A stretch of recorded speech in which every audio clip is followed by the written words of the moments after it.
Yeah, it has been, huh? I'm just gonna grab a drink and then we're gonna hop into some more bird stuff.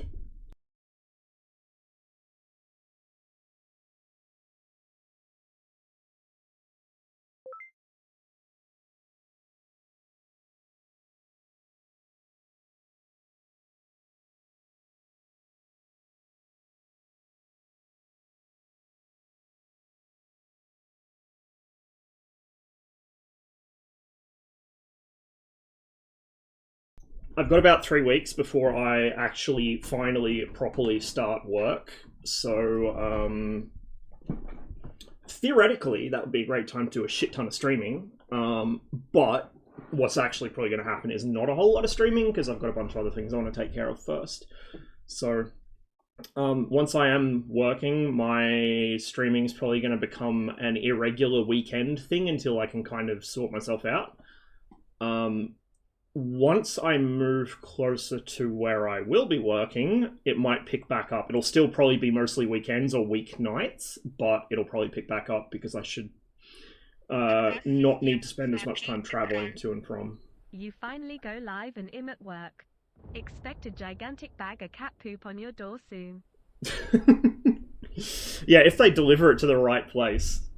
It seems that people struggle to figure out which part of this complex I live in, so that's something, I guess. Good to see you, Saber. Cheers for the resub, man. Appreciate it. I hope your work day has not been too much of a drag. Hoping to do something for Halloween, but I'm starting to look more and more bogged. I tend to forget that Halloween exists, to be honest. Captain Anoni! Hey man, good to see you.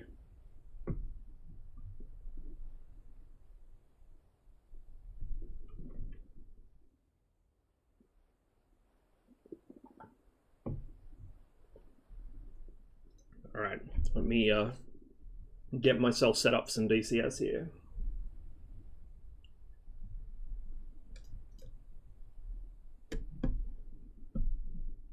Be live in 8 hours when I get home and the consequences will be severe. I don't know if I'll be live in 8 hours, to be honest. That'd put me through to midnight, and I'm trying to like have a somewhat reasonable sleep schedule, to be honest.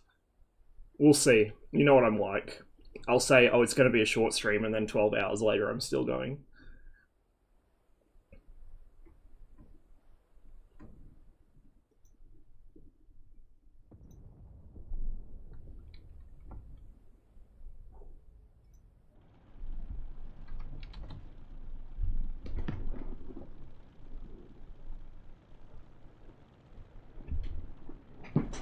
That's the thing, it doesn't actually have that effect. And it usually loses, like it usually what's the word? Stops working, shall we say, by that time of night. Like the effect usually fades out by about dinner time. I just remembered I need to unfuck my pedals since I was doing some helicopter stuff last night, so give me one moment.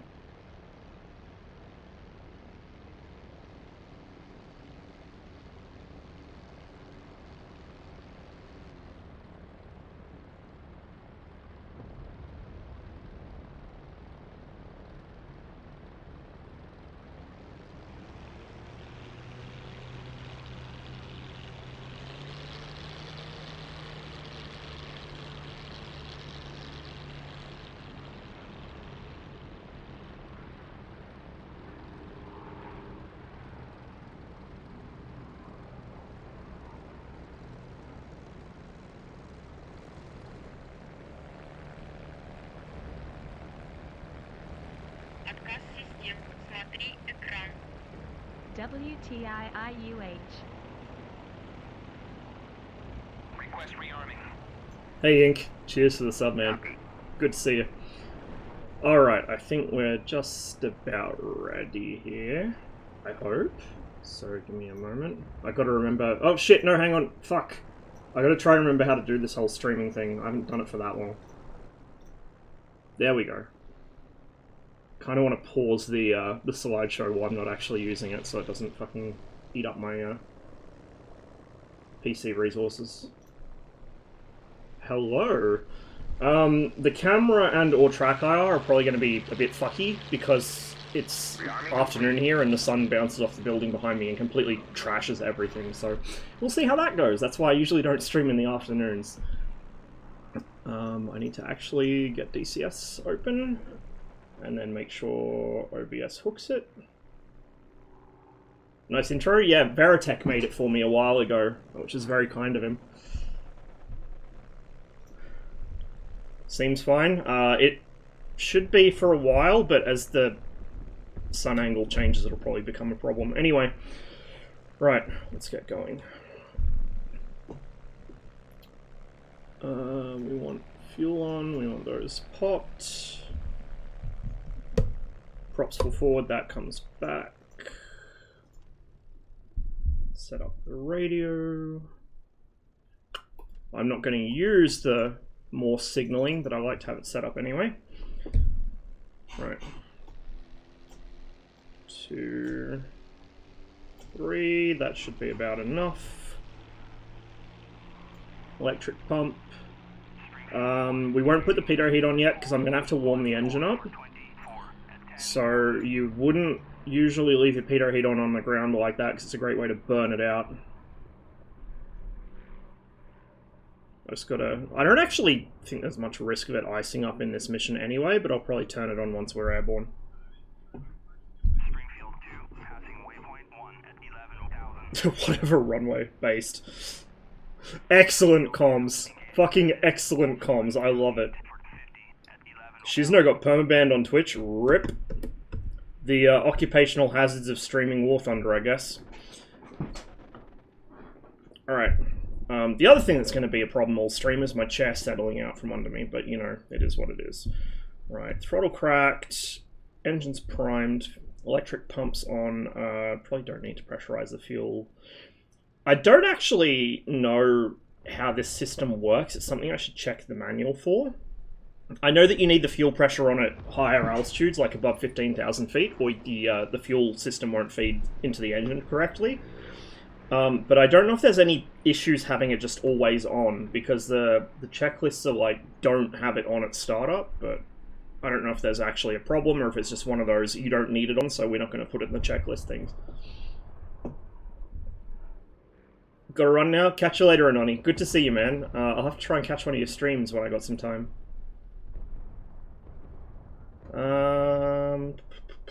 Okay, that's all set up. So we should be good to start, in theory. Boost coil starter, chuck the fuel in. There we go. That's a go. Bring it down to about 1,000 revs for idle. Oopsie daisies. Oh, that was the emergency landing guy.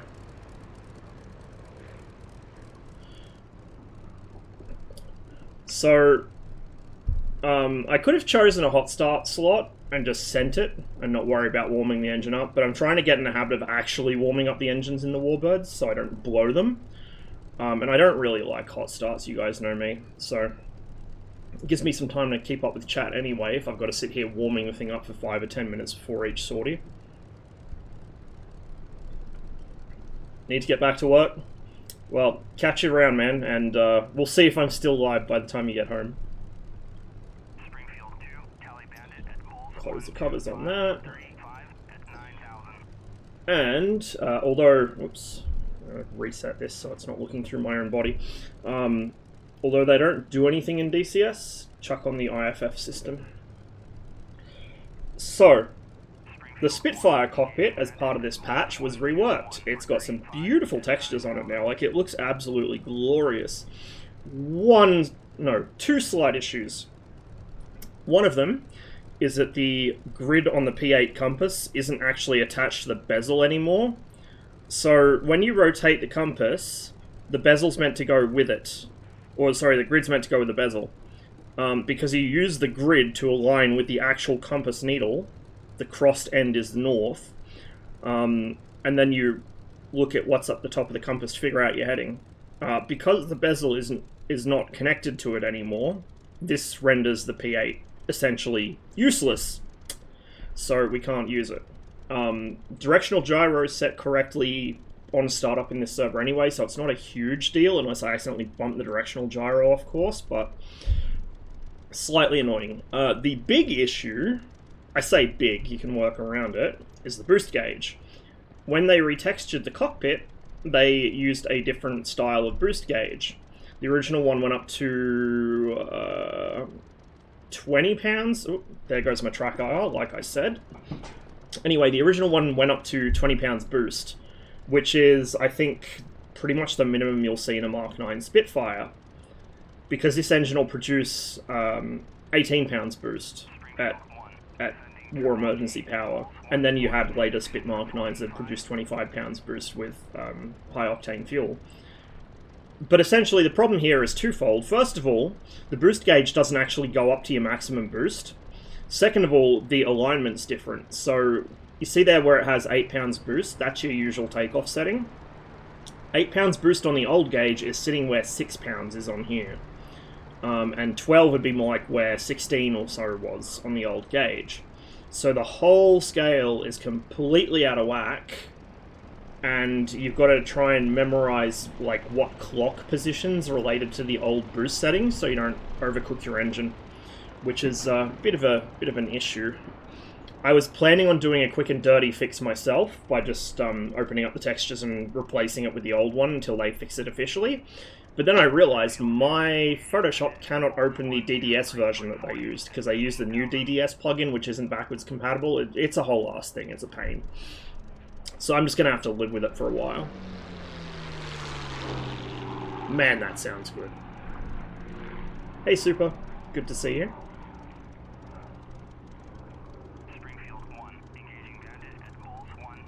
So when you're warming up your engine in the Spit, what you want to do is keep an eye on your oil temp and your oil pressure. You don't really want to put any stress on the engine until the oil temp's at least 40 degrees. Your oil pressure nominally is about 90 psi, between probably 60 and 90 psi. If it's below 60, bad no-no. If it's above about really 100, you've got problems, and if you let it get up towards 130, 150, you're going to blow out the oil seals and kill the engine.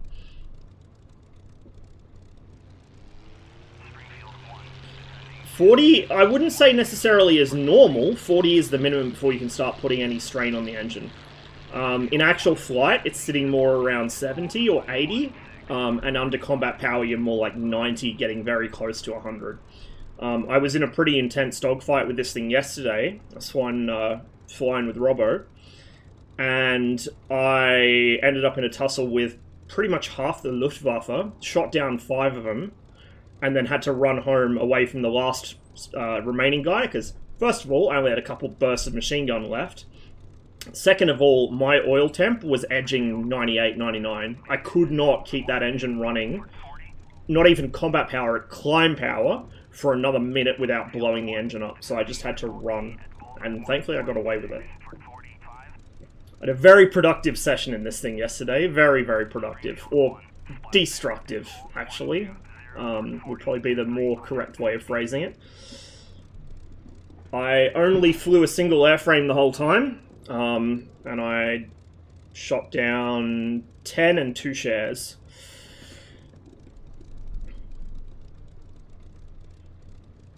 And what finally totaled the airframe was my own stupidity, not the enemy. So, you know, it's a good day when that's the case.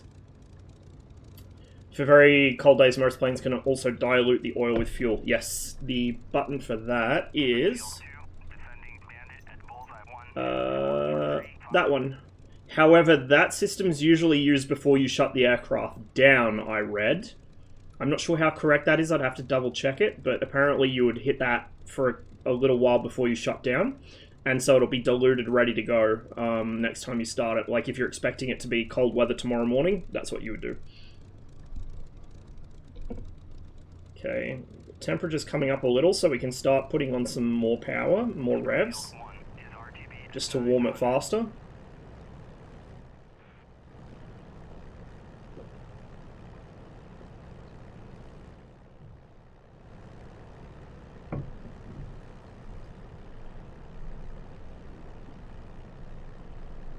most people don't really have the patience for warming the engine, and in fact, I didn't think to do it for a long time. I'd play on here doing cold starts, but I wouldn't wait for the engine to warm up, and I was going through engines pretty quickly. So we're going to start learning good habits, maybe, and warm these things up.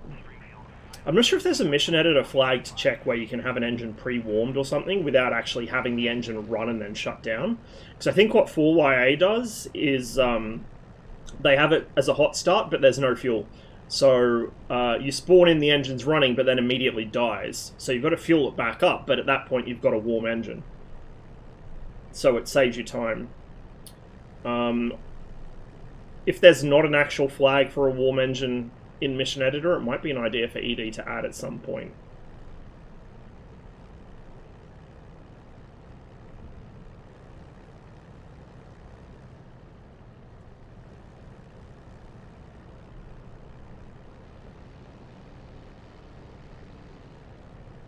Springfield 2, passing waypoint 1 at 15,000. Springfield 2, engaging bandit. Hold at 1, 2, 3 for 40 at 15,000.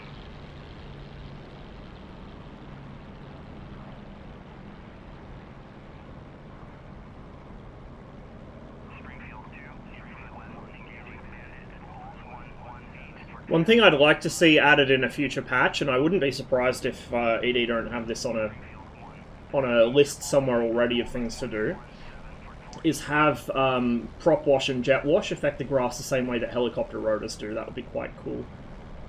We might do some helicopter stuff later in the stream, hop on Ligmas and fly the Gazelle or something.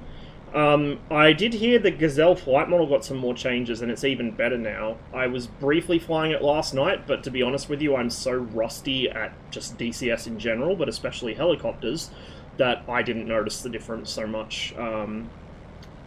I was mostly just struggling to not crash myself into the ground because, you know, it's been a while.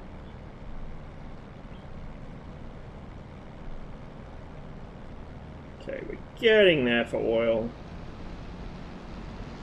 We'll just run her at 2,000 revs for a little while, and then we'll go. Cold War got so much better this patch. Rework Sidewinders and R13s. Yeah, that looks awesome. That looks absolutely awesome. I had a bit of a whoopsie yesterday, actually. The update deleted my... Well, it didn't delete my binds for the Spitfire, it deleted some of them. So I went to import my old ones, but I didn't realise. I'd been checking through other binds to make sure that they hadn't deleted anything, and I was still on the MiG-21 page when I hit clear category. And then I realised what I'd done, and I realised that I had backups of all my DCS binds until I moved from Steam to standalone, because I went from having 2 save game folders for it to 1. And the only backups I had were for the F-14, because I was worried when they split the Tomcat controls out, it would delete all of those. So I'm going to have to back all of my DCS binds up somewhere else now, and remember to actually do it, because I had to rebind the MiG-21 last night, which is not very fun. To be fair, it's only the MiG-21, and there's not that much stuff you need bound for it, but it was a headache trying to remember where I had things without the muscle memory kicking in. Oh, we've got a raid! We got a raid. Where did that come from? Somebody forgot to set their alerts up.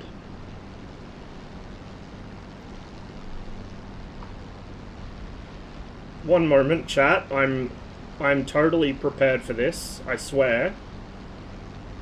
It's Giggles. Cheers for the raid, Giggles. As you can tell, I'm a little rusty.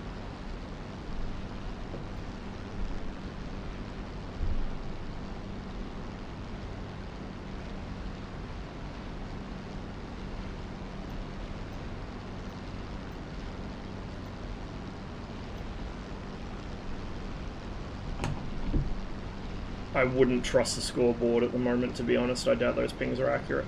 Springfield 2, passing waypoint 1 at 8,000.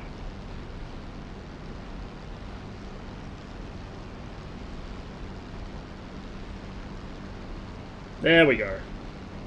Yeah, as you can tell, I'm a bit, you know, rusty with the whole streaming thing. But cheers to the raid, Giggles. Hope you had a good stream yourself, man. I take it you were just in this server earlier. I think I saw you on here the other night as well.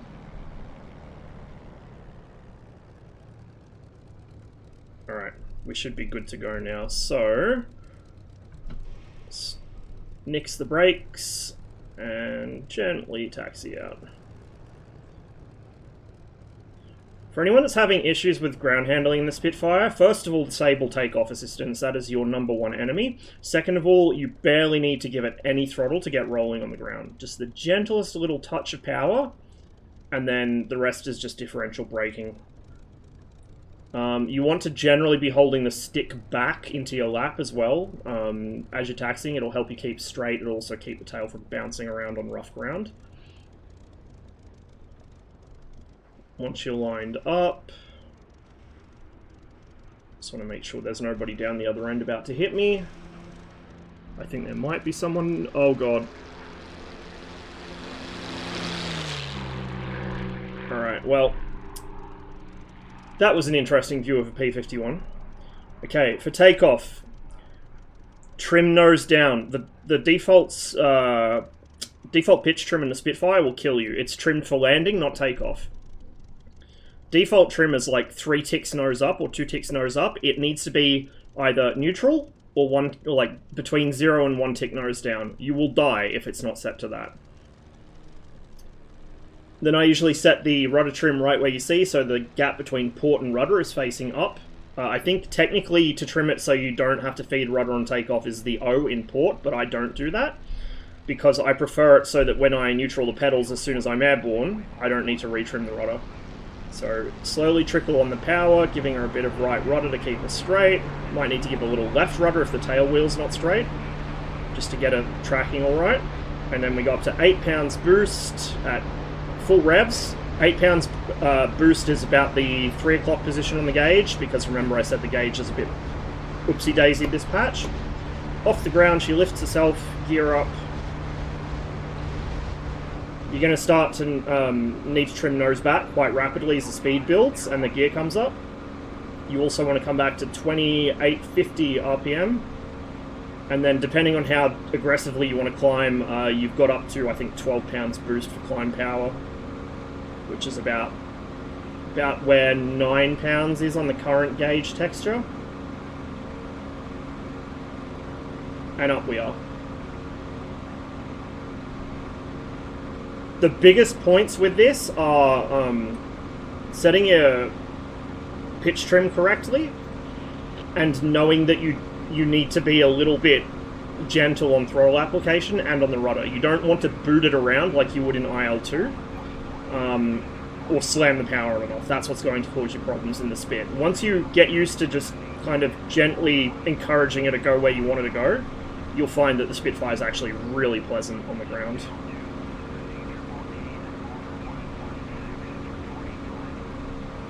Okay, we've got nothing too close to us, so we're just going to climb. I'm going to turn the pitot heat on before I forget. I'm going to try and lift my chair up because it keeps sinking underneath me. And then we're just going to try and keep it nice and trimmed. Can you do a barrel roll? I reckon I could try.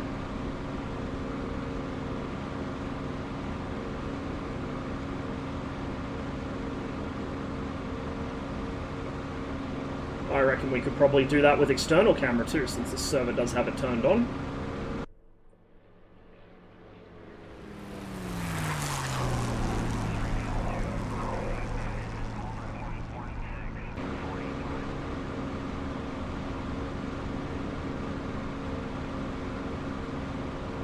Set DD and rudder to 12 o'clock. So the reason I set it the way I do, that's what I'm set to about now. That's trimmed for like 260 mile an hour. That's a good cruise trim. The reason I set it to the gap between port and rudder is because I want the aircraft to be completely in rudder trim as soon as the tail comes off the ground and it picks itself off the runway. Because if you trim it to the O in port, which is what some people do, you don't have to give it as much rudder on takeoff, but it means that as soon as the tail comes up, the aircraft's going to start swinging. And as soon as you neutral out the pedals, the tail's going to start swinging. And I'd much prefer to just be able to take my feet off the pedals and let it settle. So that's what I do with it. Do you know what I call a mic twist barrel roll? No, I don't.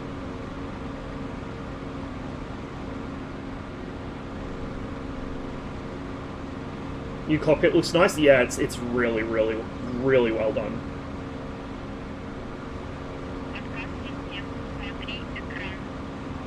Settle scene. Hey, Chocolate, good to see you, man. Let's see. East. Okay, so everything is pretty far out. Actually, what airfields do we hold?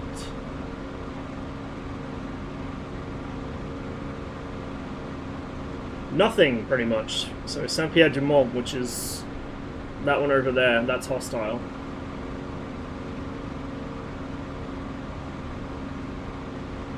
VR's super blurry. DLSS DLAA on. Yeah, I don't have that issue because I don't have VR, to be honest, and I don't use DLSS. I did try DLAA, and I find that it does blur things out too much for my liking, without really getting rid of all the jaggies. Like, this is MSAA 4 times, so this is the highest MSAA setting you can use, and it's not as smooth as I'd like it to be. At the same time, DLAA is too blurry. What I would like is my SSAA back, because that had all the crispness of this, but it had less jaggies. And it also meant that because of the way SSAA worked, it would make the black dots in the, like the distant aircraft dots in the sky a lot less noticeable. Because I run 1080p native, right? I'm on a 24-inch monitor running 1080p native. I can see aircraft, in fact I can see drop tanks and bombs from about 50 miles away. It is stupid. It's actually stupid. And so by having SSAA turned on, I could minimize that effect. Like, I could still see them, but I had to squint.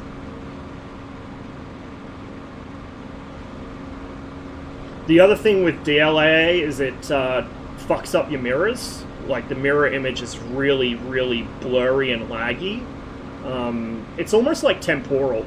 So, you know how TAA causes ghosting? You get that in the mirrors with DLAA. Everything else is fine with DLAA in terms of, like, there's no ghosting or anything, except in the mirrors.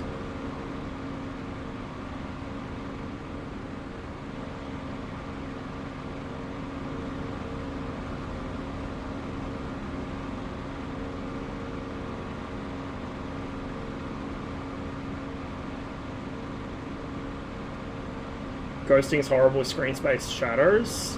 I have screen space shadows on, and I haven't had issues with it yet, except with DLAA turned on as well. Just with MSAA on, it's fine. One thing I did notice is, that's enemy AAA down there, so that's a friendly below us. One thing I did notice with the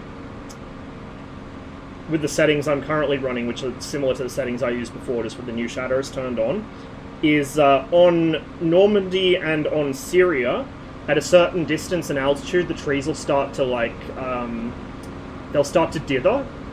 And I think that's an Ubra thing. I think that's specifically the way Ubra does the logs on their trees causes that, because I've not seen it on Caucasus or PG or any of the other ED maps.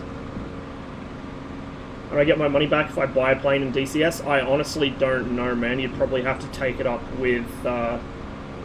depending how you bought it, if you did it through Steam, you'd have to take it up with Valve. I'm sure they have a policy on it. Otherwise, it would have to be an issue for ED support. I should probably start actually evading that flak before I get a shell through my cockpit.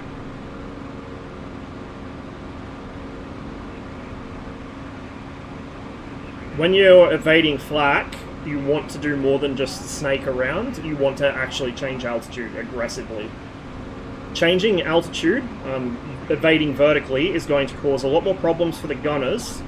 I've been flying in climb power this whole time. I should not do that. It'll cause a whole lot more problems for the gunners than just snaking, because the time fuses have to be set before the shell's loaded into the gun. And so by changing height, you're effectively making them chase you with their fusing. They have to try and predict what you're going to do before they set the fuse and load the shell, which obviously is basically impossible.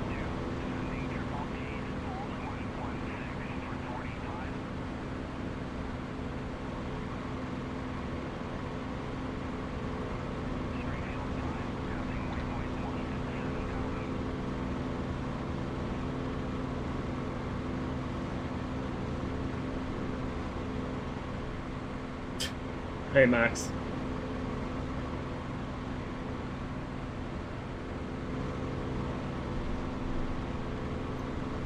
pressure. We might as well turn oxygen on. We're 12,000 feet, so we can get away without oxygen at this altitude, but if we end up climbing much, we're going to need it, so we'll just turn it on.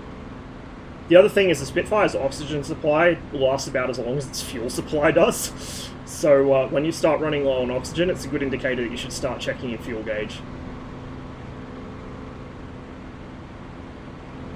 Bearing in mind the Spitfire only meters the bottom tank, not the top tank, so the majority of your fuel is unmetered. Top tank's 48 gallons, bottom tank's 37 gallons. 85 total.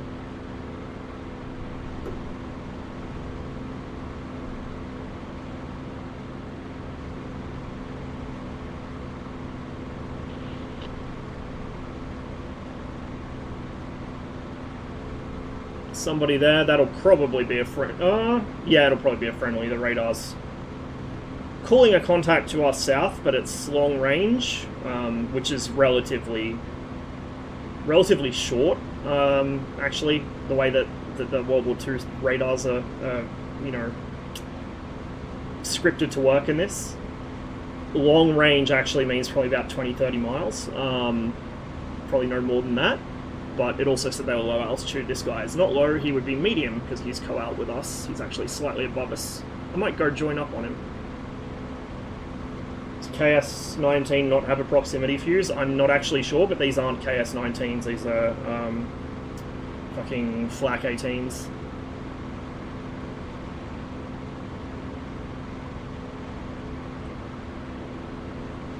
They're quite nasty. I took a direct hit from one the other day. Doesn't happen often, but when it does, you're pretty much screwed. There's nothing you can do about it. The real nasty stuff in here is the Flakvierlings, the 20mm quad mounts. The Allied short-range AAA is the quad mount 50 cals, which are also unpleasant, but the fucking Flakvierlings will shred you. Especially if you're in the Mozzie, because the Mozzie is quite a large target. And while the wood it's built of is structurally strong, it doesn't stand up to damage that well.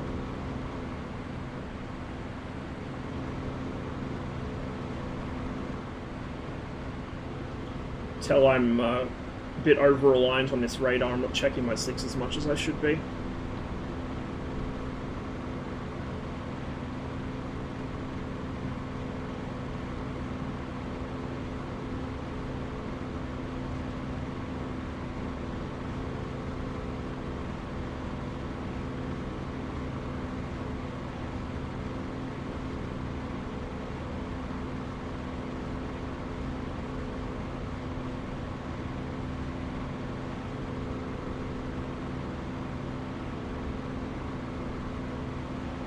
That'll be Flat coming up after the guy I'm forming up on, I think. Or trying to form up on, if I can catch him.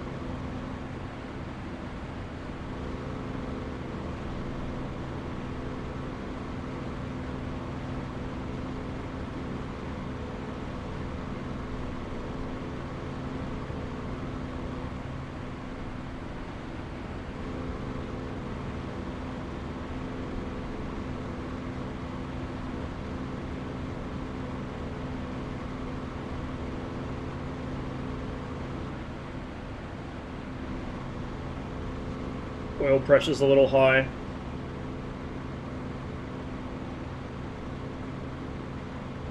We can probably get away with it being where it is, but it's...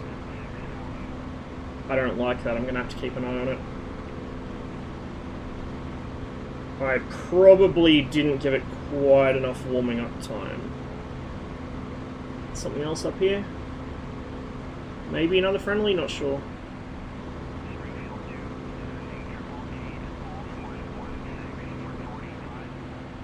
Oh, maybe we're going to have some trade here in a second.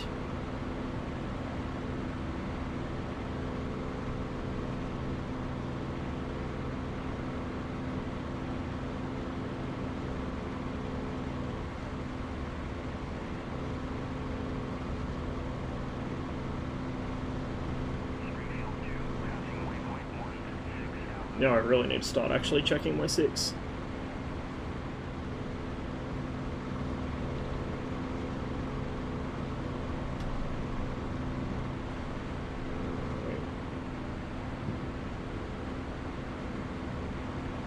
Say one of them's probably trying to hook in behind me.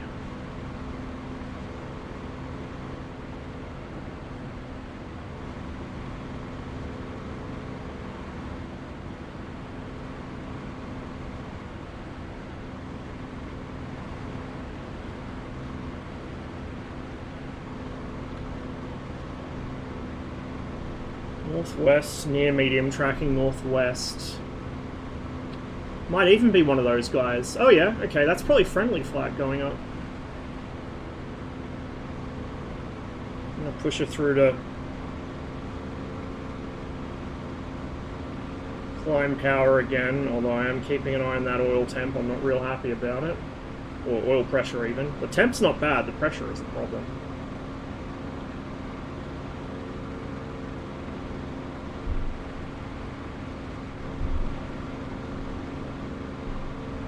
Who does this song? Queens of the Stone Age. It's the Mosquito song. It was the hidden track off Songs for the Deaf.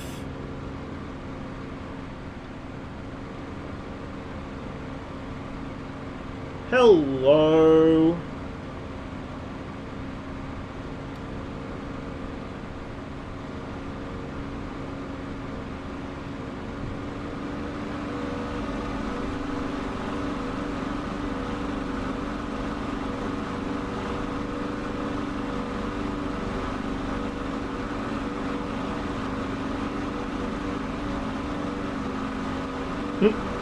Oopsie daisies. That looks like it's German, probably a 190.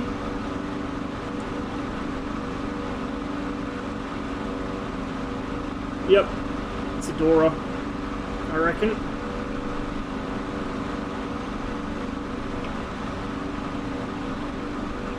Just worried there's something else here as well. Oh no, it's a 109, okay. That's good news, because we can deal with him a little easier than we can deal with a Dora. We can catch up to him a bit more.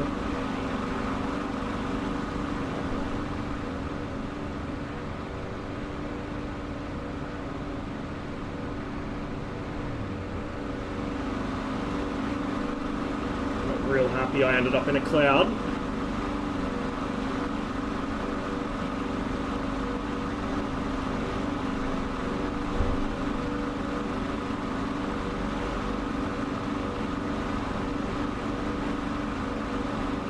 Lost sight of him. The thing in front of me, I'm not sure if that's him or if that's one of ours.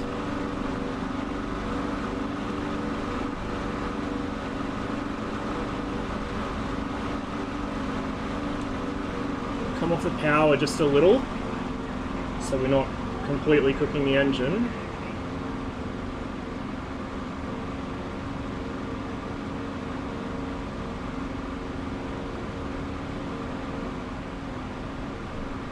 Okay, that's enemy flak. He's behind me. Engaging somebody else.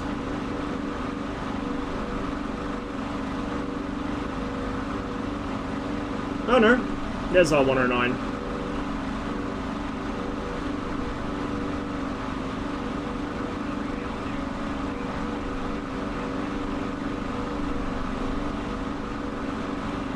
Whoever's in the fight near Lignerolles, there's another 109 climbing up to you in the clouds now. I'm on him.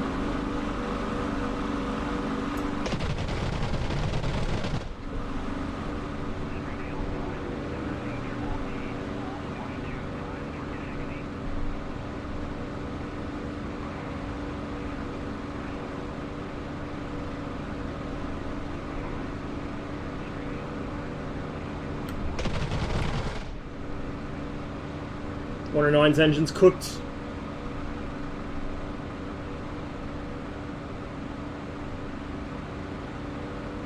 Smoking or oil trailing 109 still in the fight. He's slotting in behind one of you. Coming up under him.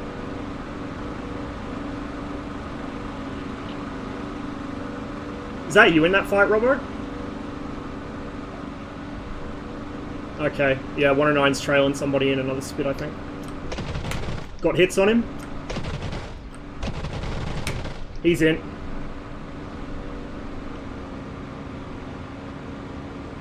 Oh, what the fuck? It was another 109 he was engaging. Never mind that. Most intelligent fucking 1944 Luftwaffe pilot.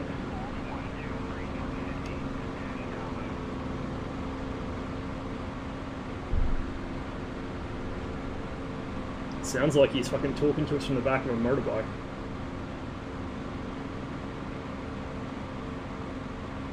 There was another aircraft I just saw. I think it was a Spit though.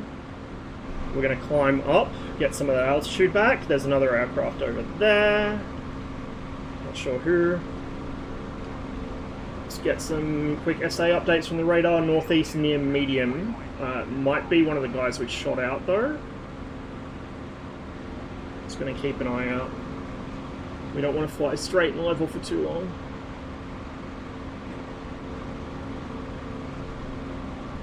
Some very well-timed claps. Yeah, my gunnery's actually seems to be quite decent today. It's been pretty off for the last week or two. We're getting it back, I guess, slowly.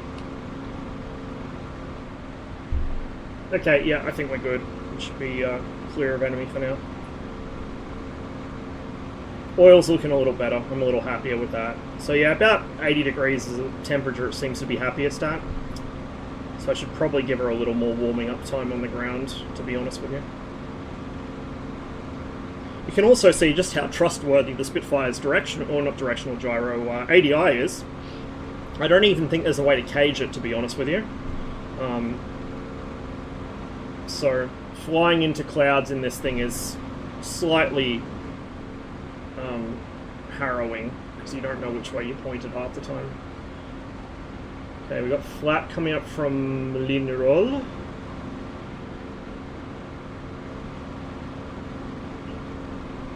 And that's Grand Comte over there, the confluence, well, like the estuaries of those two rivers where they join together.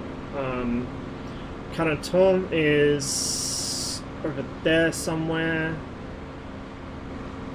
That's, I forget which airfield that is. I think that's Saint-Laurent, or that one is, and then Saint-Pierre is just under my nose.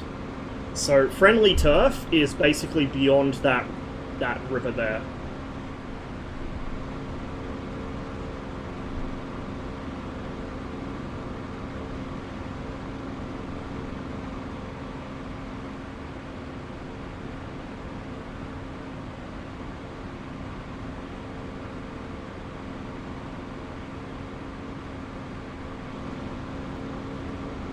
Another great musician taken from us too early by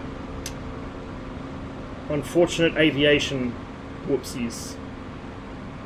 Seems to be a bit of a theme.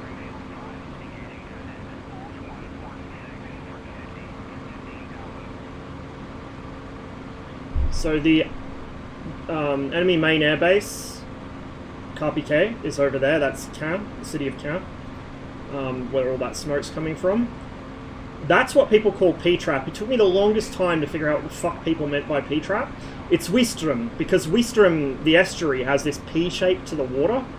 That's why it's called P-trap. So that's Ouistreham there.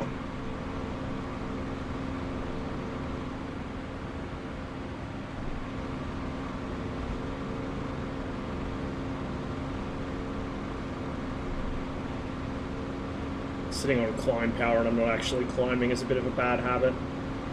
4YA? No, I'm on Wolfpack at the moment. Wolfpack tends to populate around this time of day quite well. And because it's a little more casual, it tends to bring people in, like Robbo's streaming at the moment as well. So when he streams on here, it usually brings in a few of his mates, a few of his viewers as well to come play, and it's just a nice sort of chill server. I have played on 4YA briefly. I don't mind it. Some of their missions are a little difficult to navigate unless you're flying either with a group or you're actually, you know, getting out the good old Dead Reckoning tools because of the weather settings. So I don't know. I feel like 4YA you really want to fly with a group more than just be a singleton on it, whereas here you can kind of do either. And also because it has the option of hot starts, it does help people who are a little more hesitant to get in the warbirds. It helps encourage them to do it, because otherwise, you know, you're sitting on the ground for 5-10 minutes warming the thing up. Which World War II server is sweaty? Probably 4YA would be the sweatiest one, I guess, that actually draws players. I wouldn't say it's super sweaty even. It's just, you know, sweatier.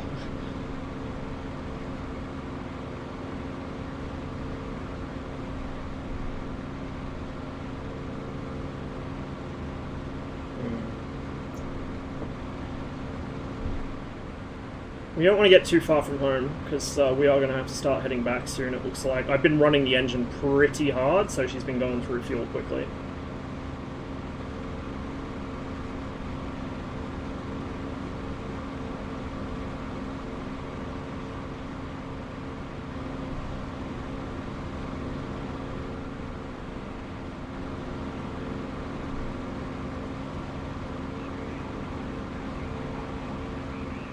It's like most of their team's hanging around Lignerolles at the moment, which is interesting. Usually you find them along the coast. Most fights happen between Saint-Pierre-du-Mont and Saint-Laurent, with occasional stoushes over this way. So that's Saint-Croix down there. Saint-Croix-sur-Mer.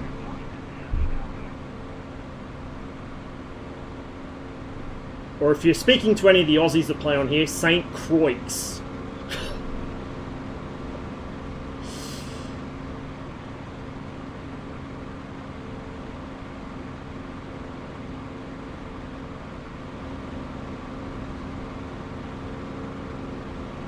Always pronounce the accent. Fucking Aussies are...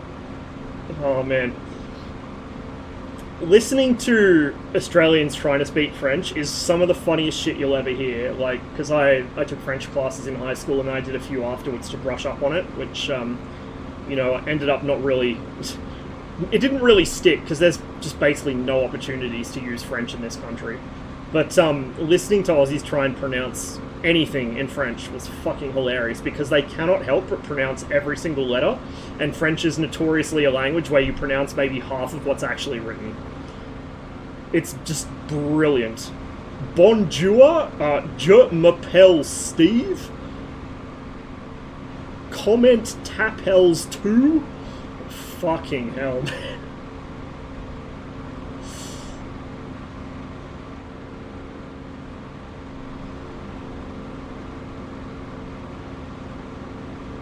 You know what I like about Aussies? Go on. South medium, heading west. I get a drop on this guy if we're lucky. Gonna level out, we'll come back to a bit more of a cruise.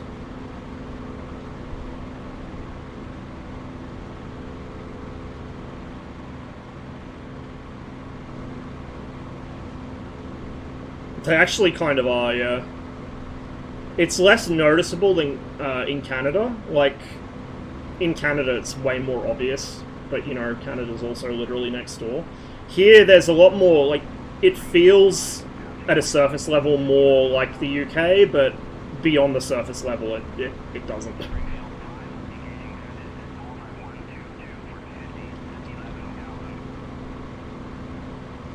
South medium and heading south now.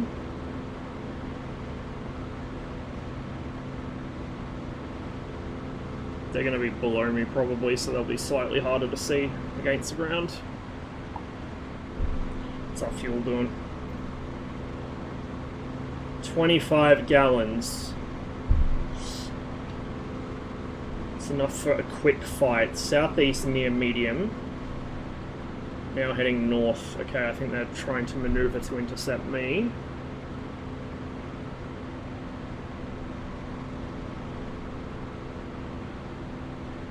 Getting kind of... Oh, I'm up in cons now. Oopsie daisies.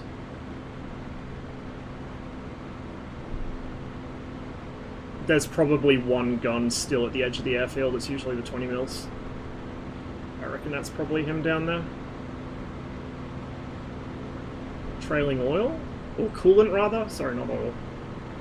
Black is oil. Coolant's kind of a bluish grey, I think. Well, no, fuel is bluish grey. That's a fuel leak. There's a couple down there. Northeast near medium. Just dubious about whether I want to join this because of my fuel state and because flak.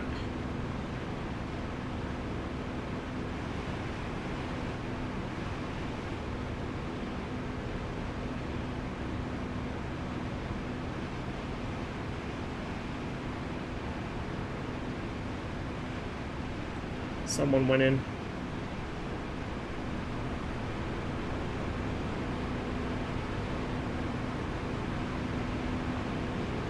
We'll go see what's going on down there. If it's one of ours winning it, then we'll just head home. If it's not, then we'll maybe get involved. Got to be careful in the Spit because she dives like an absolute queen, and you don't realise how fast you're going until you ballistic and the wings come off. Quite famously, a Spitfire, I think it was like a Photo Reconnaissance Mark 11, so similar to a Mark 9 in most senses. Got up to like Mark 0.8 something in a diving trial because the engine blew out, the constant speed unit on the Prop 8 shit. And so they ended up in an engine-out high-speed dive from very high altitude. The Spitfire's wing is actually incredibly well-designed, has a very high critical mark number. There's at least one other aircraft in this, but that's a 109 on my nose. So hopefully we can get away with a quick squirt on him without getting jumped by another one. We're not going to pull lead just yet, because I don't want to cut too close and get reversed on. Mirror looks okay for now. Okay, he's definitely aware of me.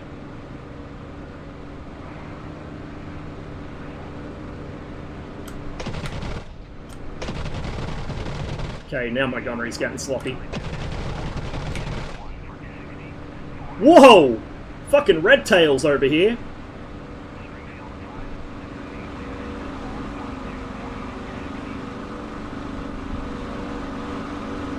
I was worried that would happen.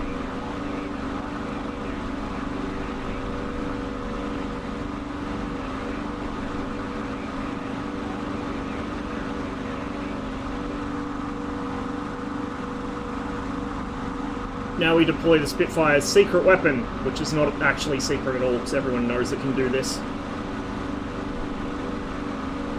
The 109 can throw its nose around very well. It's kind of like a World War II Hornet in some ways, but it cannot sustain a turn as well as the Spitfire can. The Spitfire sustains really, really well. The other thing with me there was a Spitfire, so I'm not too worried about that. We'll just put some shots out, see if we can scare him. Other Spits joining in. I don't want to hit him.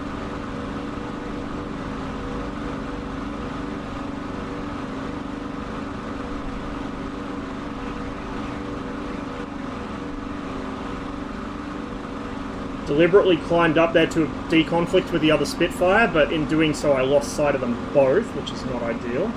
There they are. Okay. It's a Spit close, 109 far. We'll get on the 109. We're going to have to make this relatively quick though, both so another guy doesn't join in, we're close to one of their air bases, and so I don't run out of fuel. Trying to force an overshoot, which is not easy to do against a Spitfire. We got a good rake on him there. I can use that word. It's my word. I'm a Canadian. We're out of cannon. Shit, that's another 109, I think. The other Spit's going to have his hands full. I'll stick with my guy, and then as soon as this guy's dealt with, I'm running. Something else just dived in. I could see the shadow there.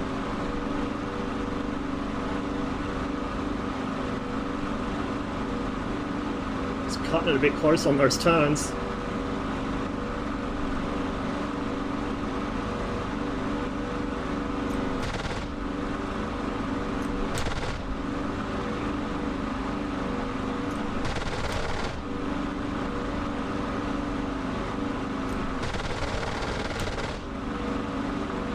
Okay, nothing in the mirror. Love to see it.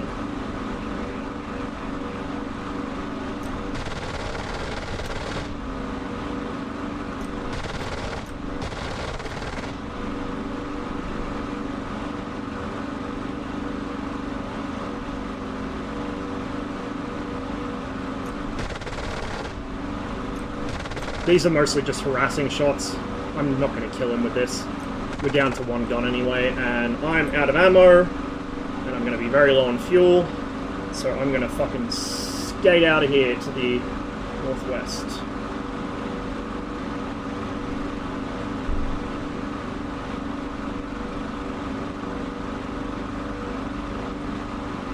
Oil's getting a little warm, but we're okay for now. Coolant's good. Oil pressure's good. We are going to dial it back to combat power though, rather than war emergency. It's about there.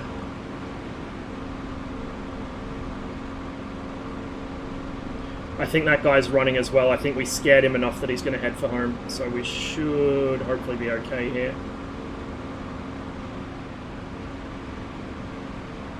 One contact pretty far back. Probably engage with someone else, so not my problem. And now I'm going to start gently climbing. I want to keep my speed up, so we're going to make it a shallow climb, not a steep one. Just so I can A, navigate visually, see where I am, and B, so I have a little bit of altitude to play with if I get bounced. How much aircraft, oh sorry, how much ammo does your aircraft carry? Not very much. I think it's 120 rounds per gun for the cannons or something like that. It's not a lot. The machine guns have a bit more ammo to them. You've got the 4 303s, 2 in each wing. But it's really not much. You've got, I think, maybe 3 seconds trigger time on the cannons probably, and 5 or so on the machine guns. That is quite a furball back there. I'm counting at least 4 aircraft. So I'm glad we got out of that when we did.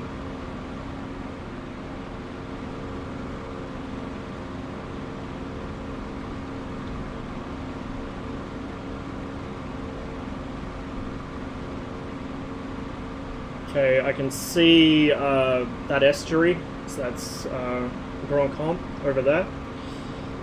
So if I now swing around to the northwest rather than pure west, that should bring us back up towards Asville, which is where we're flying from.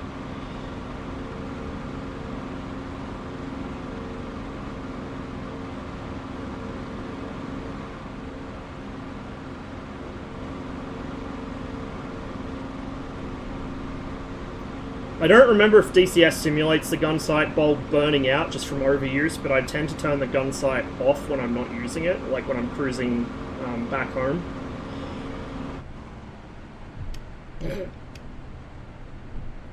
Turns out, someone's not as good at calculating their fuel use as they thought they were. Oops. So that's actually technically a neutral airfield, because there's no anti-aircraft guns there. But it's in German territory. We're not going to make it back home, that's the issue here. Suboptimal, yes, very.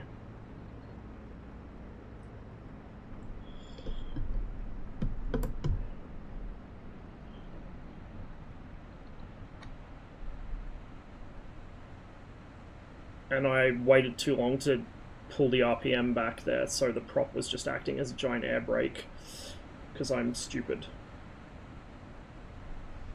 Don't want to land at an airfield, really, and give them perfectly good aircraft, but...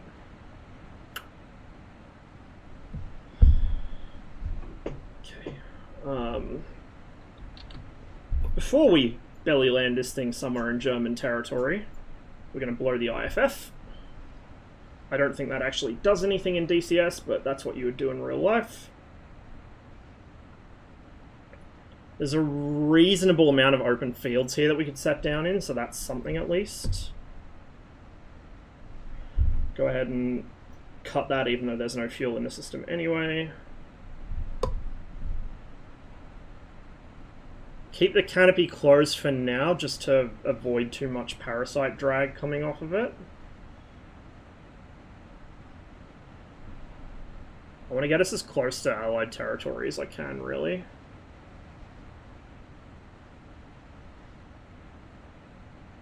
One of these fields, I reckon.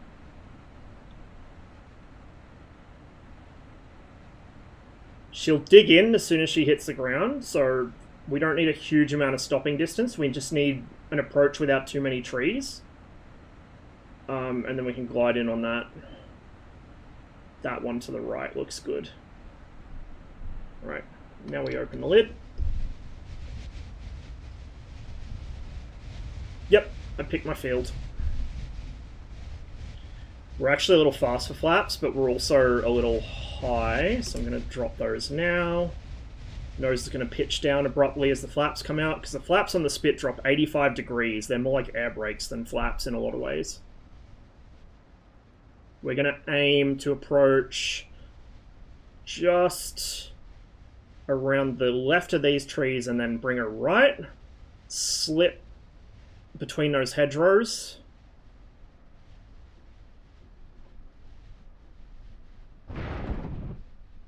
Oh, bit floaty.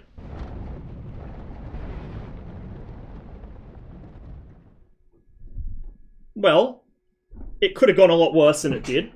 I'm relatively happy with that, with a for a belly landing. So we're gonna get rid of that. That's everything we really need to do to take care of the aircraft and make sure she doesn't suddenly explode as we're climbing out. Yeah, I did see the AH-1G model. It looks pretty neat. Well, off to meet a nice French girl, I guess. I'm pretty happy with that landing. I don't think I even broke the prop.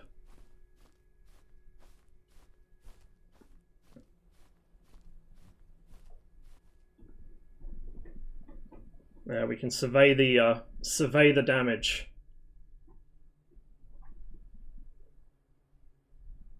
It's like Dunkirk, yeah. It didn't glide quite as far. If it was like Dunkirk, I could have fucking made it home with how well their Spitfire glided. We actually managed to set down without doing any additional damage, I think. I'm quite pleased with myself. Anyway, new plane.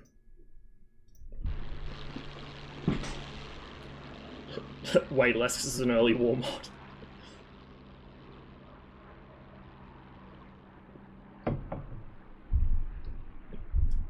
One thing DCS doesn't simulate, although the Misfits Spitfire that Flying Iron made does, is the way the way the side door hatch works, like the latch on it. I'll show you in just a second once I set this up. Okay, that's all good. I'll get the aircraft started so I can talk as the oil's warming up. Okay. Crack the throttle. Fuel on. Fuel pump.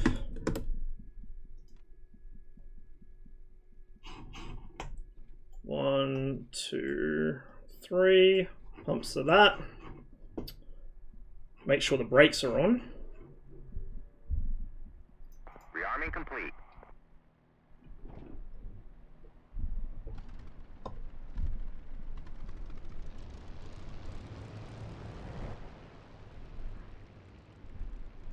Didn't hold the starter for long enough.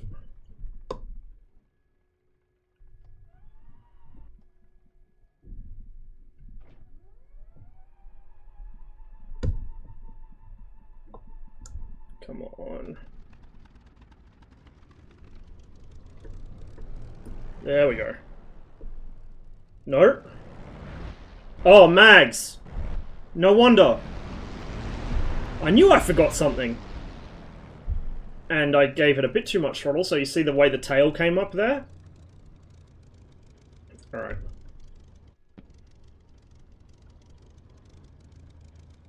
It's like, why isn't it catching? Well, maybe if the magnetos aren't on, that might have something to do with it. Right. So, while the oil warms up, this side hatch, you see how it's got like a fork-shaped lock on it? That's so that you can put the locking piece, this locking bar here, between those forks, so that this is halfway unlatched. There's an important reason you do that, during takeoff and landing, or when you're flying with the canopy open. There's nothing stopping the canopy from sliding forwards under its own weight or under momentum. So if you're flying with the canopy open, particularly if you're a tall pilot, you need this halfway unlatched so that it stops the canopy from actually sliding along its rail. It disrupts the rail. And that way, as you touch down, or if the engine suddenly cuts, or if there's some other thing that disturbs the equilibrium of the canopy, it won't come flying forwards, smack you in the back of the head, and knock you unconscious. So that's not simulated in DCS, but you would always have that halfway unlatched if you've got the lid open in flight.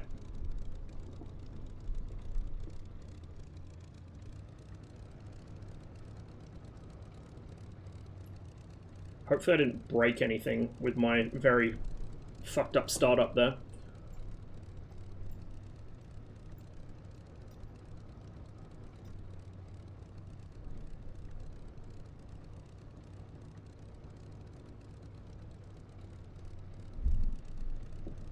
Hey Paradox, good to see you, man. We've been doing some Spitfire. We had a couple of really good fights, and then Captain Dumbass over here ran out of fuel. I was like, oh, I've got 25 gallons left, that's enough for a quick fight or two. It was not enough for a quick fight or two. It really wasn't. Well, actually, it was enough for the fight. It wasn't enough for me trying to sprint home away from a bunch of pissed off 109s.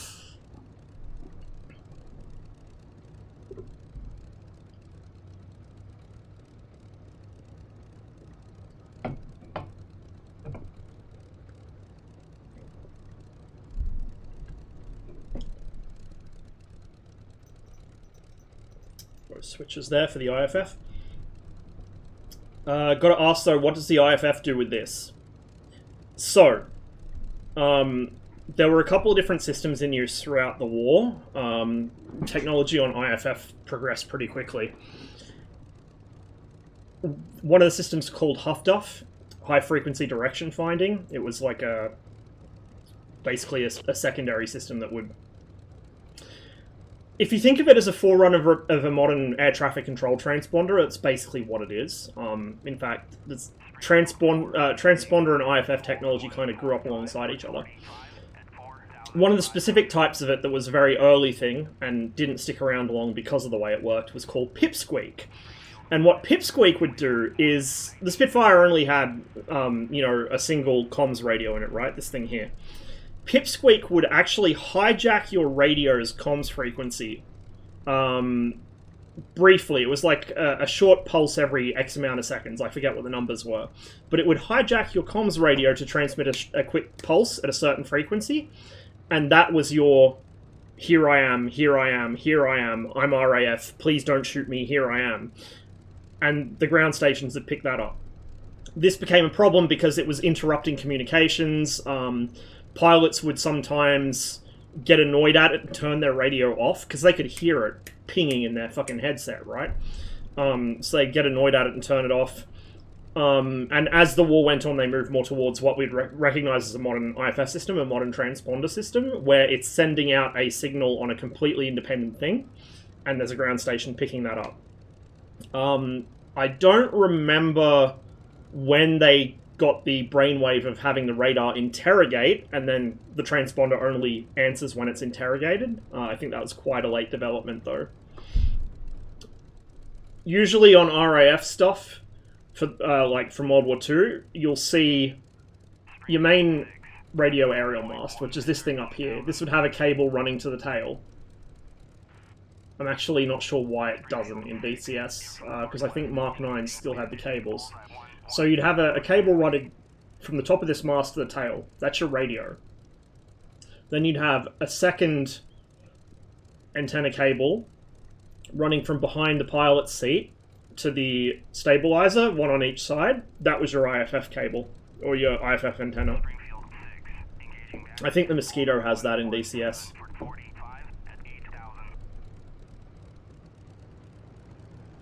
Is it documented that pilots have lost their fingers in vintage aircraft closing canopies?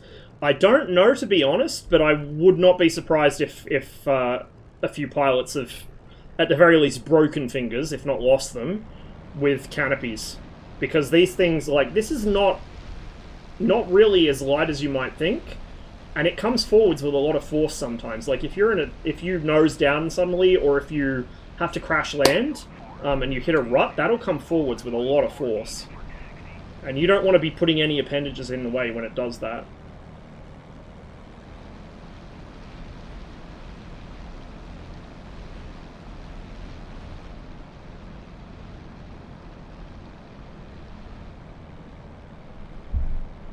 Maybe he's chalked heat track on your consumption, Dunkirk style. Yeah, I mean, I was checking the fuel gauge. I knew I had 25 gallons left. I just didn't realize how quickly I'd go through 25 gallons at that power rating. The Spitfire is renowned for having short legs, but it's like everything, right? It's like the MiG-21, the 29. Everything somebody says, oh, it has short legs. Yeah, if you fly it at fucking flat chat at low level, of course it does. If you're cruising power off at high altitude, this thing will stay in the air for over an hour, quite happily, without any drop tanks. Like, it's your fuel consumption rate that matters more than anything.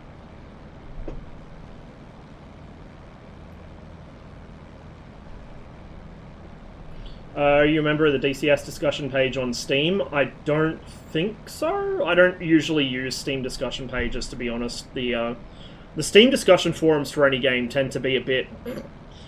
not a pleasant place to be, to put it lightly. I think the only one I really post on is the Gunner Heat PC one, and even then I only post on it very rarely.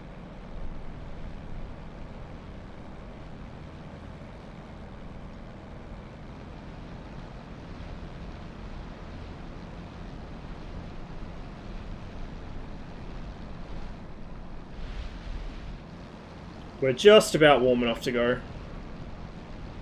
I should probably reset my track IR as well.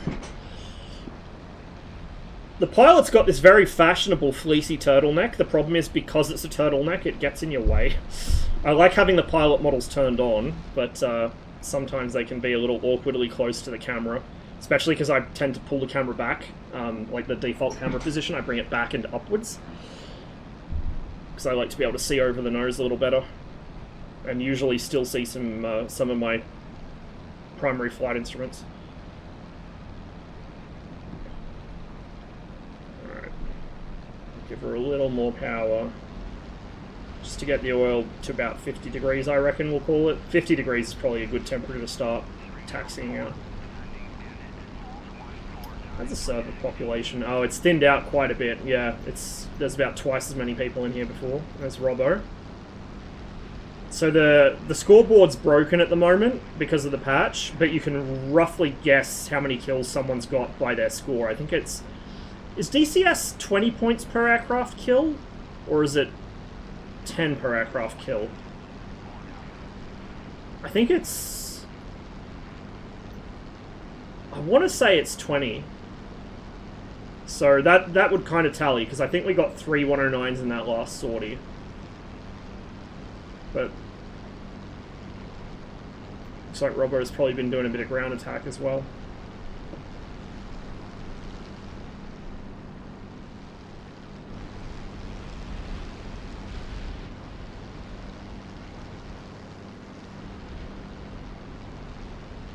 Oil's at 50 degrees.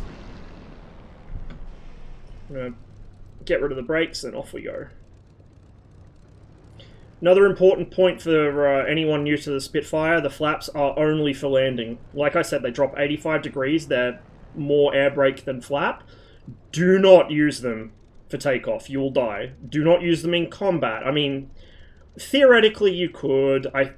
People say every now and then, oh, there's an account of this or that pilot doing it for real. I'm sure there is, but strictly speaking, they're only for landing, and I only use them for landing. If you come to the point in combat where you think that the Spitfire's flaps are necessary, you've probably done something wrong. You should never need the flaps in combat in this aircraft. In a 109 or a P-51, absolutely. Anton, absolutely. Or, well, any of the 190s, absolutely. You need the flaps to really get the best turn performance out of it sometimes, without stalling. But Spitfire, no.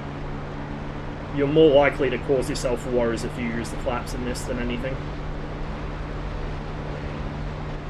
So gentle taps of the right rudder to keep us tracking relatively straight. Gear up, start putting on the back trim immediately because the nose is going to drop as the wheels come in. Close the lid, bring back the revs, and put a bit more throttle in. So your takeoff power is usually between 8 and 12 pounds boost and 3,000 RPM. I usually take off at 8 pounds unless you're dealing with a really short runway, or you're in a really big hurry, or you're carrying bombs. There's not really any need to use 12 pounds boost to take off in the Spit Mark 9. She'll do it quite happily at 8.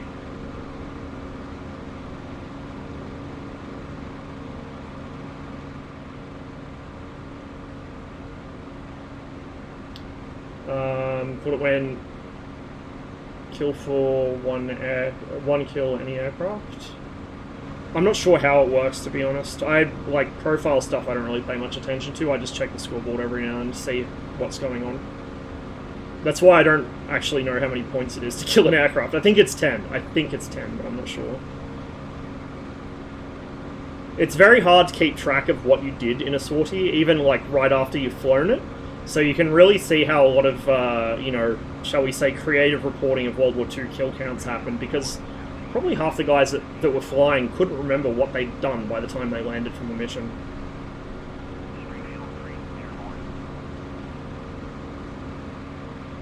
Okay, we'll go ahead and unsafe the guns, flip on the sight, and just keep her in a climb. I actually, I undercredited myself yesterday. That big fight where I shot down 5, I thought I'd shot down, I said 3, maybe 4 or 5. I actually did shoot down 5. I went back and checked.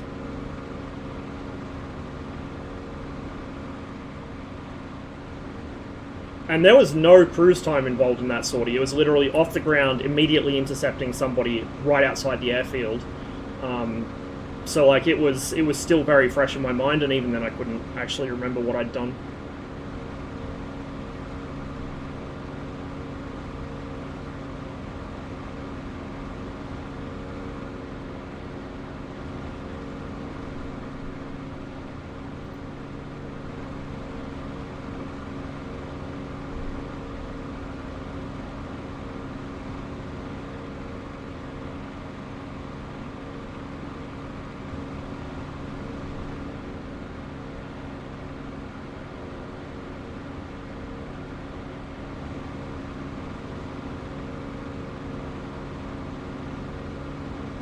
We're just doing a bit of a cruise climb here, although not at cruise power settings. So the best rate of climb speed for the Spitfire is about 180 mile an hour. Best angle I think is 160. But your cruise climb's between 220 and 240. So one of the mistakes people make in the BF-109 is they'll hear that it climbs really well and it's really good in the vertical. They'll get into a fight with the Spitfire and they'll try and pitch up and climb aggressively, and they'll die and they'll wonder how. The Spitfire does that. The 109 does this. The 109 can climb well, but it's better off in a shallow climb because it can pull away from the Spitfire, right? The Spitfire prefers a steep climb to claw for altitude, whereas the 109 claws for distance. So if you're in a 109 and you've got a Spitfire behind you, you build your speed and you climb away in a shallow, high-power climb. That's why as well when you do fight with a Spit, you want to swoop in, keep your energy up, and then climb out in a shallow climb. Because if you try and go straight up for the heavens, he's going to follow you and he's going to kill you.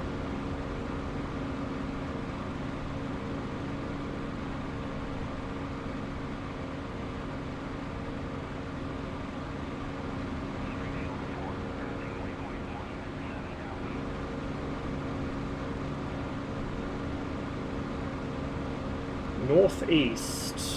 Back that a ways. They're probably hanging around Saint-Pierre now.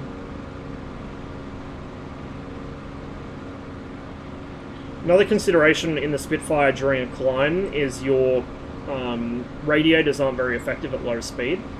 So your best rate of climb, as I said, is around 180 mile an hour, but you're going to run into cooling problems if you maintain that too long.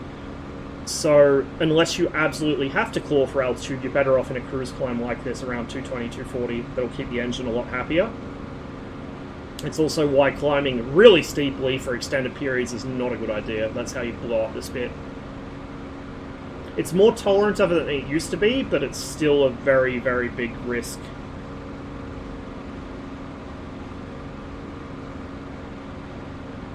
We're going to come back to not quite max continuous now. Go probably about +7. That's where +7 should be, 2650.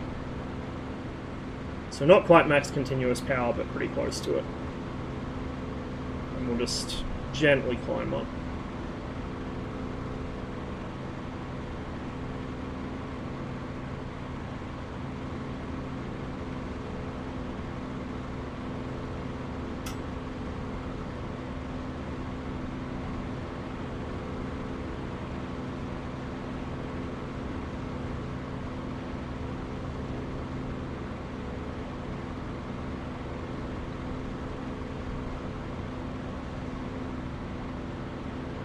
North, medium distance, low altitude. Okay, so they're probably near that estuary, and they'll be probably heading back towards Saint-Pierre, down low over the water. They must have just been in a fight near Azville.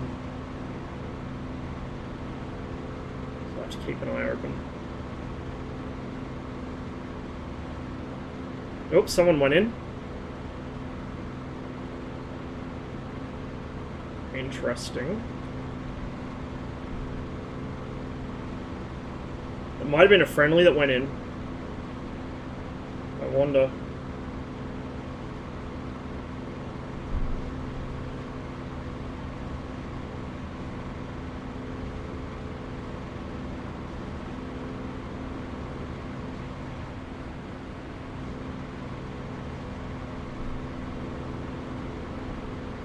I don't know if they still got him, but the other team had a GTI earlier. I was watching Robbo, so I don't know if they still do, but that'll no doubt make their lives slightly easier.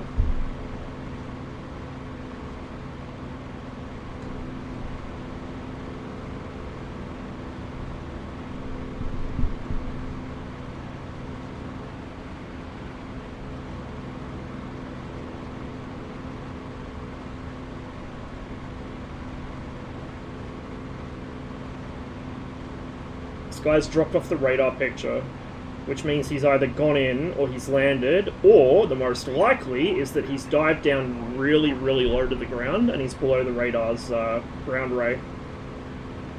And I think I know which one is the case. I'd say he's really low, probably over the water.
Might have landed at Saint-Pierre, actually.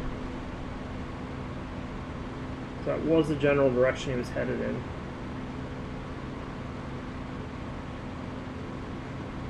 Actually, I'm not sure if we hold that yet, or if it's still enemy held, just with the flak guns knocked out. So we're going to have a quick look. Allies now hold Saint-Pierre-du-Mont. Okay, that's not my concern then. It should be safe to fly around here flak-wise.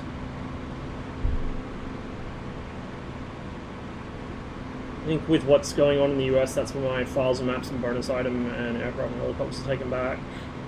I wouldn't imagine so. I mean, I don't see how that would really factor into it.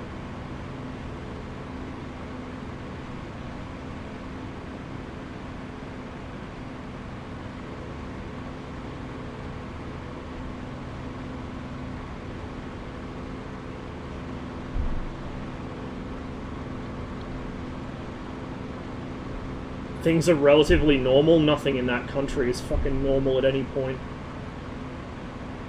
Scrapping the Warthog program. They're finally... Are they actually going to get rid of the A-10, or are they just saying they're going to get rid of the A-10 again? Because they always say they're going to get rid of the A-10, but then Congress blocks it. Because Congress thinks they know better than the Air Force. Which, to be fair, the US Air Force are not the smartest, you know, smartest ones out there. They're brass, at least. I'm sure their enlisted are fine, but their general staff are a bit stupid. But yeah, like the A-10 should have been done away with a long time ago. It's a counterinsurgency aircraft, which is overbuilt for being a counterinsurgency aircraft. It doesn't really have any relevance in a modern conflict, honestly. That can't be taken care of by something else. I'd rather have like an F-15E or an F-16 that's less likely to get shot down and can deliver weapons with the exact same precision and effectiveness, if not more, than an A-10.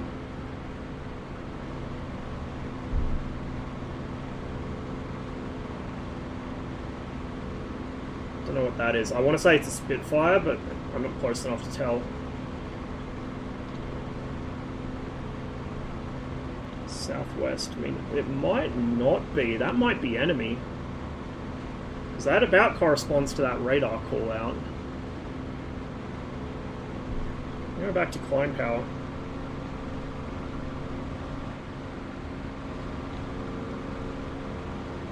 South near medium, heading northeast. Yeah, I think we might be in a fight here in a second.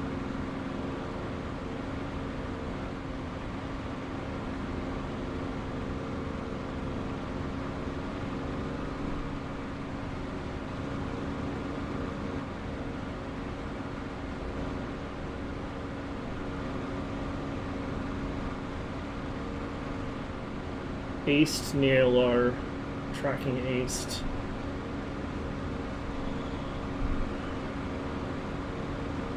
I don't want to dive down though, because if there's something else, it'll drop on me.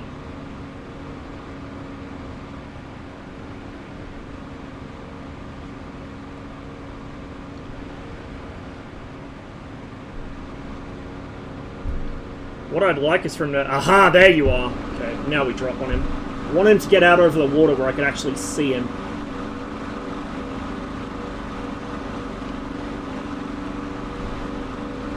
Engaging something low over the water just northeast of San Pedro. Tracking northeast.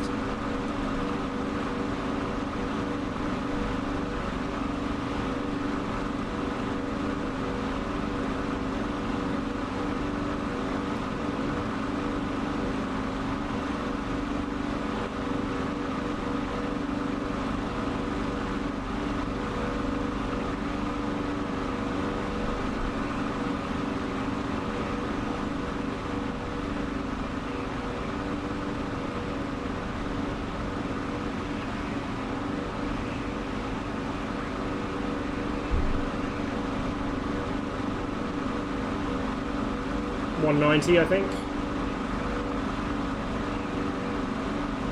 If it's a Dora, he can actually outrun me.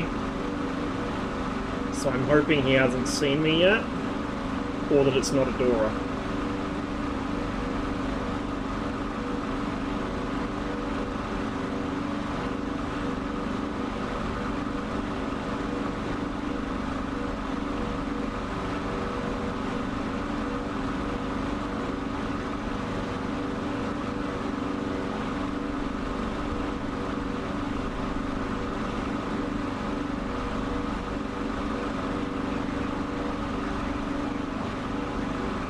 Does smell a bit like bait.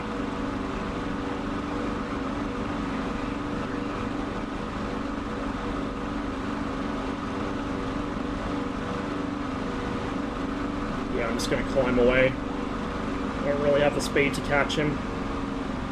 And I don't want to chase him too much closer to his own guys. So we're going to climb and break away and see if he turns back in. If he recommits, we might be able to get him. But I'm not sure if he will. Having said that, of course, I've now lost eyes on him completely.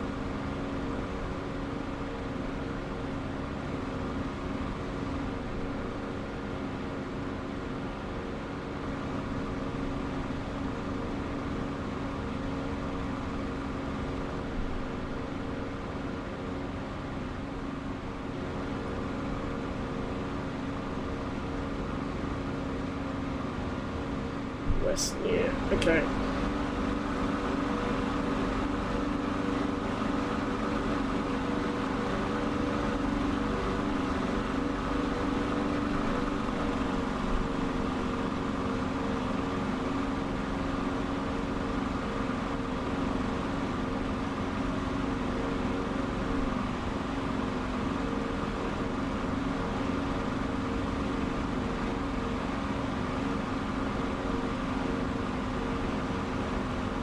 North.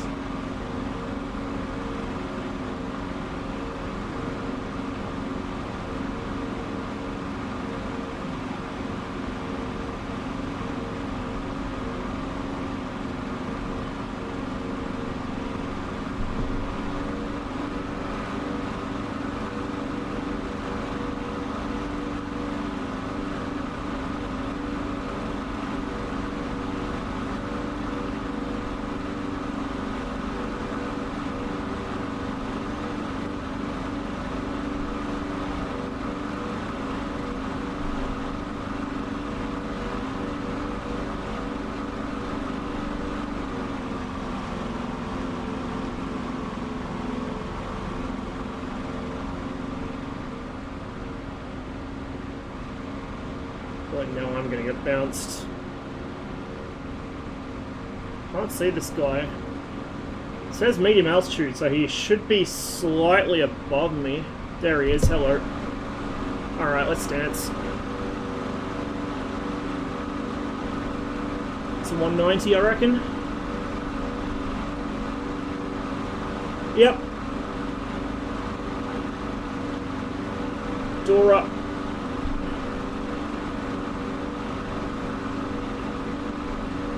He's just gonna go away in a shallow climb probably, and I won't catch him. If he has sense, that's what he'll do.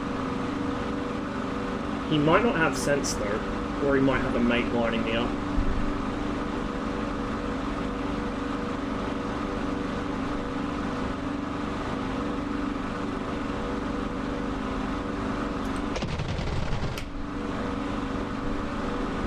Don't know if we hit him. I think we might have tagged him with one.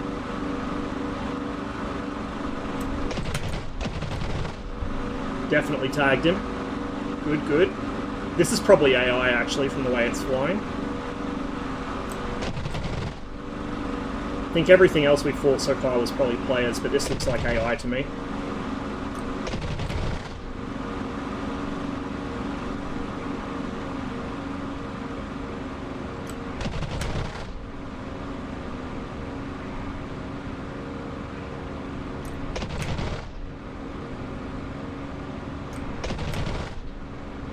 He's done. Check R6, immediately begin climbing away.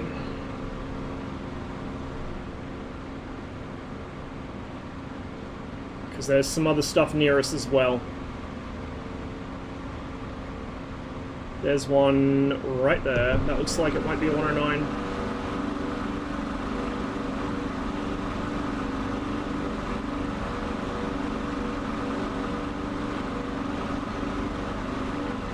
Temps are getting a bit warm.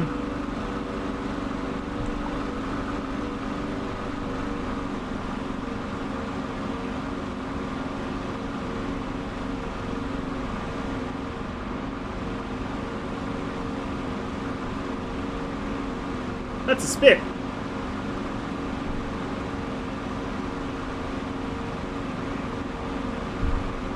Aha! There's stuff here though. It's what he's on, so we're gonna... Let's check our own 6 again. Climb up a little. And dive in on whatever that is.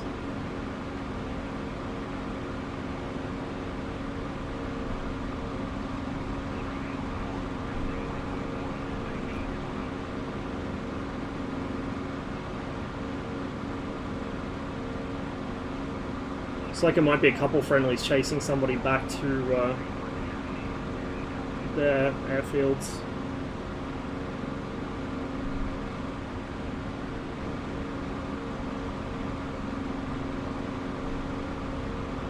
Southwest.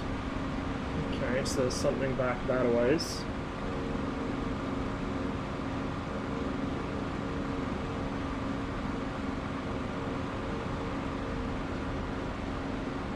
How's your fuel? Good question. We're still good on fuel. Jesus. It's a bad time to check it.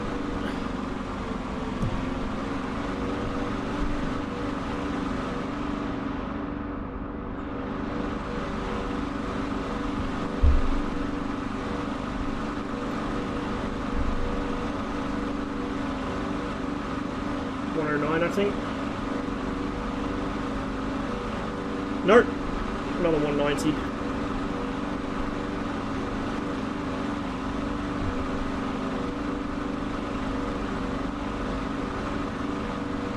And I just lost sight of him.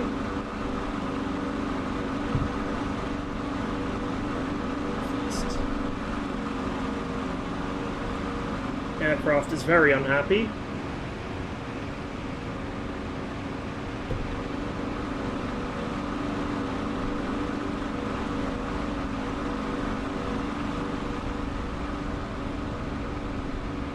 Okay, our elevator cables are damaged. We need to get out of here.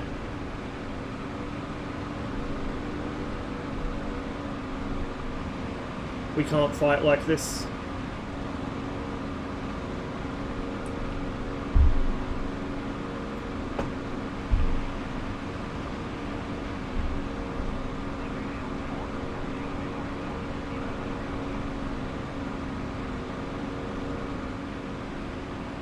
We're missing our right elevator and our left one's got the return cable snapped. So the stick's not self-centering. I've got to actually consciously fight what the elevator wants to do in the airflow, which makes the aircraft still kind of controllable, but definitely not capable of fighting. But we do hold Saint-Pierre, so as long as we can survive long enough to get to Saint-Pierre, we should be okay. There is something behind me though. Medium distance.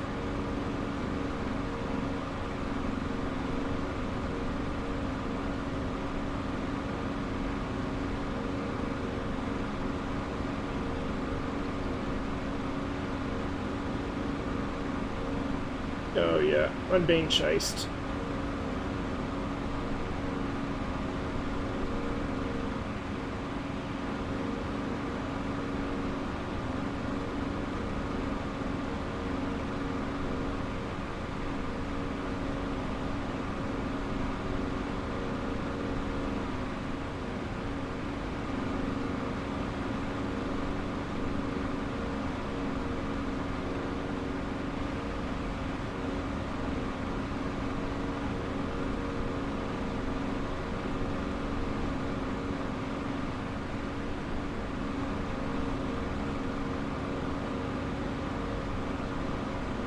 There's Saint-Pierre.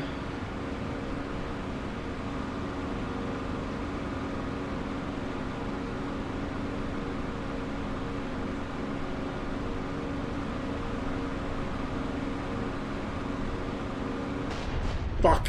Yeah, I knew that was gonna happen.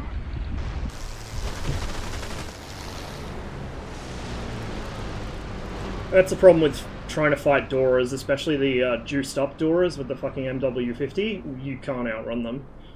So if you get in a position of advantage, they'll just fly away from you, and as soon as you turn your back on them, they'll swoop back in. Oh well. Where's my beloved Corsair? Ask ED. Dunno.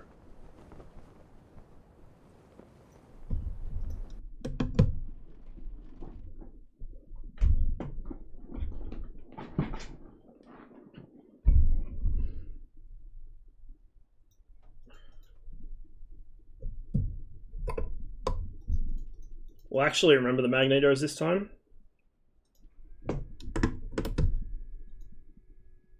Okay. Brake on. How many kills do you have? I haven't been keeping track, to be honest, and the scoreboard's broken, but working backwards from points, I'd say probably either 4, I think it's 4 probably. 3 in the first flight and then 1 in that flight, which the one in that flight was AI, I'm pretty sure. Springfield 4, pushing from waypoint 0 at 10,000.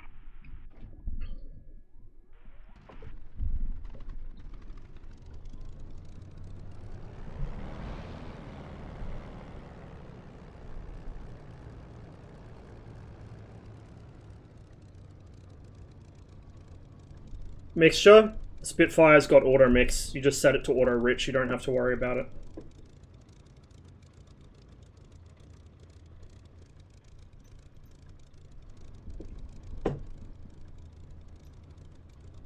Springfield 5, passing waypoint 1 at 10,000.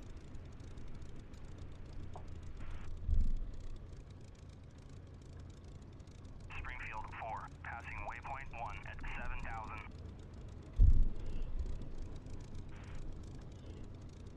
Springfield 4, on station at Bulls 1. We'll just leave it for a couple minutes to warm up a little bit. Once it gets past about 20 degrees, we can put on a little more power. Then past 40, we can put on more still. You don't want to put more than about 2,000 revs through the Spit on the ground because she'll just nose over. The engine has that much power. It'll just pull the tail off the ground. And in real life, when they were running the engine up on the ground to test it or to warm it up, they would have ground crew laying over the front of the stabilizer just to hold the tail down with their own weight.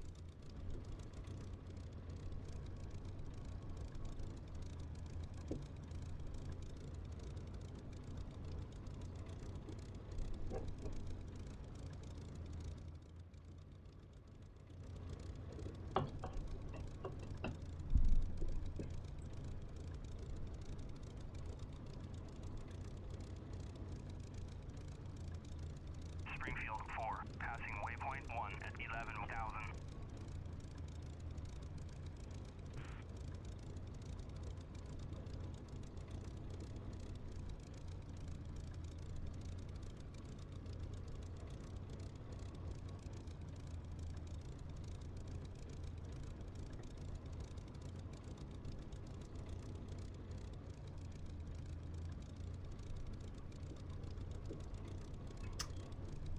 Real military pilots who are trained to BFM in a real jet by real military have a disadvantage doing BFM in a game against min-max BFM nerds because there are factors that apply. Yeah, very much so.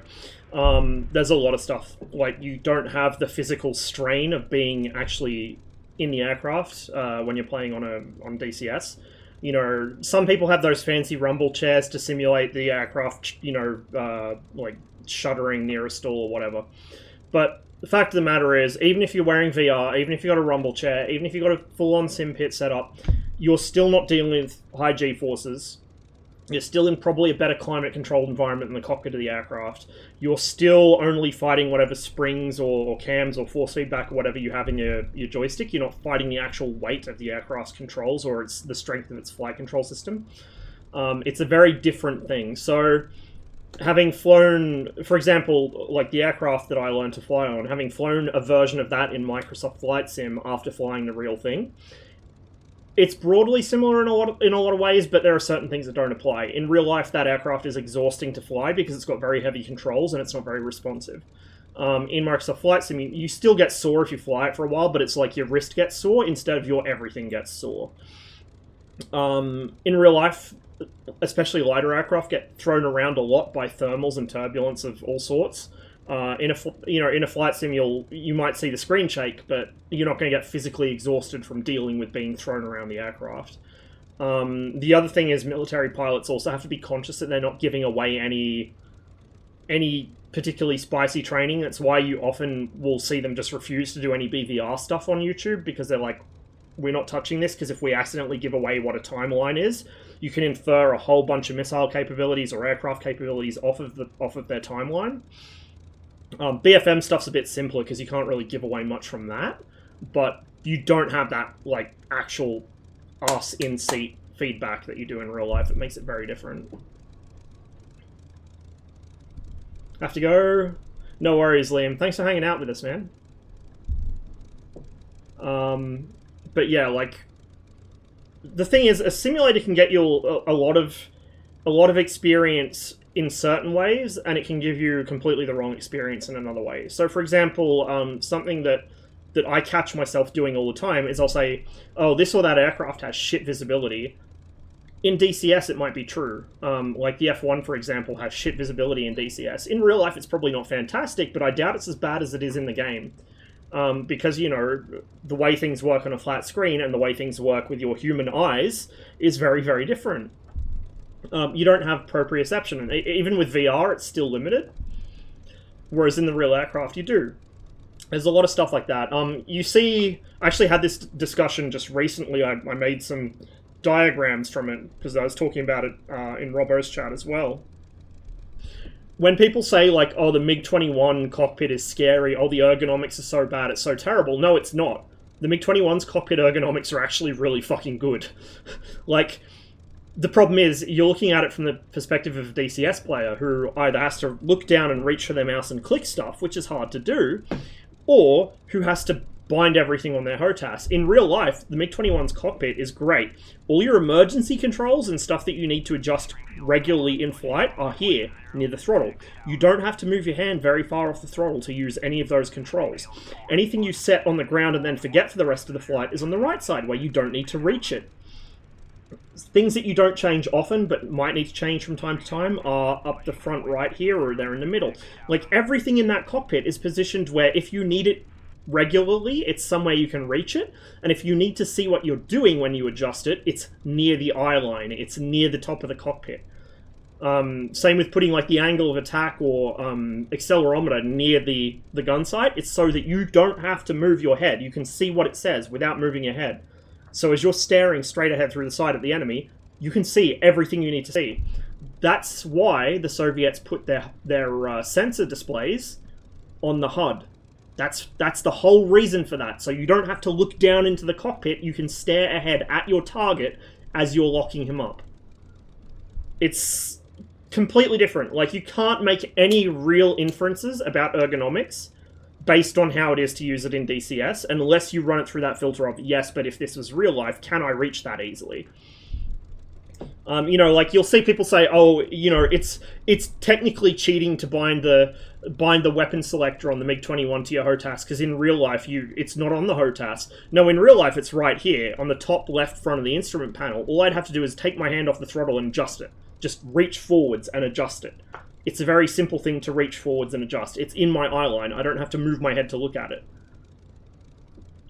Like, it's very different. Very, very different.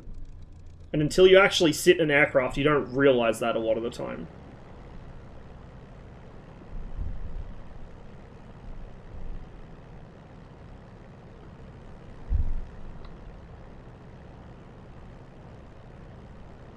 The server quietens out really fast. It'll be really, really busy until about... What time is it? 5 in the... Oh, nearly 6 in the evening here. I slept in today. So it's not doing too bad. It is a weekend, but it's not doing too bad. Usually it gets to about, like, 3 or 4 in the afternoon, and that's when it starts to quieten down. Usually all of the Luftwaffe players get off, and then everyone kind of filters out after that. But I'm glad that we've got almost even teams here. It's 5-on-4, and I like to be slightly outnumbered. It's a target-rich environment.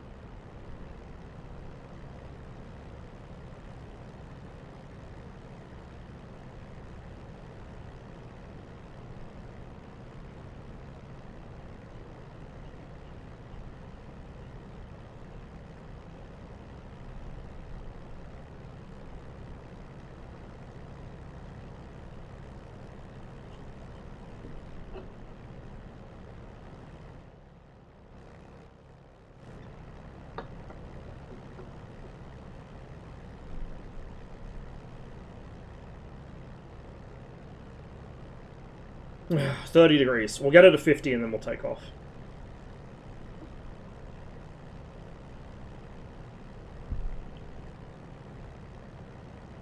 Man, do I suck with the Hind? Never know what the priority is in which I should, in which order I should kill the ground targets. Yeah, anything that can shoot back at you, kill that first. So air defense, kill that first. Things like Bradleys that have pretty nasty autocannons, then deal with them. Tanks, then deal with them, because, you know, they might hit you with the main gun as you run in on them. Things like M113s or whatever, I leave them till second last, and then trucks, infantry, stuff that doesn't really have much chance against you, that's the lowest priority target. But it should go like air defense, autocannon, tank, gun, then anything else after that. Just had a brilliant idea to simulate G-Lock in real life based on a game. Create a machine that can constrict blood flow to your brain whenever you're pushing a specific G-force. Yeah, you're getting a different market than what you expect when you're inventing that. Believe me.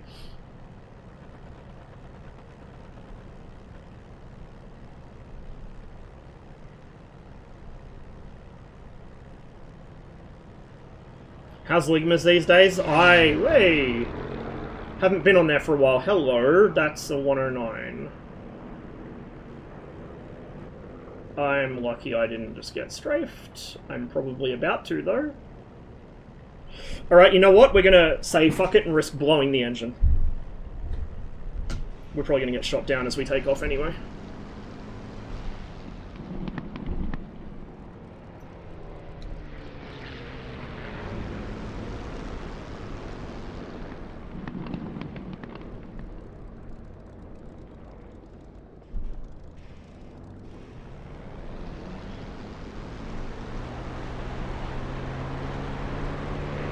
This is where we use 12 pounds boost on takeoff.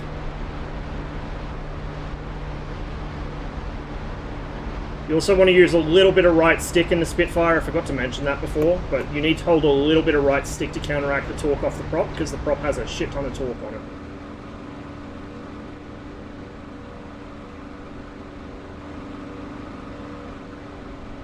Because if you don't do that, the Spit puts all the weight on the left wheel, and then she swings left no matter what the rudder's doing.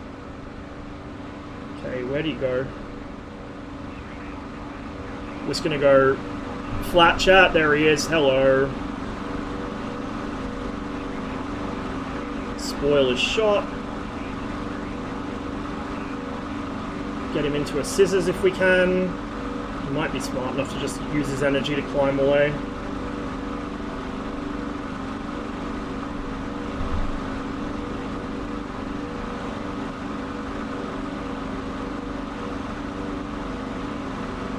Lost sight again.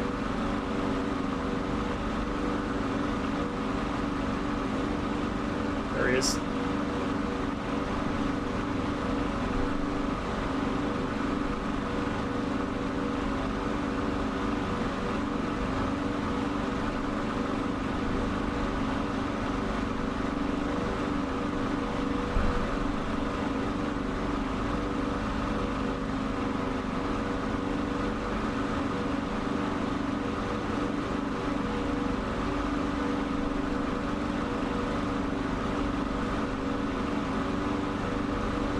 Probably just gonna run now.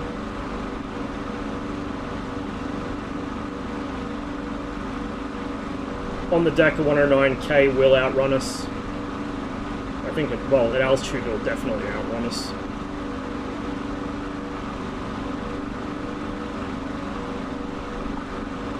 And I lost eyes on him again. Too low for the radar. Oh, there he is. Too low for the radar to tell me where he is anyway. Come on, recommit on me. Recommit on me. I want a piece. Yes, let's go. We're not going to pull lead. We're going to go in a bit of a lag pursuit because I don't want to bleed all my energy and then have him roll out and go the other way where I won't catch him. We want to try and encourage him to get into a rolling or horizontal scissors like he's doing now. And then he'll panic and try and force us into an overshoot, and that's when the Spitfire really shines. Because it's really easy in the Spit to avoid an overshoot and pull the nose to put guns on somebody when they're doing this shit. Just got to be awake on the rudder to make sure I can get the nose on. I've got to judge my lead. That should wake him up a bit. Saw a hit there near the canopy. So he's probably not having the best time of things now. It's going to extend away again, it looks like. Not if I have anything to say about it. There goes his tail, and good night, Vienna. And actually, our oil pressure's not looking too bad, eh? Happy days.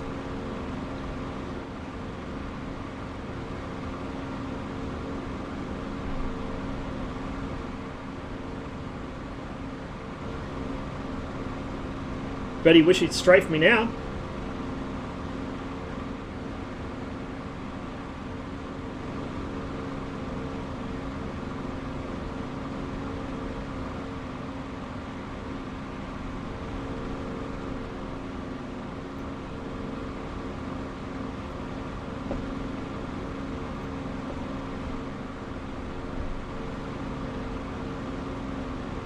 Oops.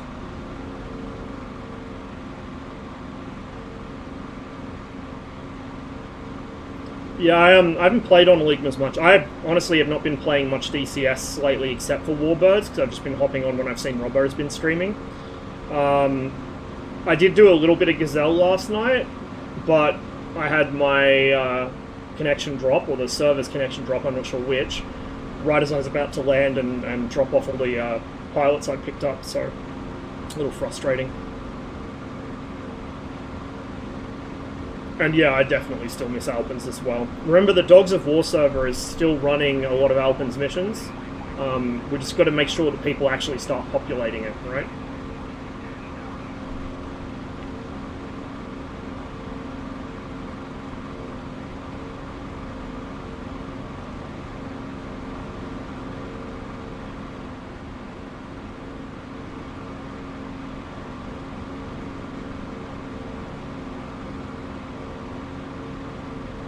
Destroy everything that can shoot back with the Edagram missiles and leave guns for everything that can't shoot back. So I use the ATGMs against air defense primarily, and then Bradleys or tanks, and then anything else like 113s, trucks, whatever. Yeah, I use first unguided rockets, so I'll always bring some S8s with me, and I'll use those next, and then the gun. Like, even against an M113, that's still got a 50 cal on it, that can still fuck you up pretty badly if it hits you. Certainly if it hits you from the front enough times, so I prefer to go through every other option first, and then the gun is, you know, that's just for cleanup, basically. And really, if you're attacking enough targets where you're going to run out of longer range weapons before you run out of things that shoot back at you, bring a buddy, bring a wingman, and just, you know, kind of, as you're flying the grinder, make sure that you're on alternate sides of it, so one of you is running in, the other one's running out, so you can cover each other and spot launches or anti-aircraft fire for each other.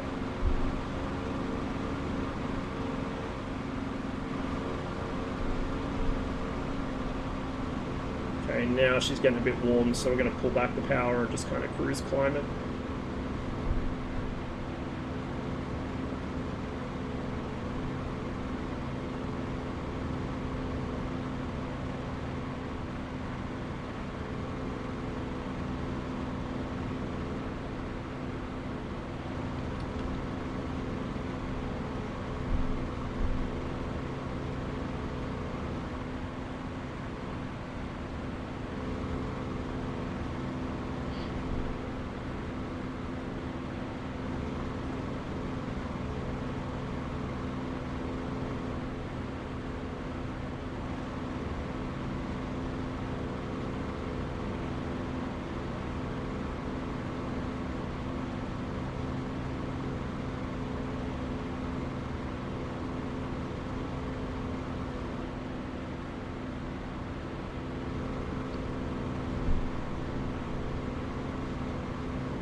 I've quite enjoyed doing reconnaissance infantry stuff with the Gazelle in there.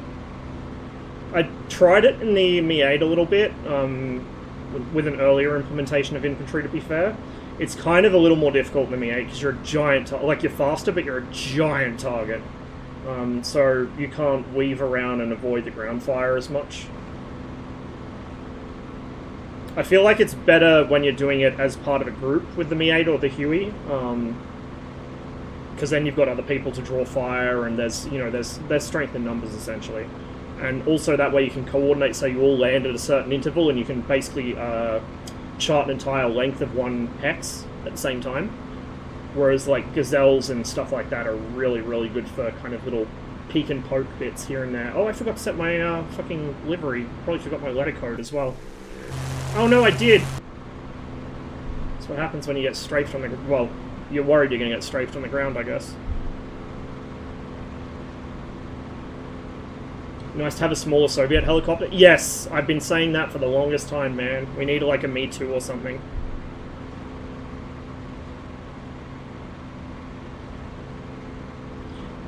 You know what? We've got a fair ways to our nearest contact, unless there's somebody down in the weeds.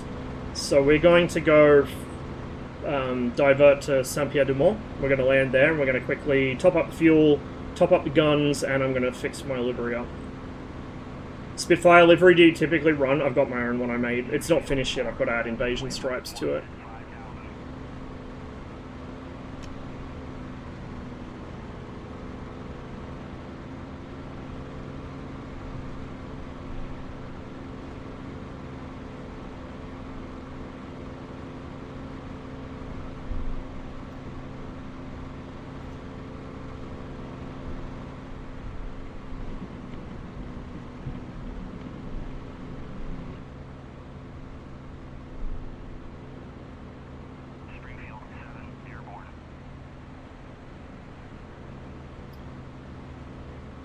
Southeast medium. You know what? No, we're actually going to stay and fight, then we'll land, because there's somebody coming for me now, I think.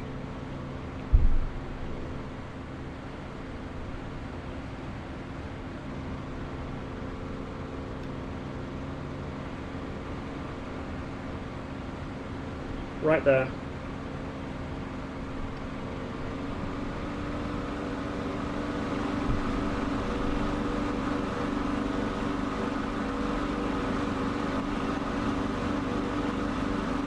I'll show you my livery once we're on the ground, as well as one of the other ones I really like using.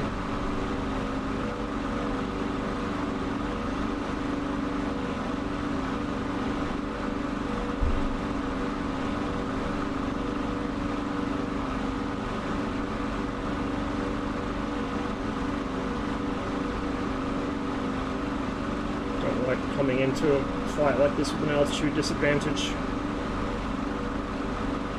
But it might mean that he doesn't see us, depends. Sometimes you can sneak up in their forward quarter like this, but if he's good, he'll be looking in this exact direction for me.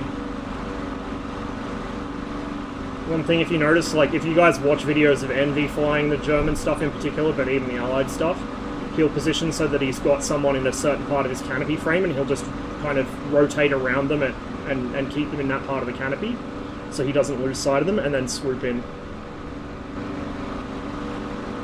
I reckon it's probably AI, it's a Dora. And it didn't react to me. So it's either AI or a very oblivious player, and the way it's flying is very AI-like. But I pulled out a lot of speed approaching from that angle, probably shouldn't have.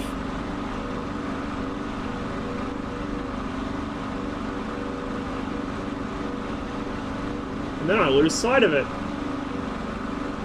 Somehow.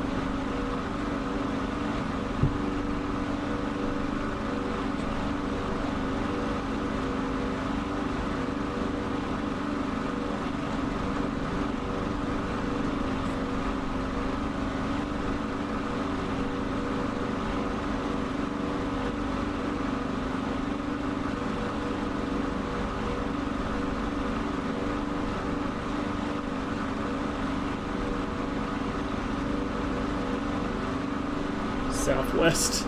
Uh-huh.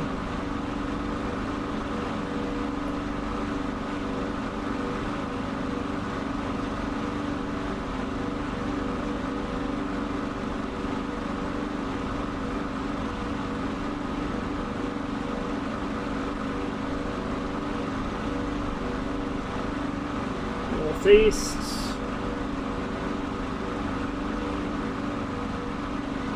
There he is.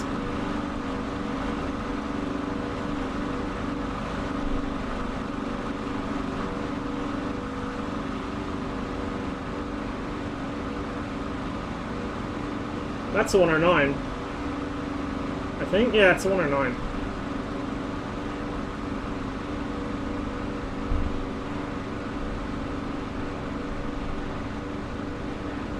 Yep.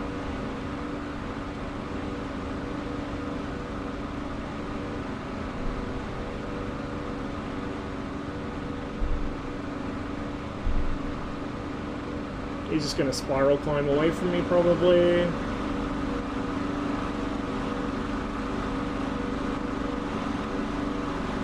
I'd say this is AI. The AI warbirds tend to go into like a two-circle like this quite often.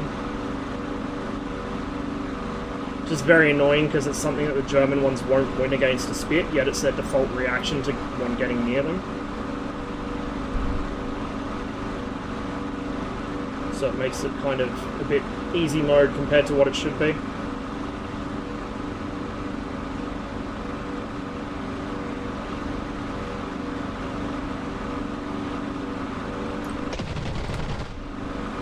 It's never gonna hit.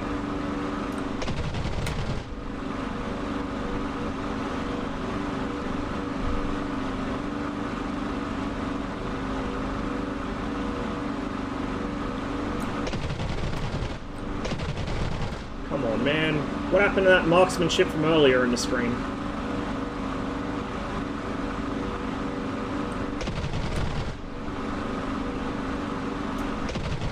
There we go.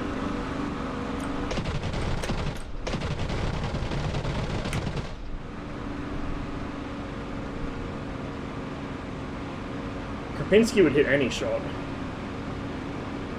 East pilot killed. Alright, I'm gonna land at Saint-Pierre.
A lot of practice probably, and just good situational awareness.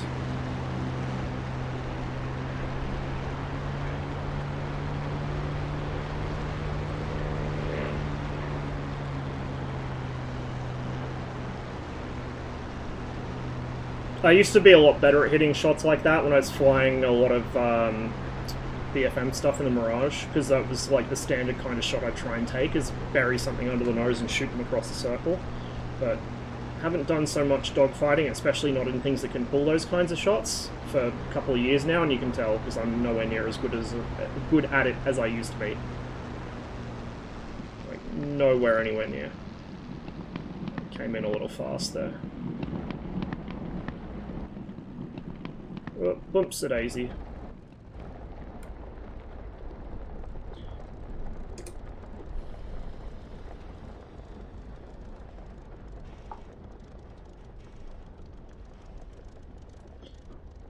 probably go park in a hangar or something so we don't get strafed as we're rearming.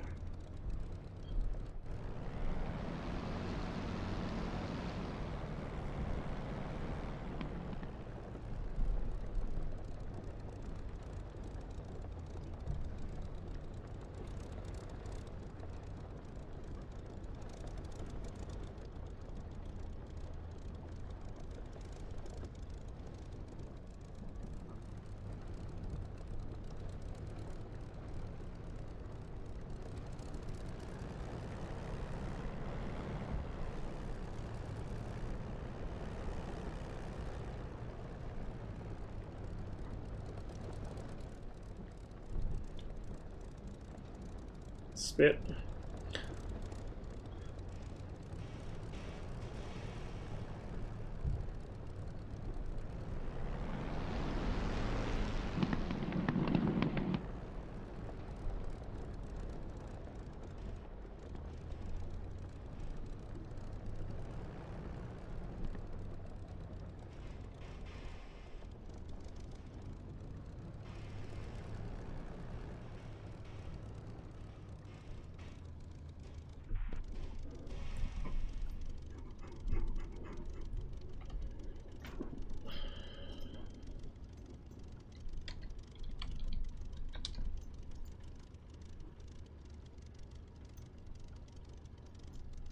Actually, I'll show you the other one, which I sometimes use.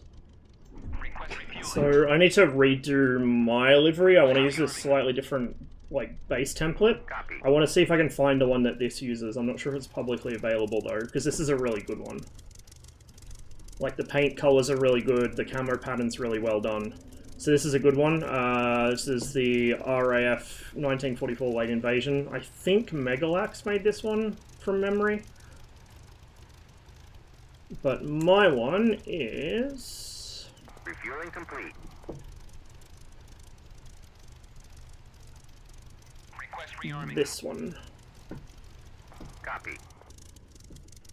Aptly named for how hard I thrash the engine and the resulting number of repairs I have to do.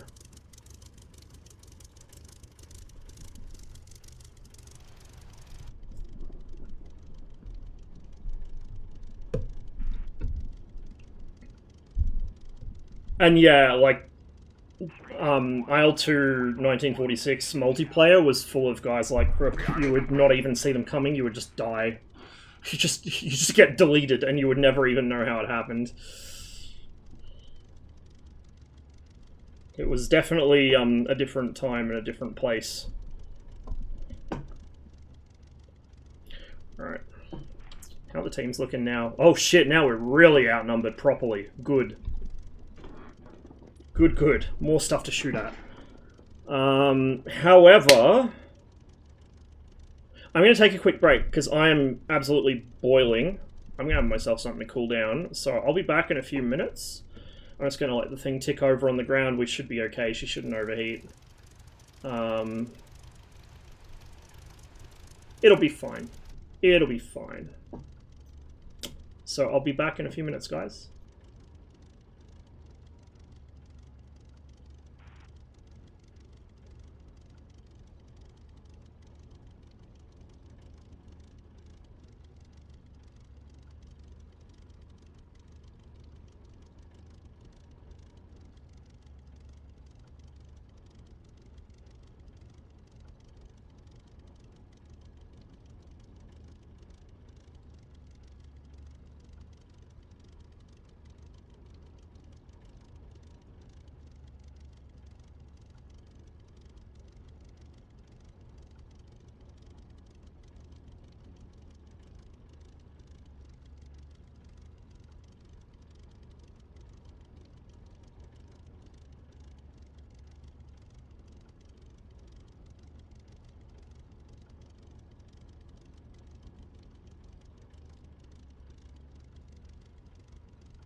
I have returned.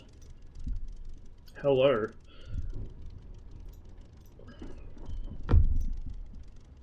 Okay, engine not cooked. That's always a good sign.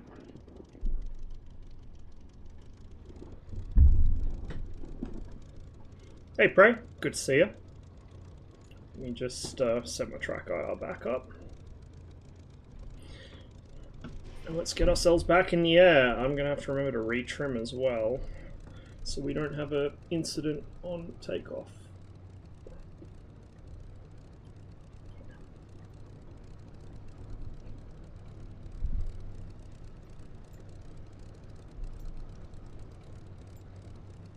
That should do us.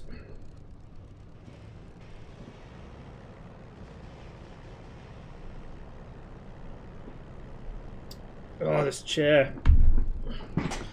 I really, really wish that instead of using gas cylinders in chairs, they'd start using like a ratcheting system or something where it cannot settle on you. I always have this problem because I'm one of these annoying people that doesn't actually sit in a chair properly, and because my pedals are offset slightly, the whole geometry of my setup is very cursed. It means that the chair just constantly settles out from under me, especially when it's like cold. It's not actually cold at the moment, so I don't know why it's still doing it.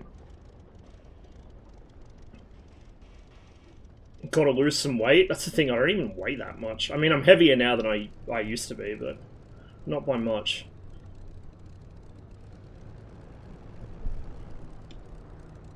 Oh, that looks a bit spicy. That's a 109, I think. We're going to be in some action as soon as we get off the ground. Happy days.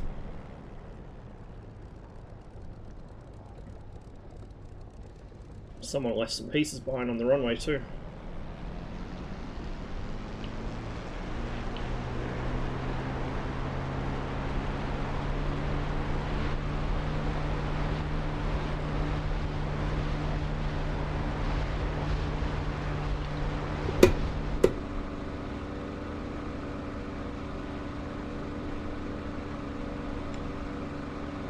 Yeah, that's a dogfight, alright.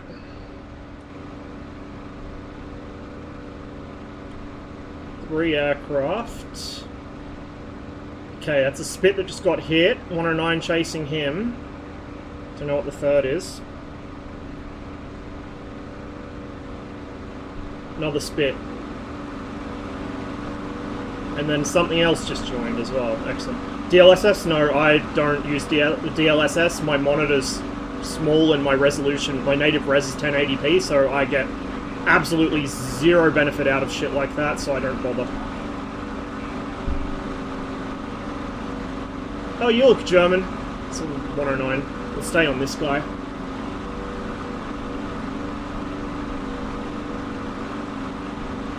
Ooh. Someone just came for us head on.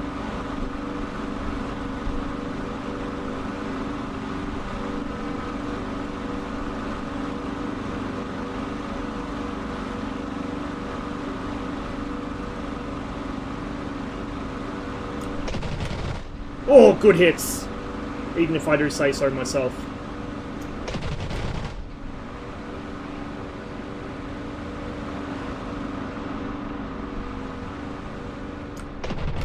Oh, that must have hurt.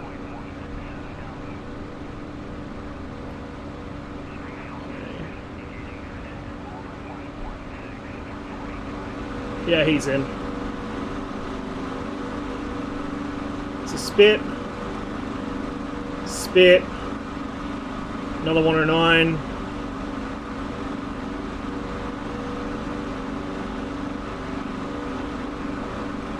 Is it the same one?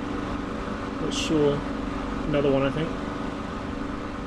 Oh no, he's toast anyway. Put the finisher in. I just took a glancing hit off that Spit. I probably deserved that, but whatever.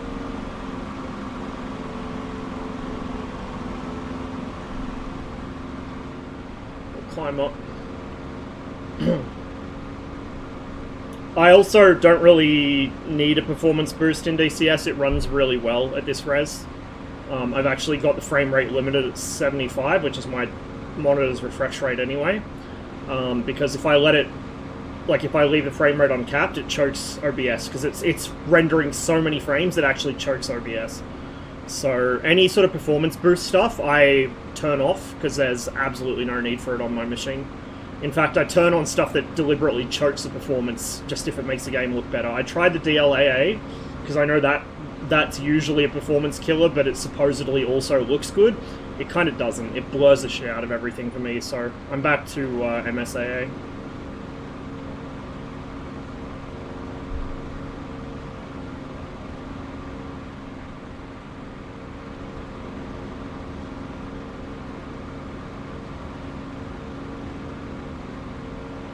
Can't wait for people to turn on DLSS only then to complain about not being able to spot things.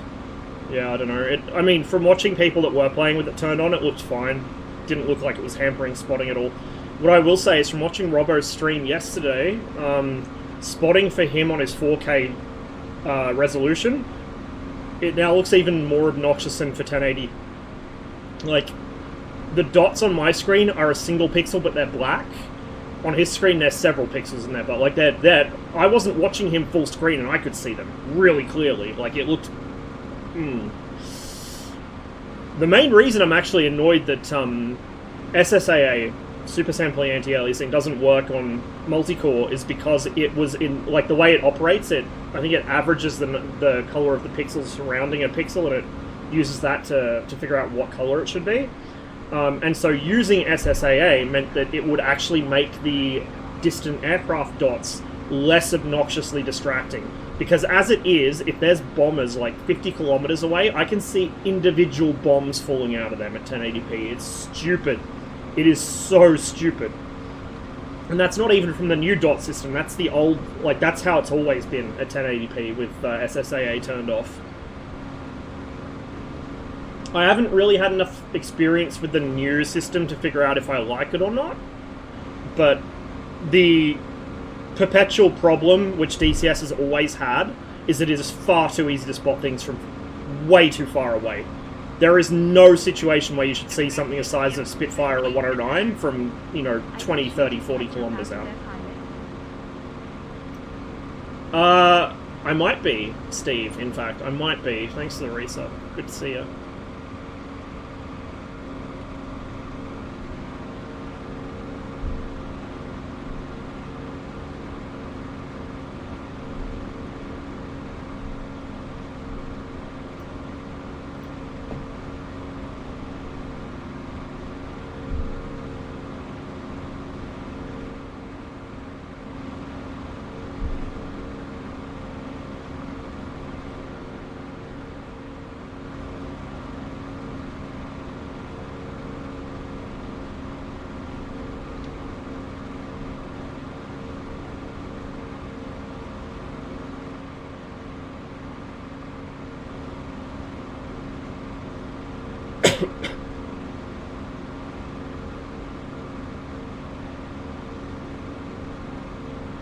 Hello. That would be the northeast contact, probably. So it says he's long range. Don't look so long range to me, huh? I'd say he's probably 10 miles at most. Probably less than that even.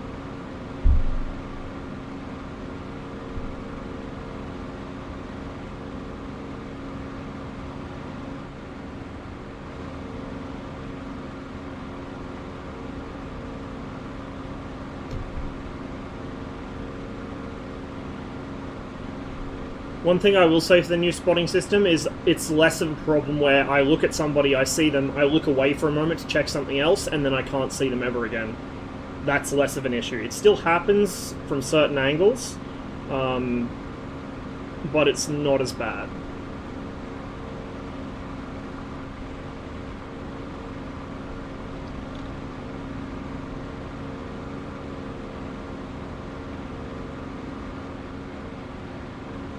Yeah, that's absolutely that contact there.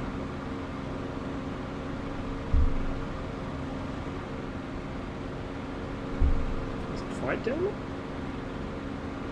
Oh, they're attacking our ships. Holy shit.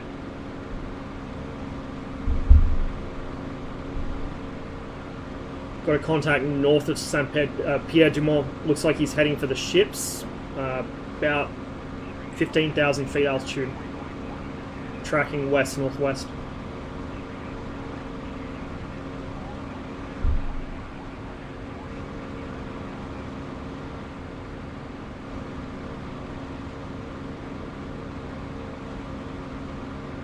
It's quite the fight going on down there.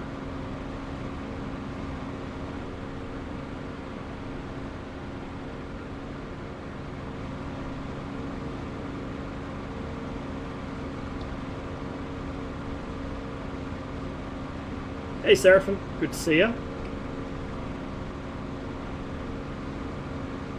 New dots don't apply to weapons, which is a nice change, a very nice change. I was getting tired of losing sight on actual aircraft because I got distracted by a drop tank or a bomb 50 miles away. Or, you know, seeing missiles coming at me from further away than I could see the aircraft that launched it, which was really stupid.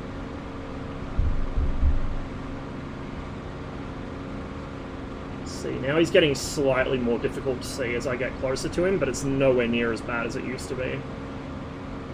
Because as I've maintained for a long time, the main problem with spotting is a skill issue.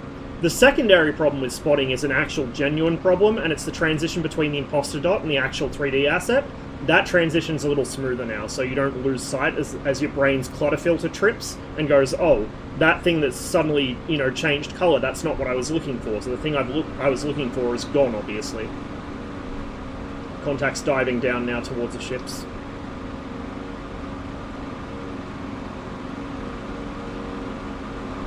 Might be diving on one of you guys. I've kind of only barely got sight of him.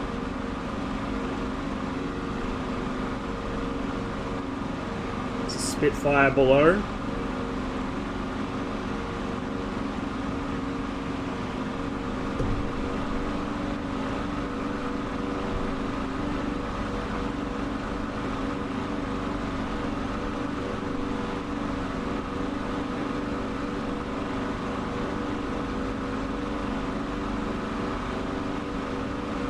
Another Spit.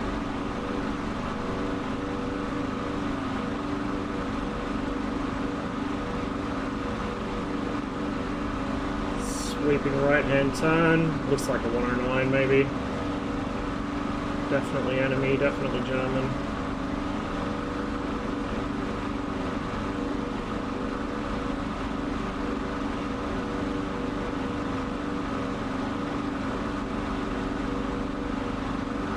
Oh, it might be 190. Kind of hard to tell from this angle. Wait, is that a fucking Mustang on there? No, that's enemy. I just dived down through a pair of Spitfires. I'm behind this guy. He's climbing climbing east with me on his tail, kind of long six.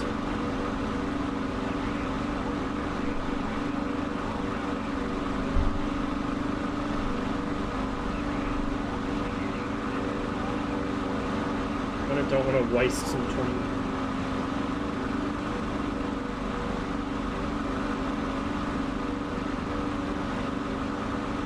That's a 109.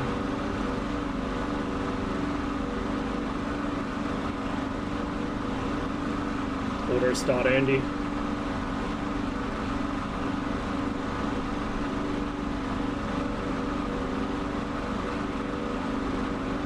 Okay, the thing I'm chasing is a 109, it's recommitting to the right. Should be able to get him here if he keeps this up. Close the gap on him and gun him. Just gotta watch out and G-lock myself.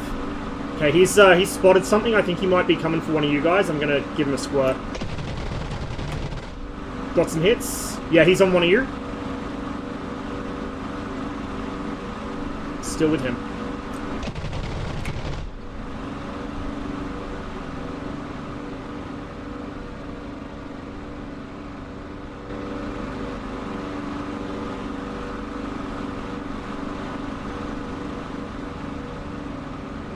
This 109's had it, I reckon he's in a spin. I saw some bits fall off that looked pretty important. Oh, he might have recovered it. Not for long.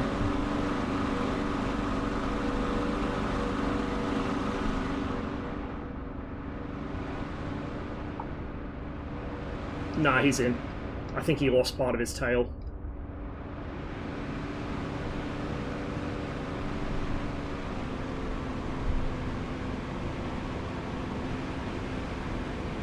Yeah, he's kind of intermittently spinning down, trailing oil and something else.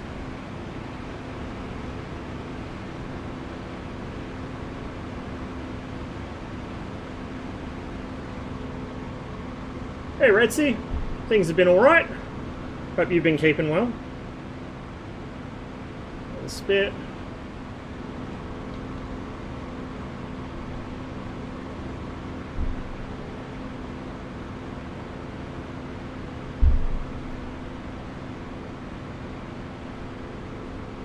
Still AAA coming up. Is there something else down there?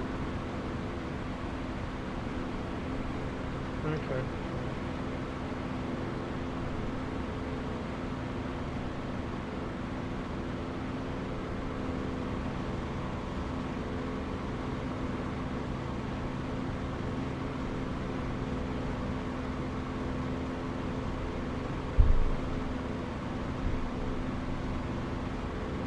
Still good on fuel.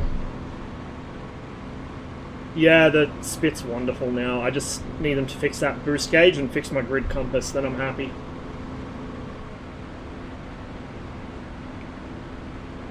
Is that P51 there behind us?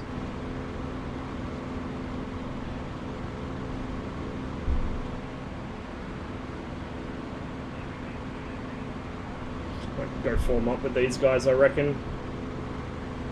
What's Robbo in? Probably a spit. He can't help himself. Yep, he's in the spit. I knew it. I fucking knew it.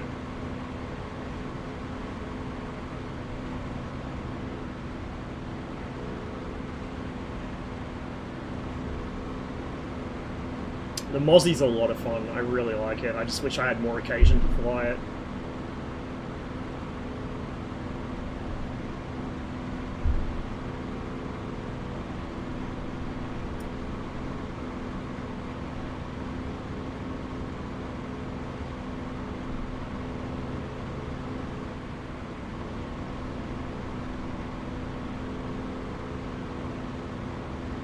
Robbo, mate, you got to start using letter code so I can recognize you when I fly up alongside.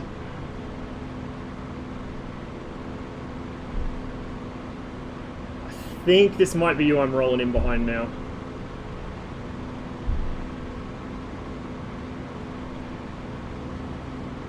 You see something off your, like, lowish 1 distant? Crossing 12?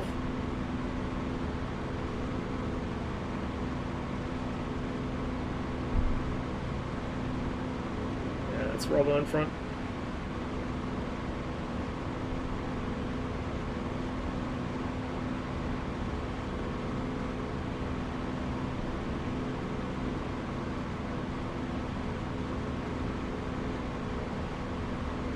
Plus, the only thing better than 1 Merlin is 2 Merlins, as we all know.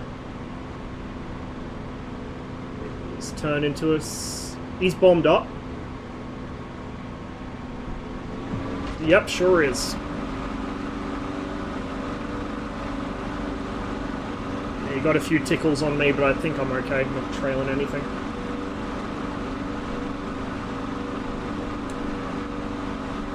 At least we know we're not going to have trouble catching him. Not with that shit hanging off of him.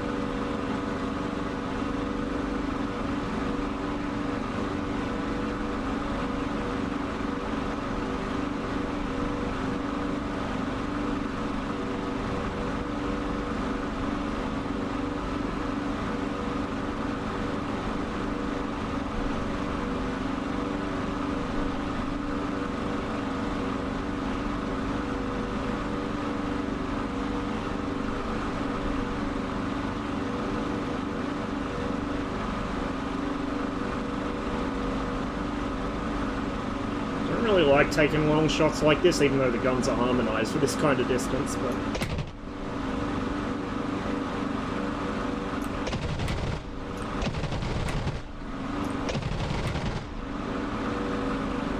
just try and get him to maneuver.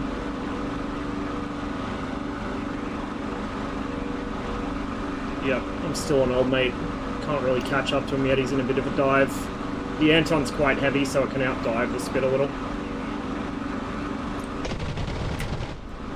Oh, you reckon? Yeah.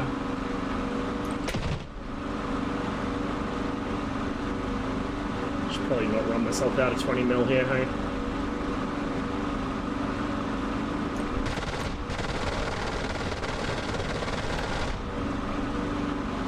Just trying to harass him and throw his aim off.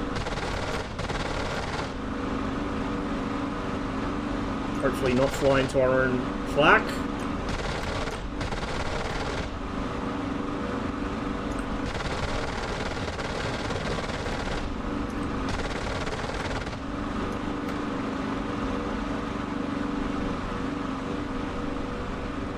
Oh, he cooked himself.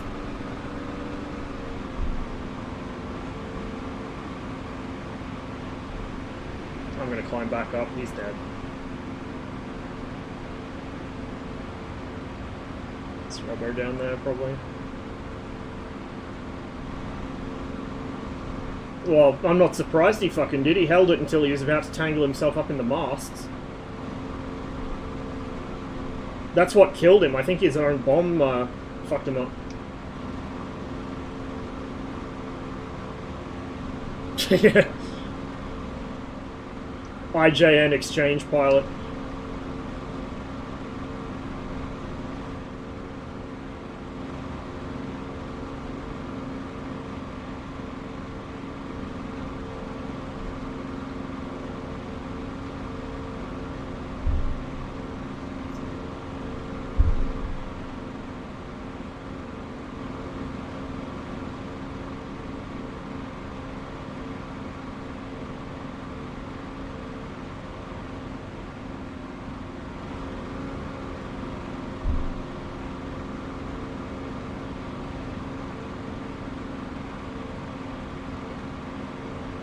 P38, Typhoon and P40, what, for stuff you want in DCS? That's a pretty good list.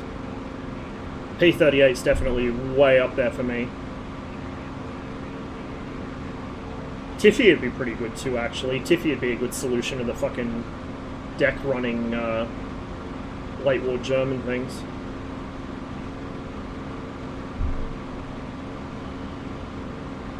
I want some earlier war Germans and some later war allies. Or like late to mid-war. I wouldn't say no to an early war Spit or Hurricane either, but you know, we need some Germans that can fight it first. So something like a Tiffy would be quite good. Don't want 25-pound Mark 9, don't want to give 109 excuses. I wouldn't say no to a 25-pound Mark 9 with a Ferranti sight and a fucking E-wing. In fact, I would say yes please, give me it now. But yeah, you're right. Don't want to give him excuses.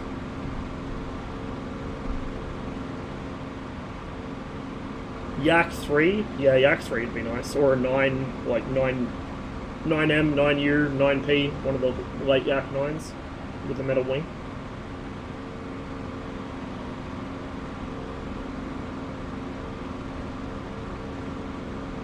DO335. The funny story about the 335 in IL-246 was, God knows how many years ago. The plane set on the server in question had the Mozzie in there as well, and I was flying the Mozzie.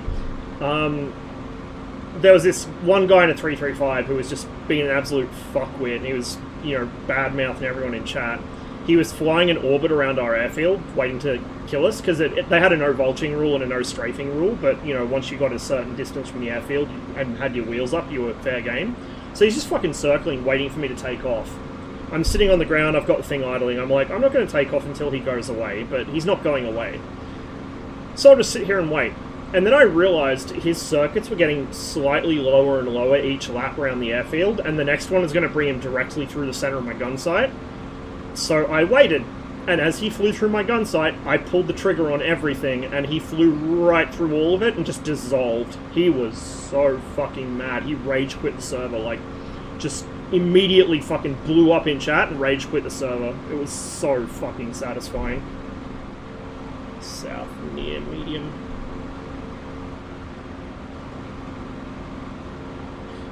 Just about to merge with something over Saint-Pierre. I don't see it yet though. Probably slightly above me.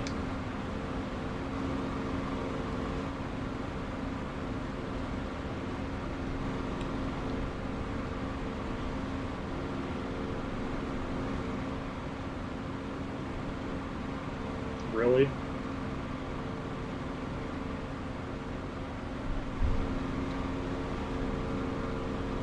I got one east near low still, so there might have been a second. Oh no, I see the fucking debris. Did you just fly over his wreckage? Okay. Yeah, I'm getting call outs one medium altitude, medium distance from me to the south, so it might be another coming in for a head-on. We're getting the authentic 1944 Luftwaffe experience today, I guess. They're not sending their best.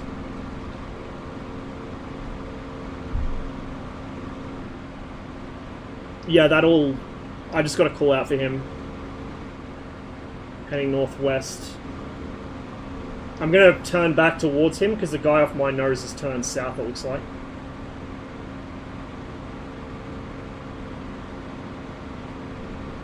Is that your guy trailing fucking fuel or whatever? Coolant?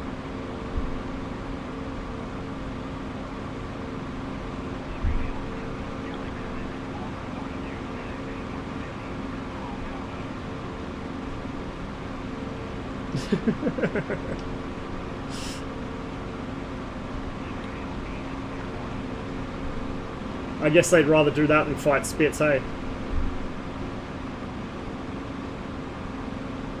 Yeah, okay.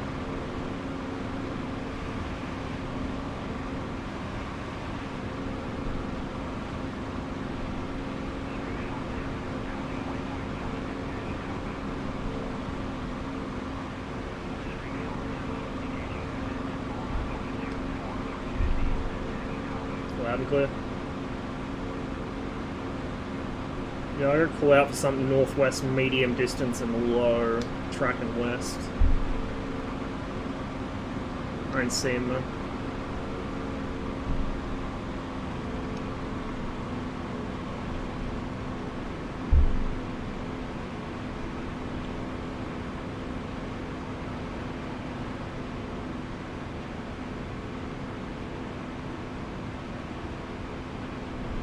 I think we still are in St. Pierre, don't we?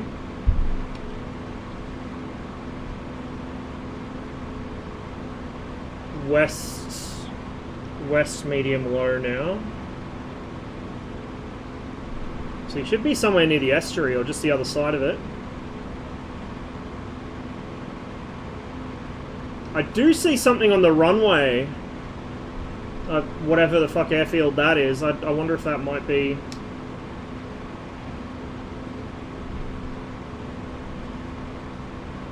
It's parked up right at the far end. I'll go have a look. Most people still use SRS. I think... So I'm using it at the moment. I think most of the people that have been playing on here are still using it. I haven't tried the new voice stuff yet because I just haven't come across people using it, to be honest.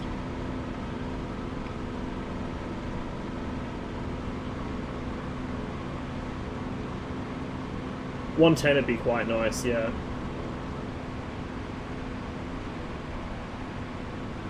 Something just... There's a lot of explosions happening around St. Pierre.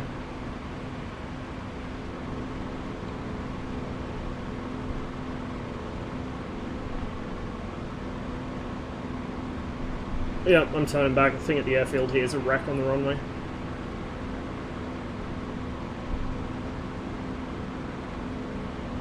Say again, garbled.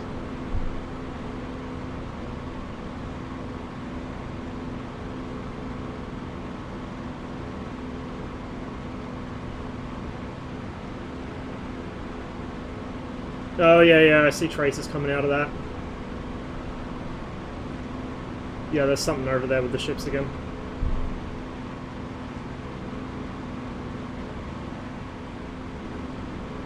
No, they put quite a bit of effort into the in-game voice stuff. It was just a case of making it stable enough that it could get to the point where people would start using it, and then you've got to have the whole palaver of encouraging people to try it out. And then gradually they'll start to shift over, because you need to get critical mass before people use it, right? Otherwise everyone just stays on fucking SRS. Like, SRS is great and all, but I would much rather use something integrated into the game so I don't have to launch a separate fucking program every time I play and worry about keeping the separate thing up to date. Yeah, there's a bit of a conga line happening here at the ships. I'm joining it. Is that you trailing the 109?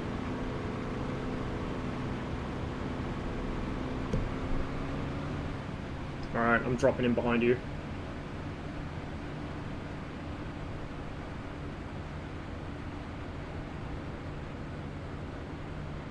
Fucking Mustang's just going for head-ons.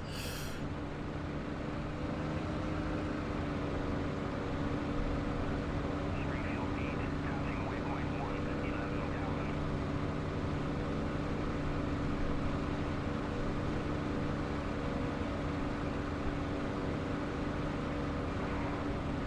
Just try and stay behind Robbo so I don't get in his way.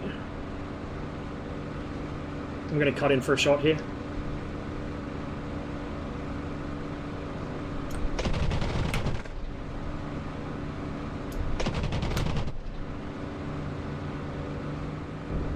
Oh, fuck. That was why I didn't want to get too close. It's hard to keep track of where your buddy is when you're doing that. I'm going to drop back in on him again. He's in. Good kill. Yeah, it's not a bad plan. I should probably top up the fuel in the guns.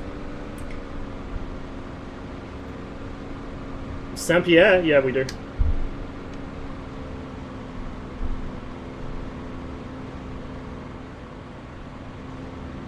Yeah, she does. The Mark 9 especially, like the late Mark Spitz, have quite long noses.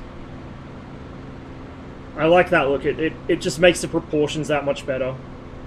Like the early Spitz look good too, but the like late Mark Merlin Spitz are just peak. The Mark 8 is the most aesthetically beautiful aircraft. You cannot convince me otherwise. The Spitfire Mark 8 is gorgeous.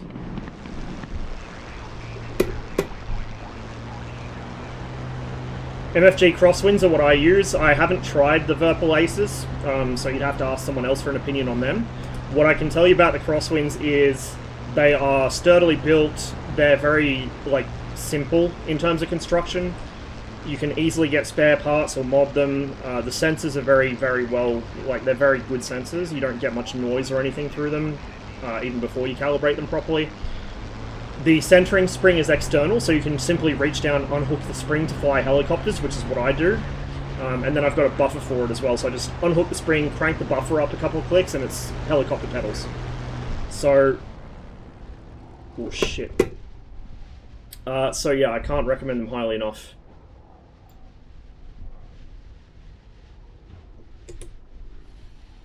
My engine just decided it's going to go on strike, so...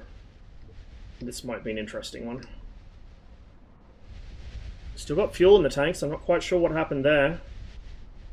She's not overheated.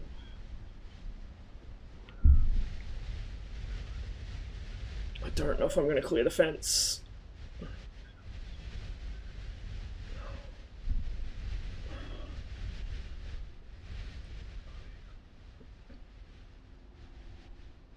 Yep, she's going to settle. That could have gone a lot better. That could have gone a hell of a lot better.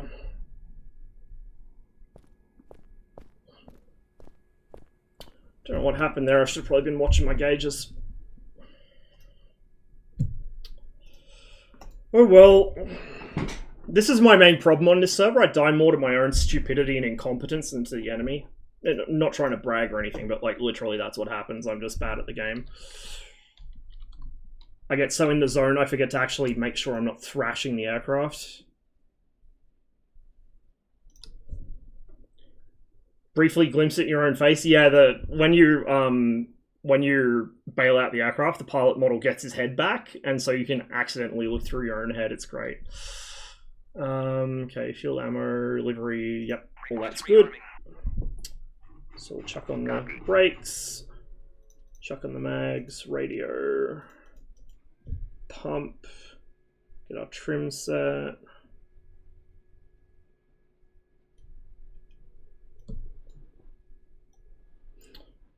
I wonder if it actually cares whether you use a dust filter or not. I should probably actually start using it, hey? I don't think it really matters, but...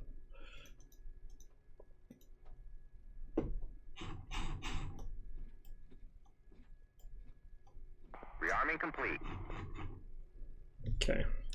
Crack throttle. Cut the mixture back.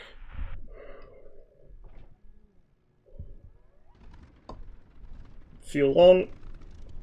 Jimmy the throttle a little. Okay. There we go.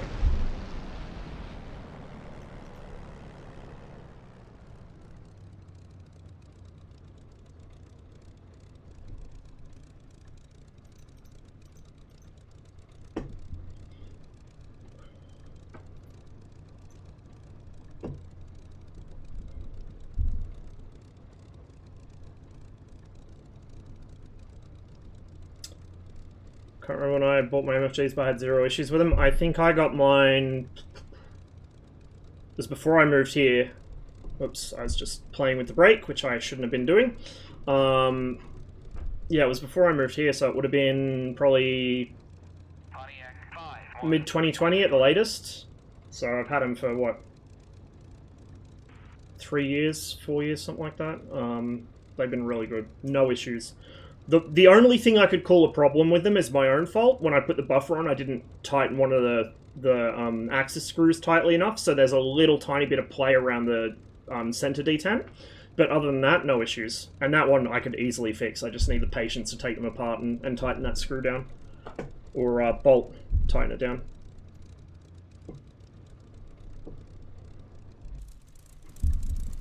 Springfield 7, passing waypoint Reset my 9,000.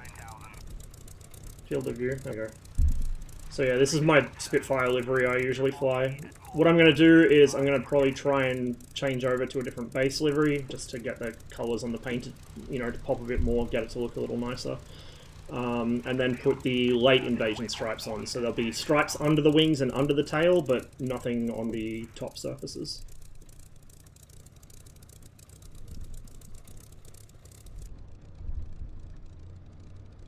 And after the last how many times I've killed my engine by accident, you can see why I named it Hangar Queen.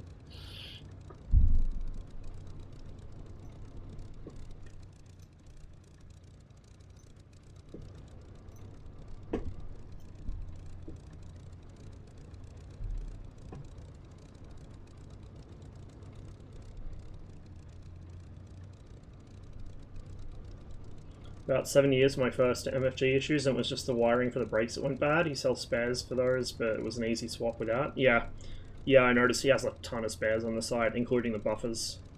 So even if your pedals don't come with a buffer, you can buy one and install it yourself, which is what I did.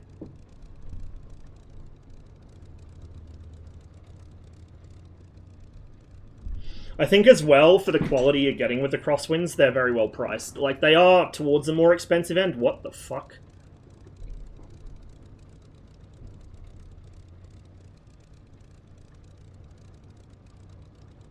QX Files music? Oh, server go down? Server might have gone down. Did the server just die?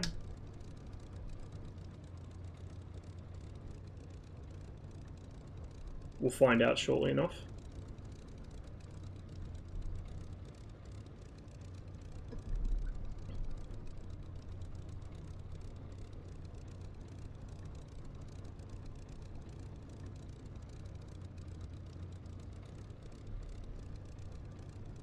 Honestly, hate Thrustmaster products. Yeah. I am very anti-Thrustmaster after my experience with them.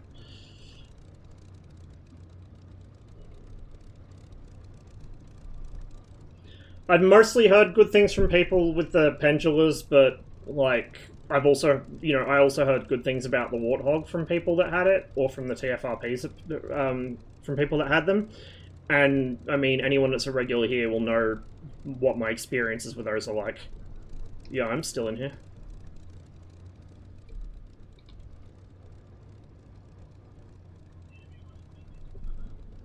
Apparently a 109 and an Anton.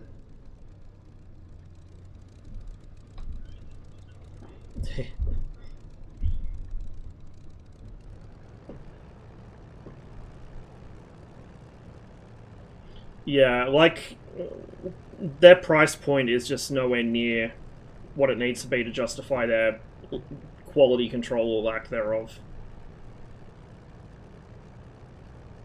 liked it, but you didn't, due to durability.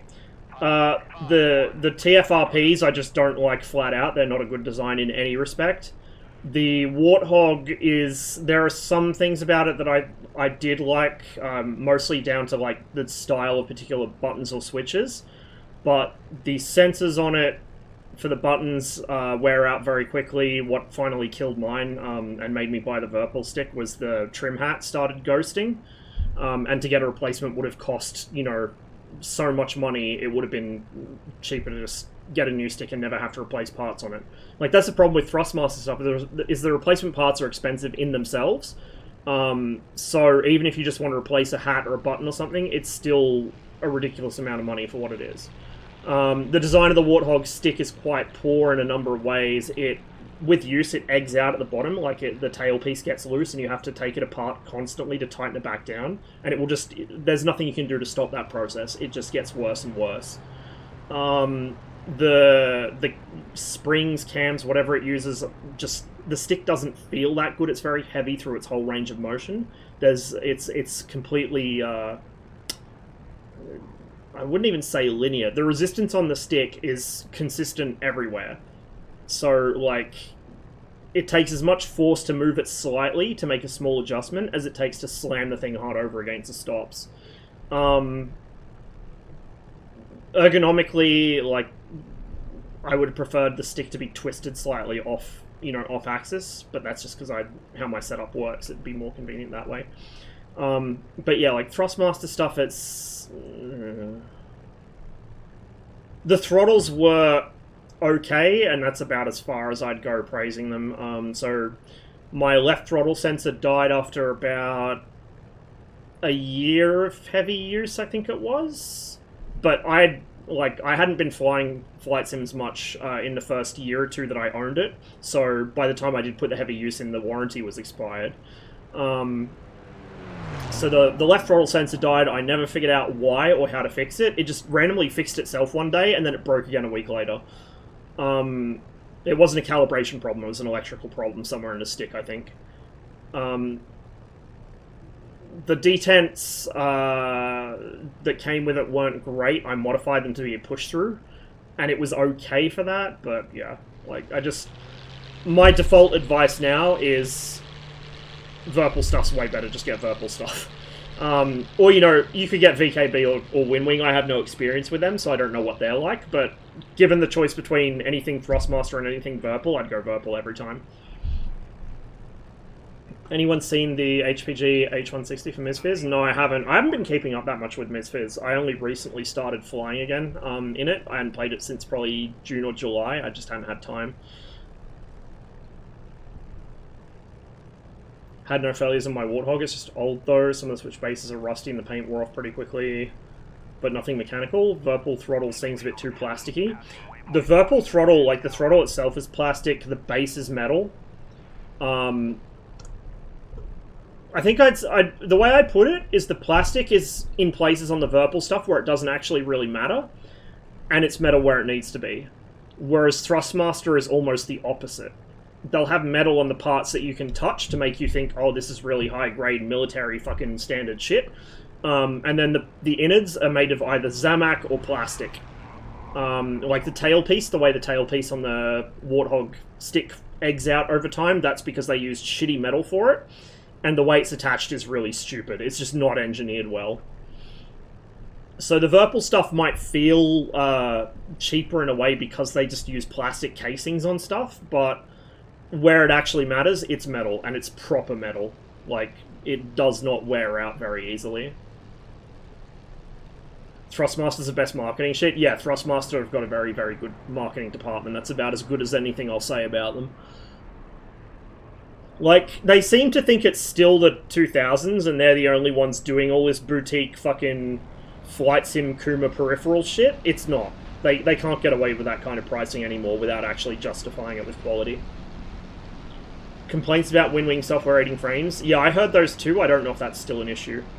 I think, though, there was a way to bypass that. Like, the problem that was, or the thing that was doing it was something that's not actually critical for it to function. My brain and my mouth are on two separate wavelengths today, I think.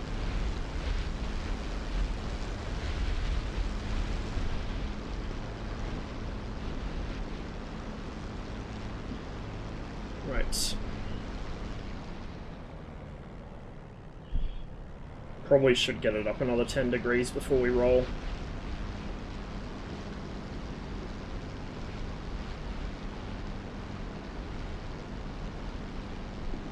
Use the software to configure mapping and kill it when you play. Yeah, that's what I do with any sort of peripheral software for stuff like that. Unless it's something that has to be on, like TrackIR, I just use it to configure and then I never run it again. Which is the way it should be as far as I'm concerned.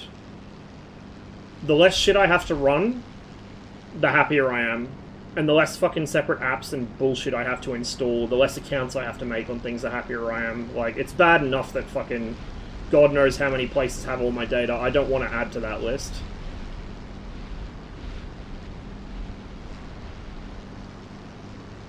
And it's more for me to keep track of, which is never a good thing, because I can't keep track of what day of the week it is half the time. Alright, there we go, 50 degrees on the oil. That'll do me.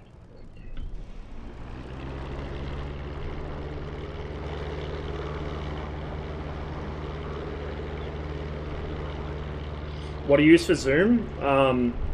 I use the little slider on the front face of the throttle.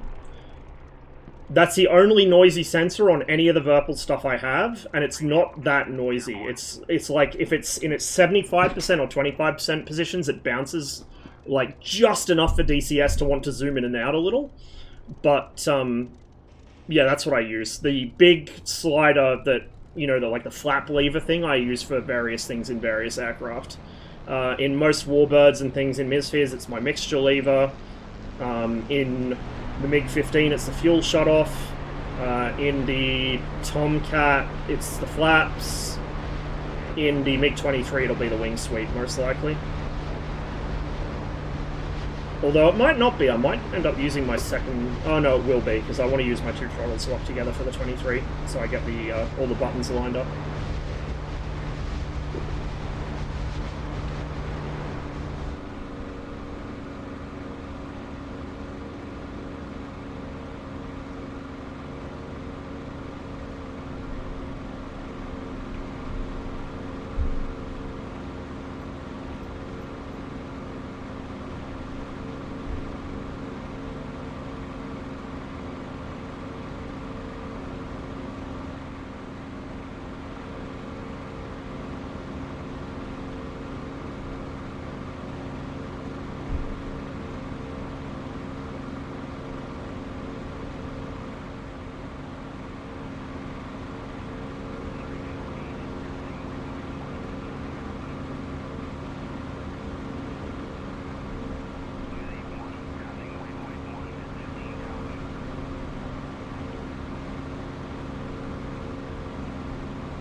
Chug. Nobody! It's an AI. All of the players are in Spitfires. Beautiful.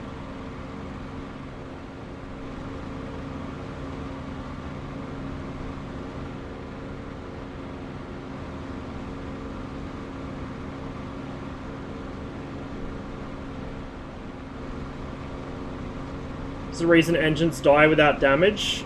In this, you mean? Could be any number of things. You could have overheated it, you could have overcooled it, could be like you've done something that's blown out the oil seal, which is usually what I fuck it up with. It could be that something's interrupted the fuel flow. It could be that, you know, you're out of fuel is the obvious one, but it also could be that the fuel system's not configured properly. You've got it trying to feed from a drop tank that isn't there, or, you know, it's trying to feed from a header tank that's not filling up quickly enough. In the Spitfire, you need the fuel pressure switch on above 15,000 feet or so.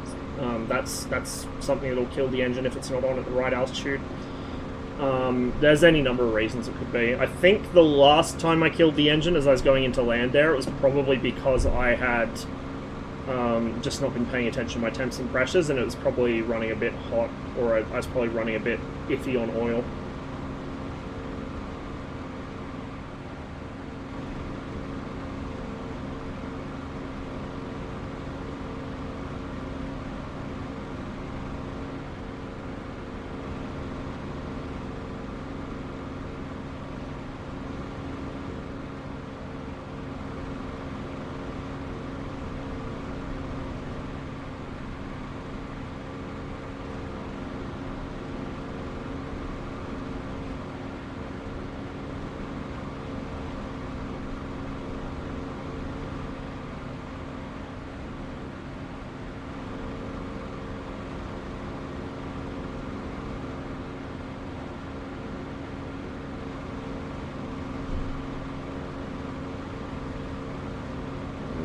some more people hopping on.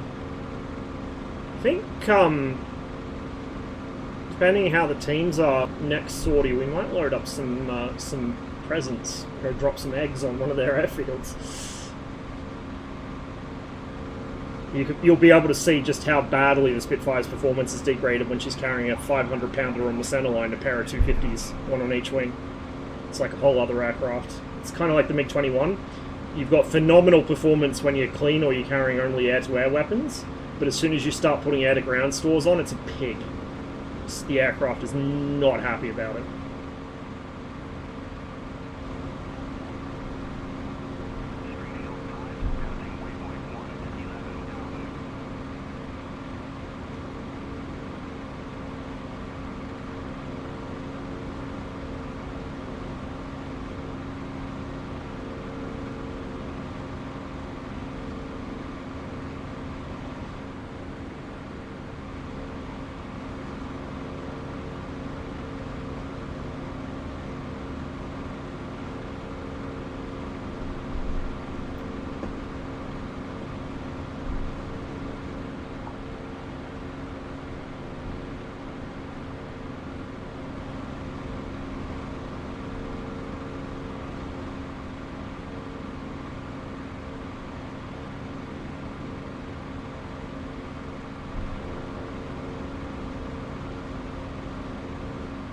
So the thing to our south at medium altitude is probably one of the AI fighters. The thing east at long range and low altitude tracking northwest is probably going for our ships. So we'll head that way, I think.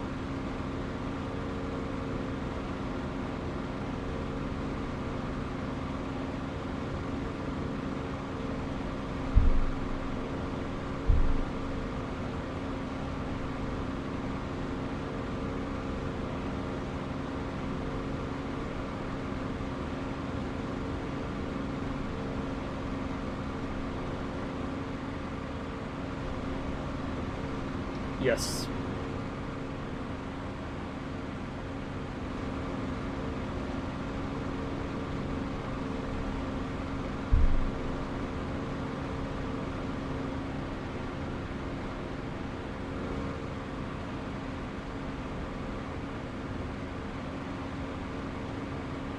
There's that contact.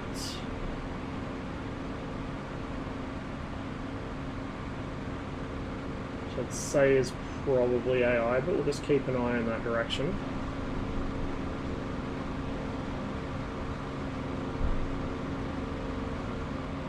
Okay, that guy has now turned southwest, so I don't know what his game is. We might actually commit on this guy then.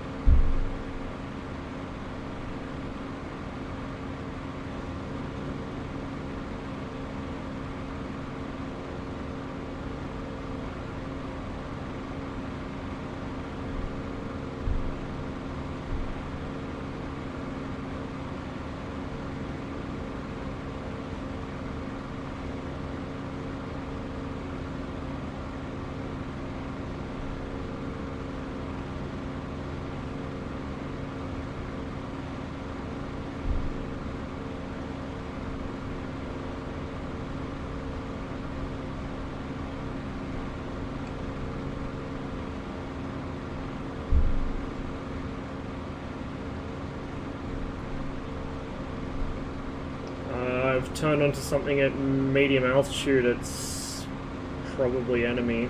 If you're near Saint-Pierre, this is happening to your south, but it's probably no factor to you.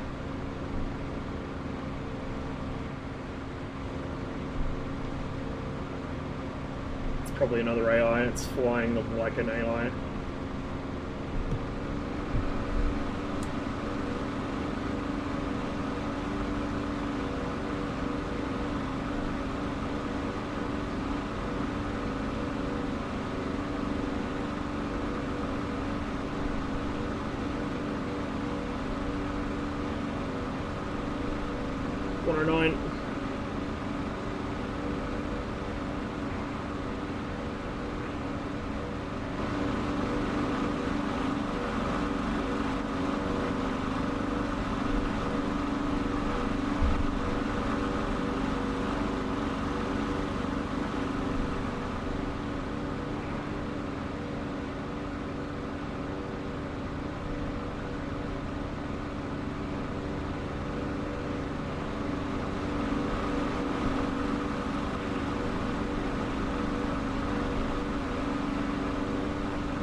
It's a little risky.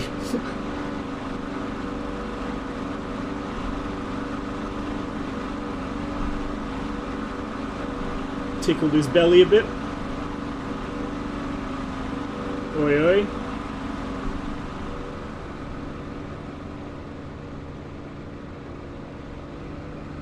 Yeah, it's AI.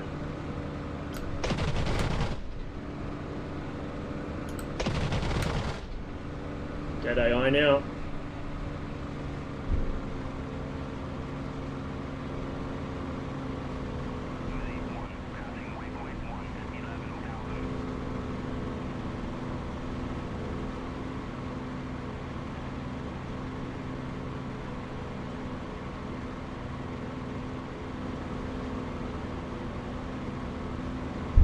Turn my music up a bit because I can barely hear it. Let me know if it's drowning me out or anything.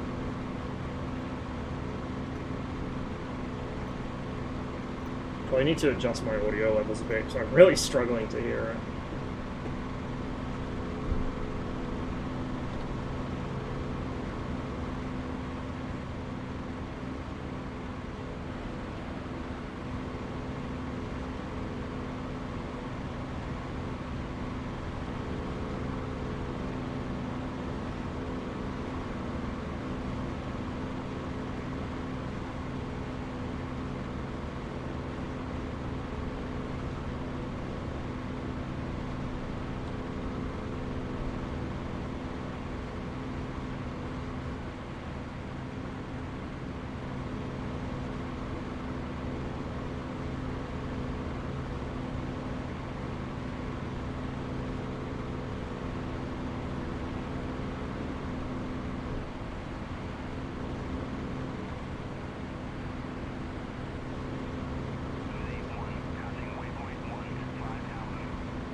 Pressure's looking a little high.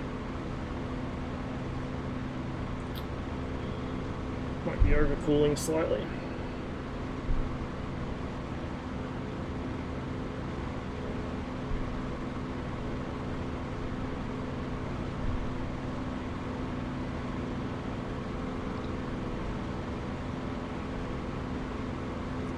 Southeast.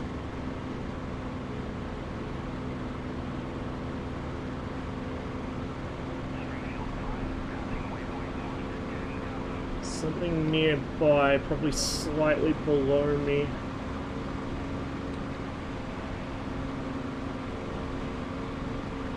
It's medium.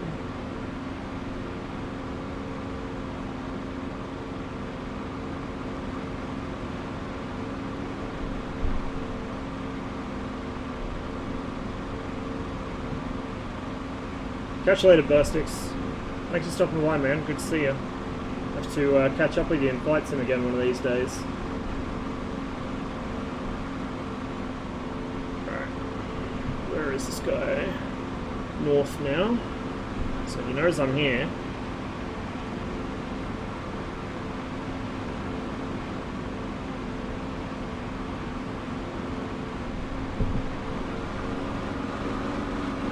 Yeah.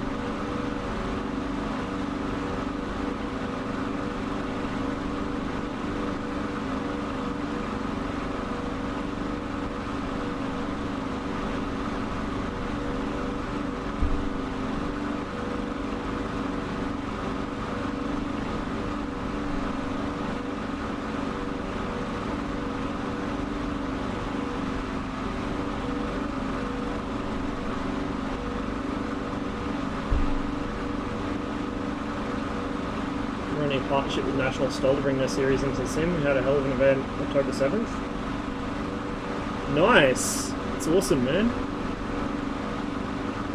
Yeah, I was having space issues on the SSD I run the sim off of, so I need to finally bite the bullet and get add-on linker set up so I can just toggle stuff on and off as needed, but I haven't done it yet, so for a while I wasn't really playing much because I was worried if I updated the sim it'd kind of heat up what was left, but done a little bit of trimming down, so I've been able to start playing again from time to time, but one of these days I will get add-on linker set up properly, and then I can start playing it a lot more regularly again.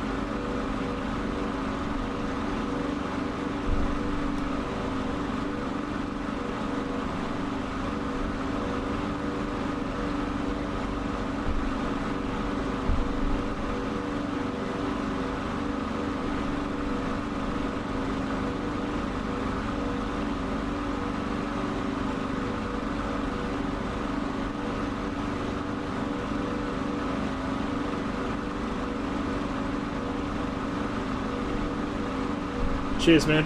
I'll check it out later. Okay. I think the thing climbing is him. The thing I'm behind is a spit, it looks like. Yeah, it's a spit and a 190. The spit's coming through the top now. Or is it 109? Might be a 109. Spit in the dive after that, whatever it is I'm joining. I'm gonna pull in for a shot here. Just heads up above you.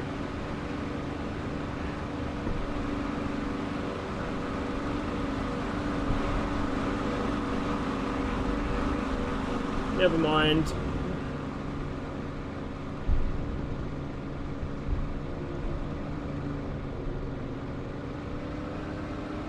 He had a better angle, but he didn't take it. Might be Robbo. He's shooting there. I saw the smoke come off his guns.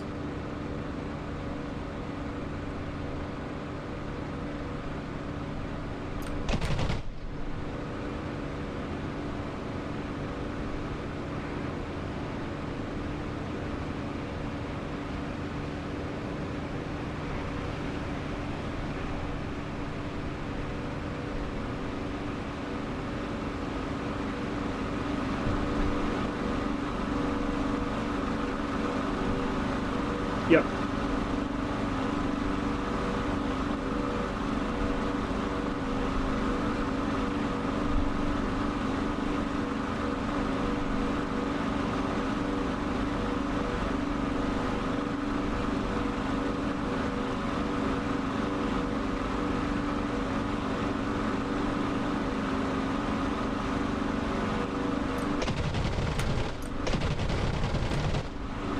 A couple hits.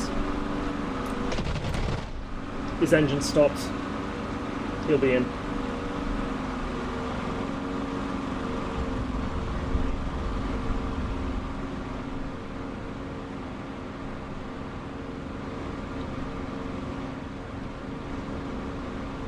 Another one's the south medium distance, tracking west.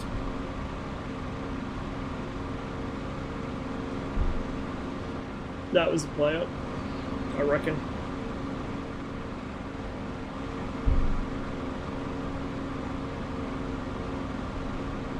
How are we going on fuel? Yeah, we're good.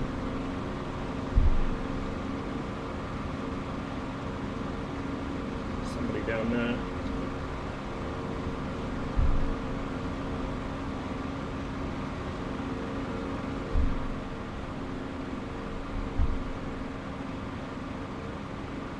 That'll be Robbo.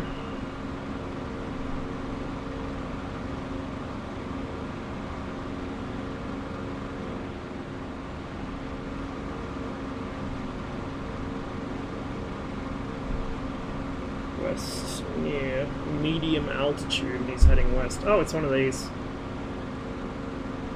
Now, is it the trail or is it the lead? That's a 2-ship where the radar's calling out, so it's someone chasing something.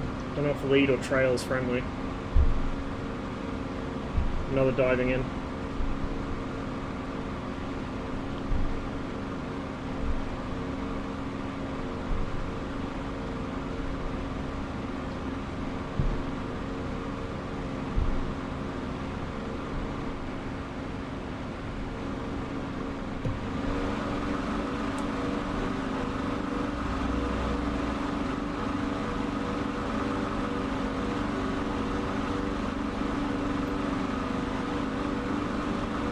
Did you see if that 109 that we were on went in yet?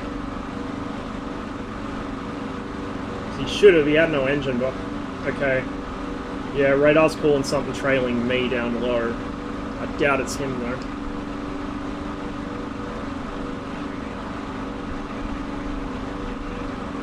Yep.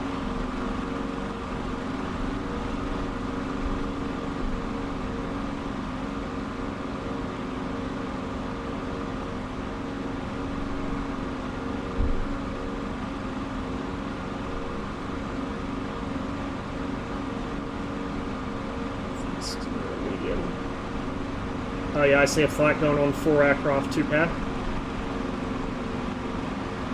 I'm under it. Okay, first pair's a Spit trailing something, 109.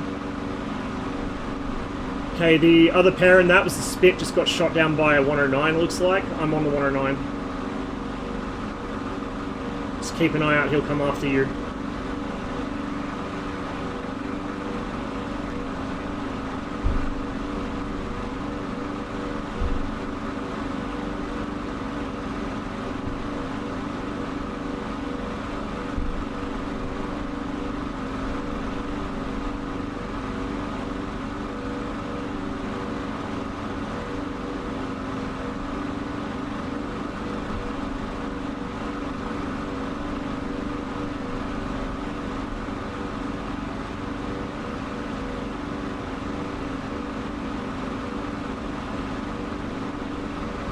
Chasing a 109 on the deck.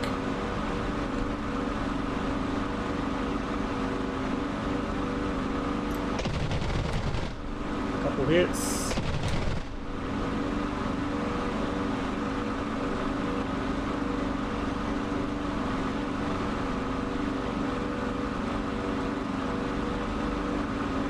He just fired a green flare. Still with him.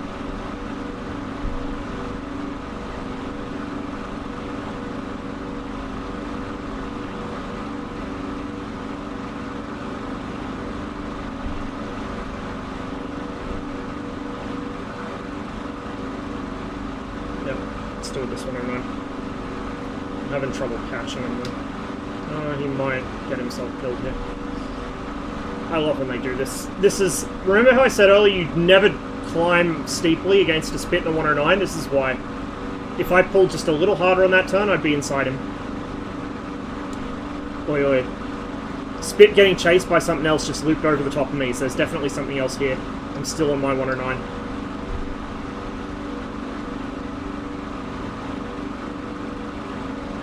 My guy's making it difficult to catch him. I'm gonna have to break off soon or I'll put the engine.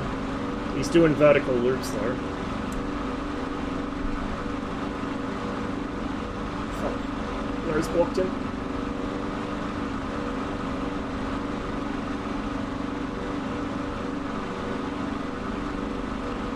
Okay, my guy's slotting in on that other fight. Something Spit followed by 2 109s, 3 109s. My guy's broken out. I'm going to join that fight and just hope my guy flies off.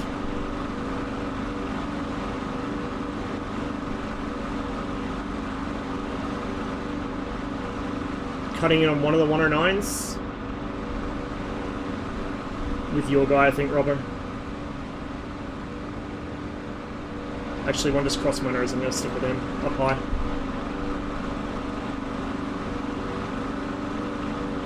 Watch my engine doesn't blow up here. Oh, she didn't like that. He might go in.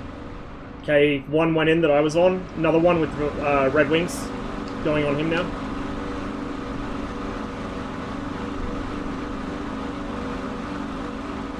He's definitely a player because I don't use that livery.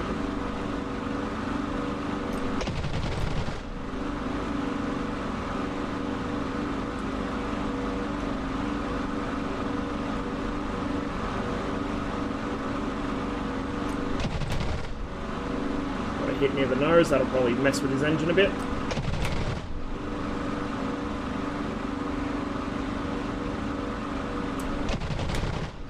Couple more hits.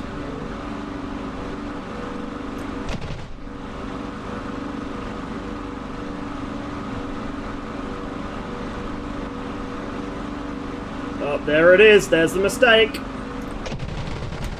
Good hit there. Caught right up to him, and easy kill coming up. Of course, I'm out of cannon. Right, Red Wings is in.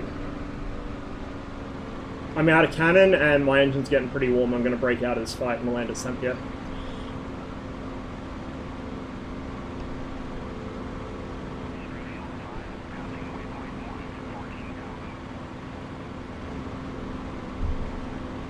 Whew. Okay. Just make sure nothing followed me home.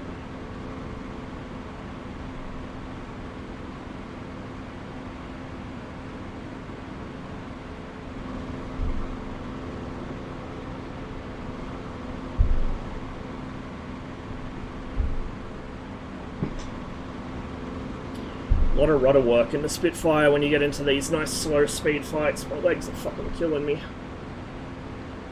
So, beginning to reconsider my decision that I might do some helicopter stuff later in the stream. Hey, we might anyway. We won't be fighting this spring at least.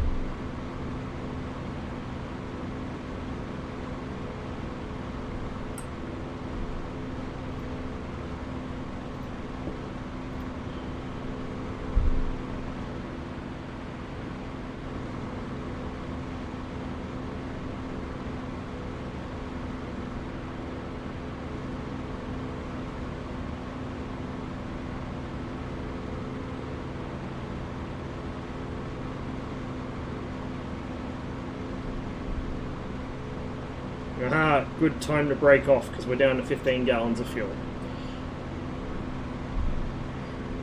Okay, temps look okay, pressures look okay, fuel pumps on. Inshallah we don't lose our engine over the fence this time after I drop my gear and flaps and turn into an air brake.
Fast over the fence, but better be fast than slow. Oh, There it goes. What have I done to it?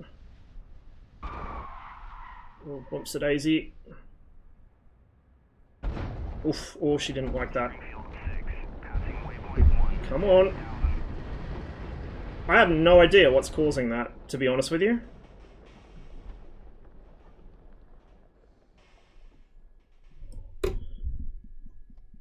Because we still got fuel in the aircraft. Unless it doesn't light... Well, the fuel pressure light's not on. So it's not fuel pressure. I don't know, did the engine seize? Let me just... Let's do some problem solving.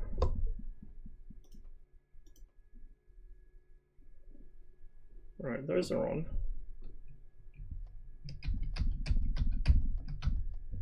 Starter motor's dead. We probably seized it. I don't know how though, because the oil pressure and temp looked... Well, we got no oil pressure now, but it looked okay before, so I don't know. We'll have to repair it at any rate. I'm probably running the engine a bit hard, to be honest with you. I'll have to go a little easier on it. Well, while we wait for repair, we can sort everything else out.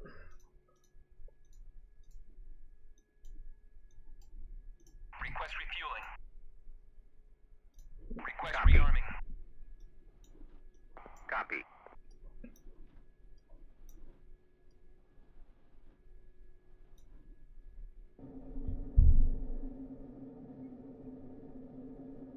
Not have any water left? Does the gauge circle around? Water? What water? What water? Like, our rad temp's gonna be low because it's... I mean, we could have overcooled it. Refueling complete. Radiator next... Yeah, that's the rad temp. But that's the temperature. That's not the quantity. I mean, we could have overcooled it, I guess. It would have settled a bit anyway since the engine just died.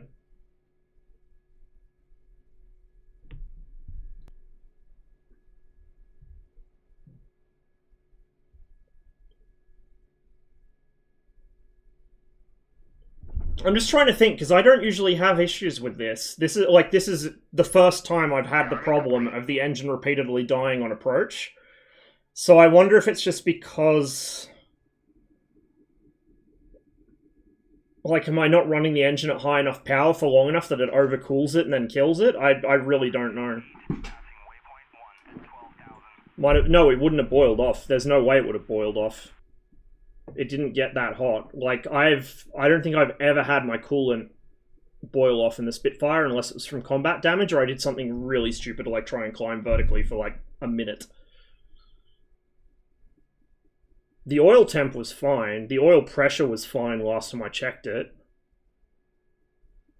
I don't remember taking any damage, like any combat damage, so I just don't know. But at least we got down safely this time. We might have gently scraped a wingtip though. Just make sure we're not missing any bits. Flaps are still there? Yeah, flaps are still there. We should get away without a repair. We just gently dragged a wingtip, I think. Yeah, she hasn't got any damage on her.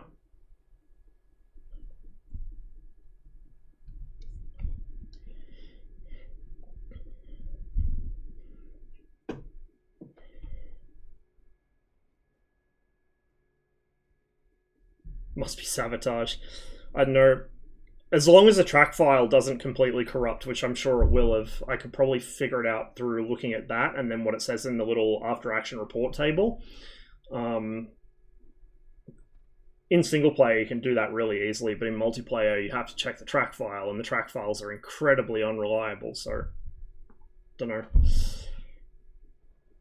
There was nothing coming out of the aircraft. The engine just... And there was no bang, there was no nothing. The engine just kind of stopped. It stopped producing power, and then it stopped.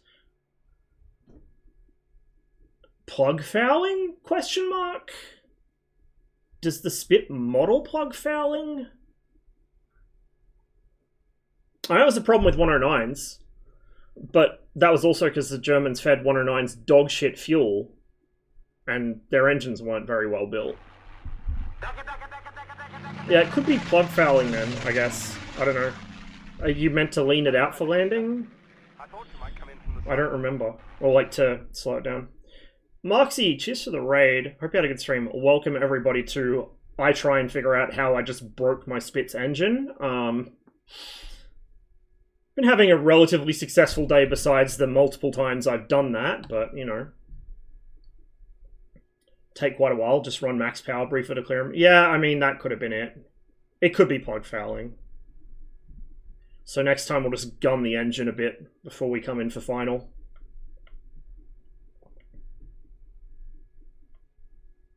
You know, that probably is it now I think about it, because normally I don't approach with a power cut all the way, which I've been doing today. I approach with a little bit of power on, so we'll, next time we'll keep a bit of throttle on, we'll gun it just before we come into land.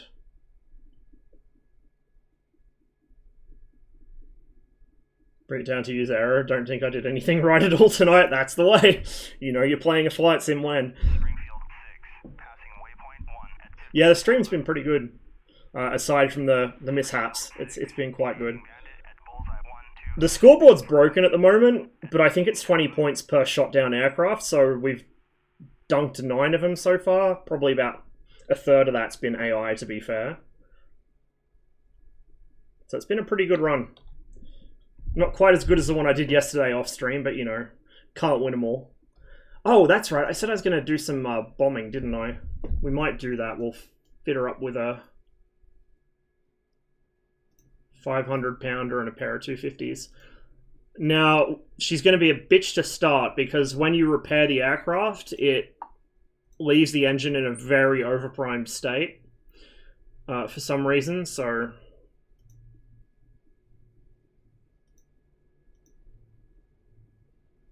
Oh. Oh.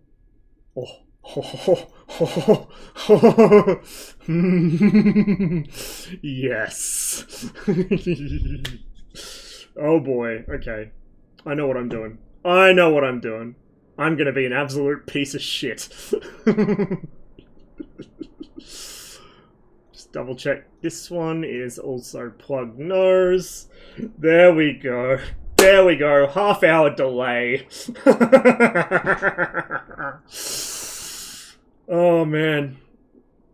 Just my luck, the server's going to empty out before the fuses go off, but oh well. Really wish we could have long delay on Cold War bombs. Yeah, hopefully one day that becomes a thing. I think it's planned. I hope it's planned, because that would be fucking hilarious. Alright. Fuel pump. Oop, that was on. My bad. That's probably why it's going to be fucking overprimed. Fuel's on. Yeah, flames. She's overprimed. Will she start though? No, she won't start.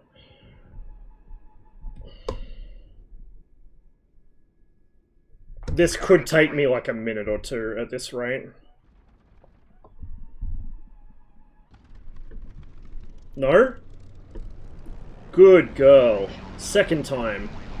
Yesterday I tried to start up while she was overprimed. It took me like fucking 5 minutes. We gotta warm back up though. So it's gonna be a little bit of a wait.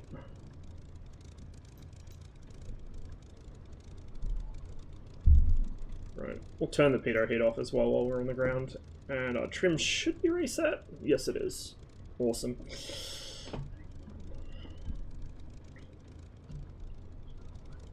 Hey Cathorius.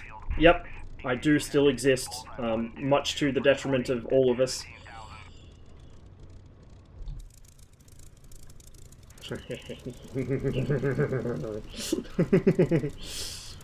We've got an express delivery for Carpi K here. It's not very express though, because we're going to have to wait for the aircraft to warm back up.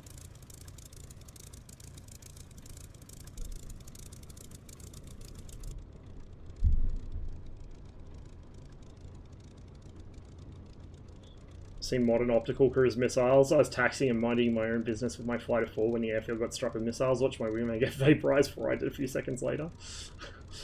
The reason why Growling Sidewinder server almost immediately banned the fucking C802AK or whatever it is, the Jeff's man-in-the-loop missile, is because Giggles while Growling Sidewinder himself was playing, Giggles flew to Kataisi. He hit him in air to air, so he got him in a BVR joust with a fucking SD10. And then as soon as he respawned, like, Giggles already had a fucking 802 off the rail, and he then steered the 802 onto Growling as he went to take back off. Apparently he was not very happy about it. Some people just have no sense of humor, honestly. I would have thought that was fucking hysterical, to be honest with you. It's a jog.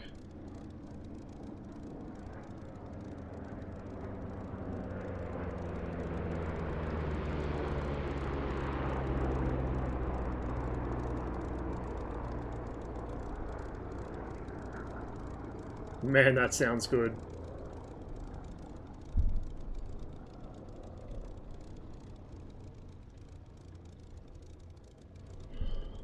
Alright, so what we'll do is we'll just, once we're warmed up, we'll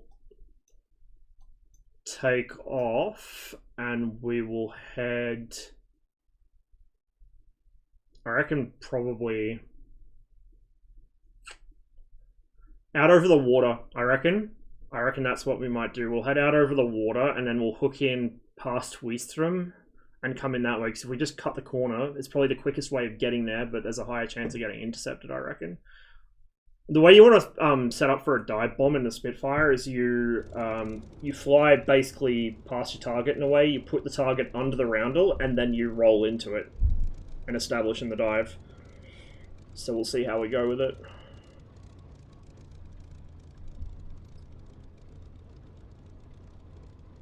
Shouldn't be an issue now. 2.9 had an undocumented change. Bombs and rockets are now valid targets for SANS, just not just the new CRAM. Wonderful. That was already a problem with Rolands engaging things Rolands were engaging things they shouldn't. Like, some SAMs should be able to do that, but most of them shouldn't. In fact, the vast majority of them shouldn't. That's...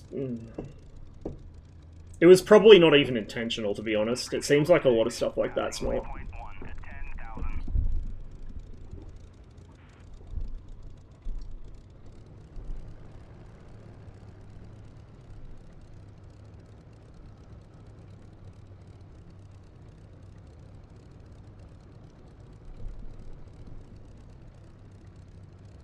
We're going to be waiting for a while.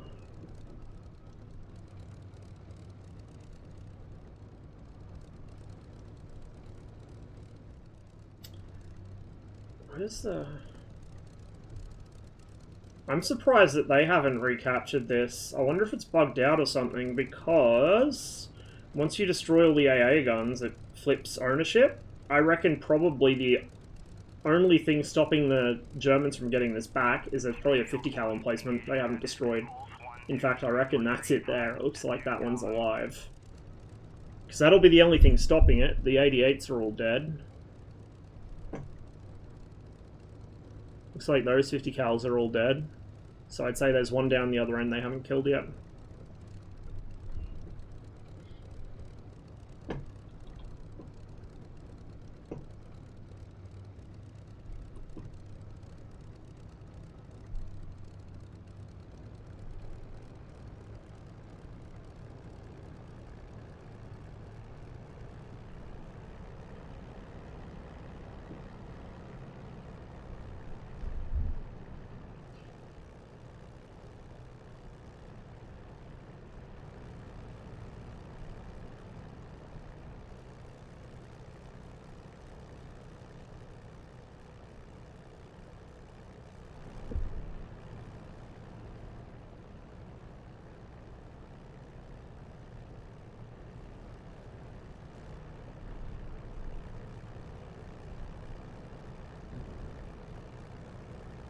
Curious what the ambient temperature's set to in this mission.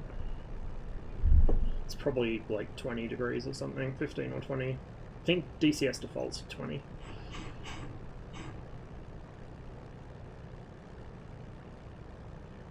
Oh, 5 degrees, never mind then. No wonder it takes so fucking long to warm up. Springfield 1, passing waypoint 1 at 5,000. Uzi 1, airborne. One's doing things they shouldn't as mission devs doing bad things. They tell the same, tell Sam explicitly to engage munitions, but yeah, Patriot, SA-11, SA-15 now will shoot down bombs. I've been able to tell Hawk and SA-10 to do it as well.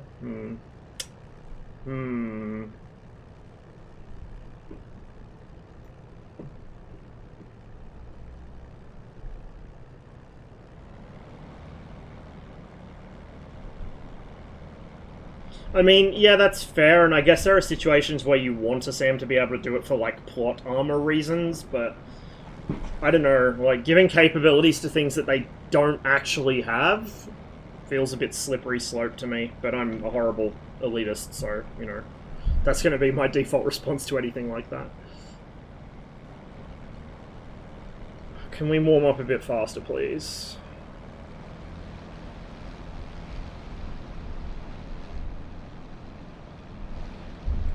Probably burning a fair bit of fuel to warm up as well. Let's top her up. Request rearming. Copy.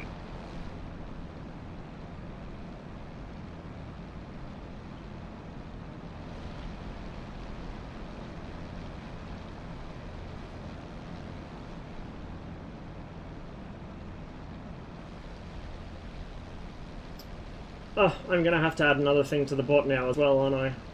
Wonderful. I love the world.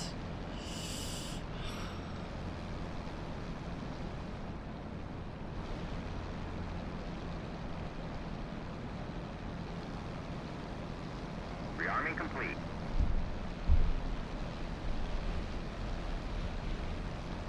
Yep.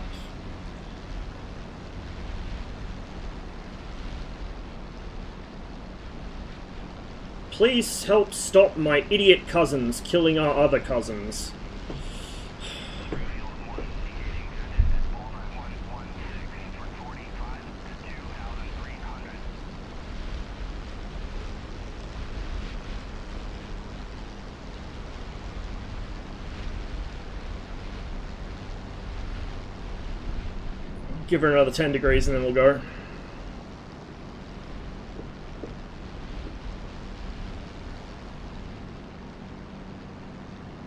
To be fair, Cathorius is probably not a very big change compared to what they would need to do to actually fix the SAMs. It's probably like one line of fucking Lua config code or something.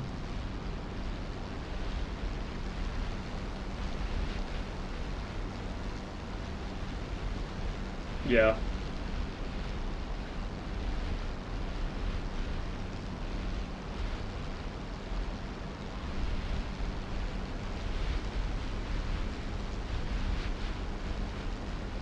Alright, you know what? I'm impatient. We're gonna go now. It'll be fine.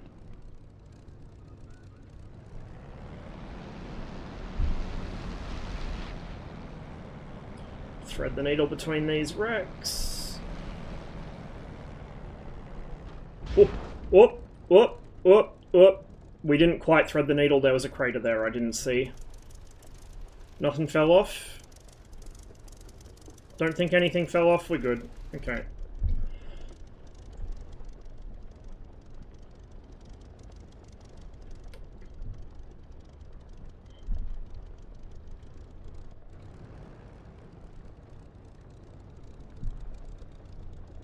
Springfield 9, passing waypoint 1 at 500.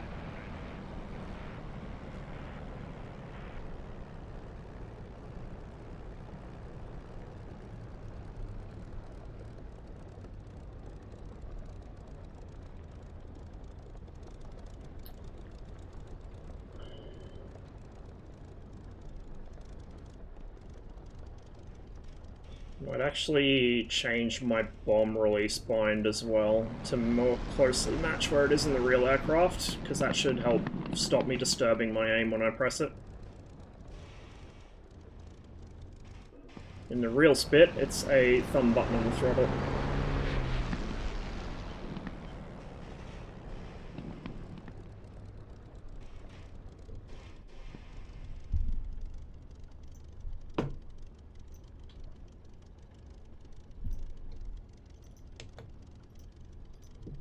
There we go.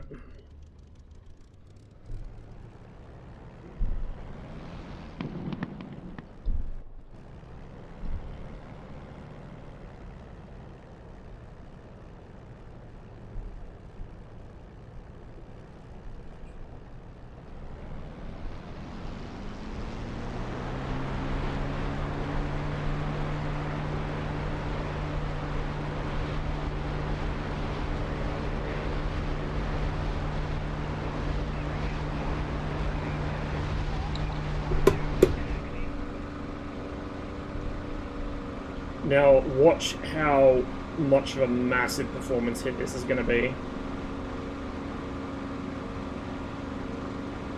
The whole behavior of the SAMs is wrong, but again, that's like a way more complicated thing to actually fix, so I can totally see why they would do the easy thing that mission makers have been probably hassling them about for God knows how long, rather than go and redo all the SAMs, which is what they really need.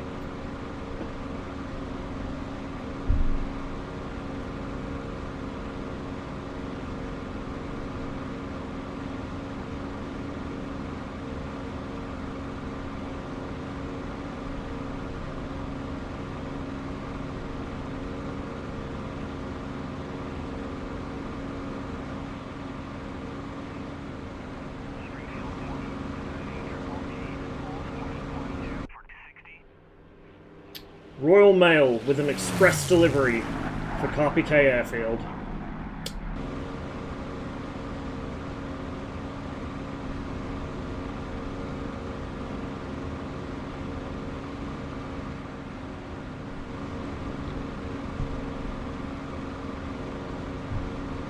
If you guys could keep them a little occupied somewhere away from Carpi K, I've got a fresh delivery of eggs for them. On half-hour fuses.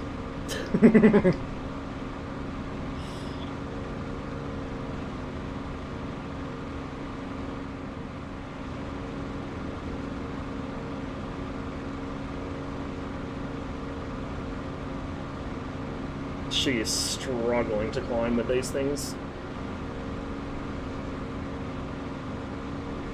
But we need to climb, we need some altitude to make a dive bombing attack and to avoid getting shot to ribbons by flak buildings.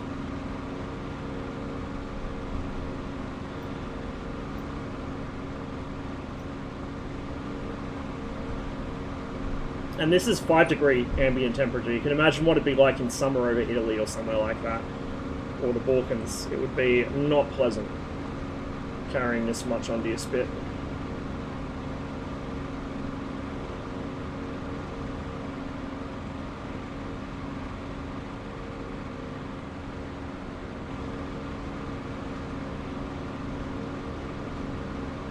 We'll veer out more towards the water, just to give myself some standoff from some of the airfields around here.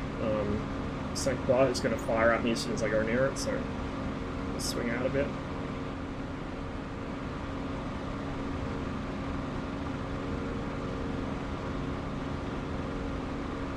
Put a fucking shit ton of Igla dudes around, like just have Igla dudes hiding out in every patch of trees.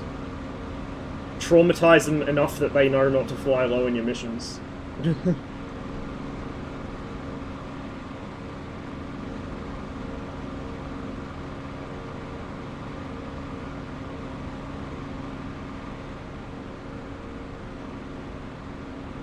Well, things like the Osar should not even be able to be flown into the dirt, because that missile doesn't fucking lead.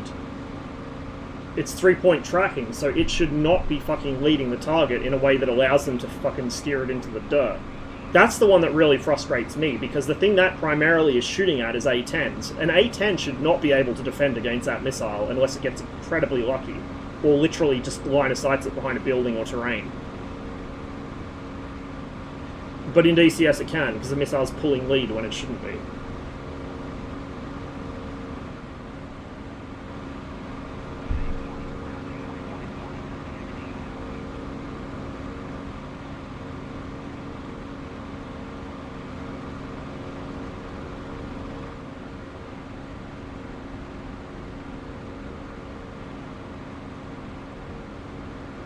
I reckon someone probably will try and intercept me here.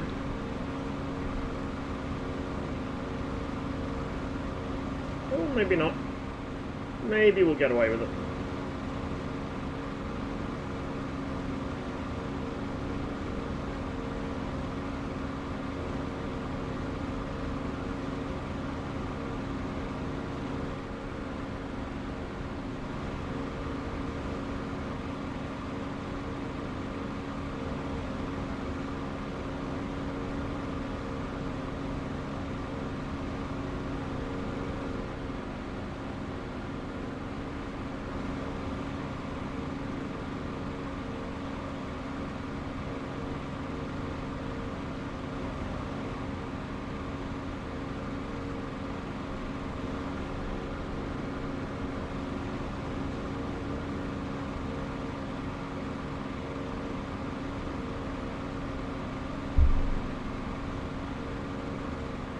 There's KPK.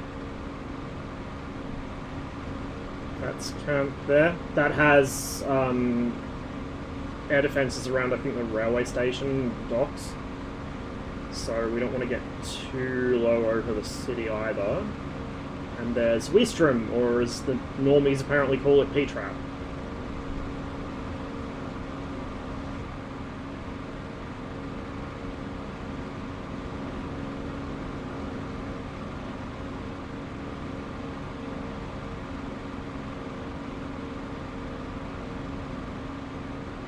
That should be St. Croix there.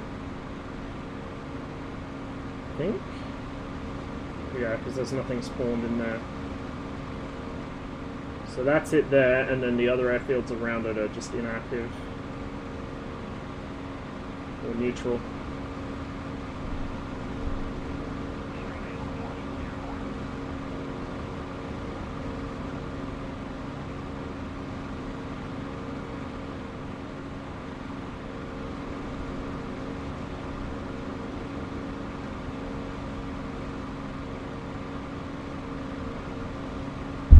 There probably will be AI defending the airbase, so hopefully we can sneak in past them to get our bombs off.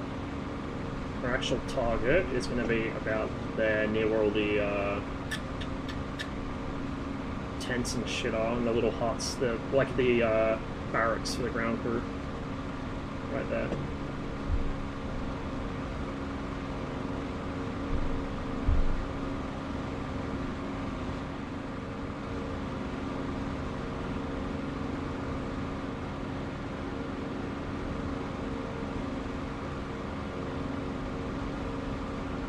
Really quite a bit lower than we want to be to set up a dive though.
I haven't quite set this up how I would like to be honest with you. My angles are a bit off. But we should hopefully be able to salvage it. Okay, the flak's firing at me.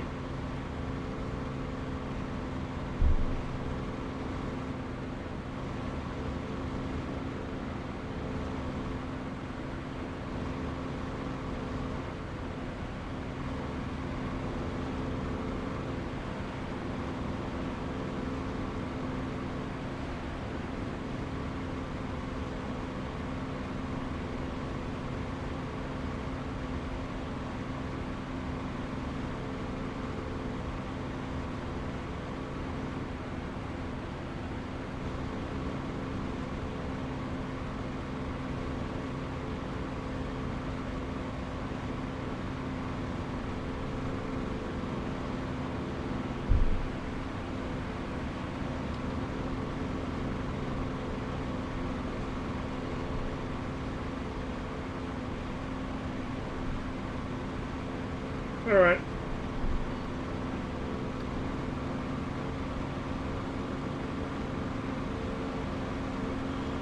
Probably not as steep a dive as I'd like, but...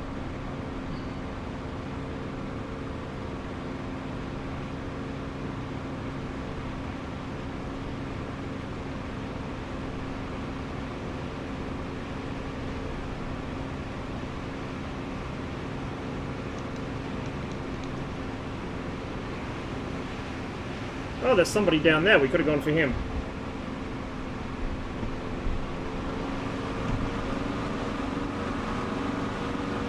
Oh, did the fuses not work on them? They should have been half-hour tail fuses. Interesting. Oh well. Let's see if we can get away with a quick squirt on this guy. Hopefully without getting chewed up by flak veerlings.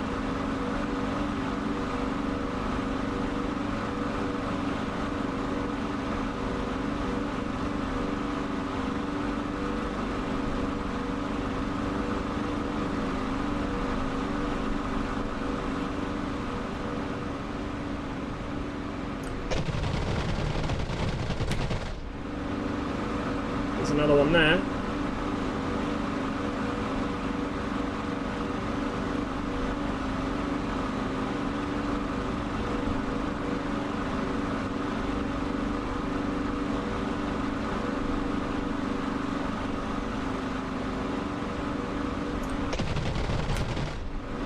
Oop! We lost a piece. We lost a piece. Fairly important piece. I think I overstressed it.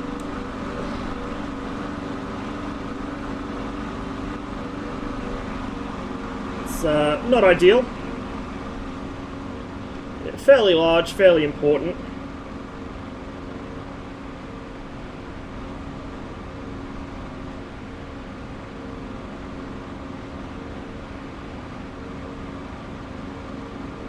There's 50 of us in here, be careful.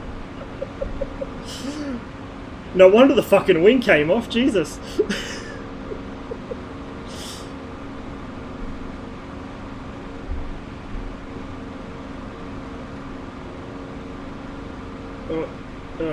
She ain't happy.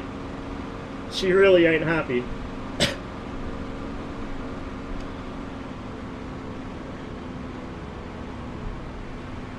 I'll be surprised if one of them doesn't come after me and hunt me down now, but... I mean... It could be worse? Could always be worse? Let's get the fuck out of here, see if we can make it back to Saint Pierre and do an emergency landing there. So I have seen quite a few photos of aircraft with this level of damage that made it home. There was a Brazilian P-47 that lost about the same amount of wing, made it home. There was an RAAF P-40, a Kitty Hawk, up in New Guinea that flew for about, God, several hours, because he had long-range tanks when he went out. It was a very long-range sortie. He came back with that much wing missing from a mid-air collision. Sudan, Egypt, and Israel too? Yeah, most likely.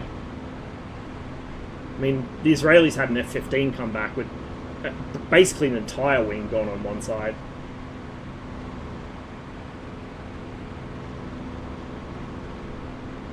Outer wing panels you can usually get away without if you trim it out and you fly carefully. The whole wing, that's when things become a little spicy. Unless you're an F-15, apparently. We got another friendly attacking that airbase, going for Saint Croix.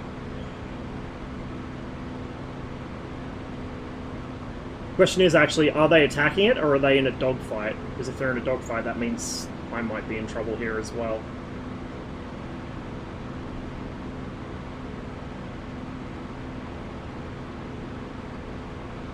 There they are. Oh shit. Hey, whoever's attacking Saint Croix, you've got a fucking 109 or something off your nose over the land to the east. It's chasing me. I'm in a Spitfire, critically damaged. If you could get that away from me, I'd very much appreciate it.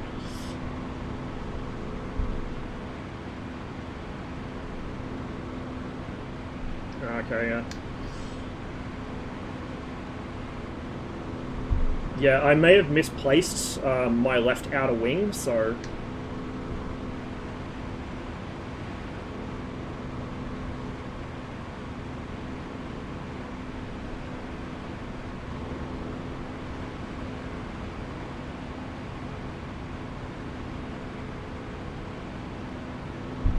Alright, sweet. Okay, not sweet. Yeah, I see him. It looks like he's kind of hanging back a bit, but yeah, I see.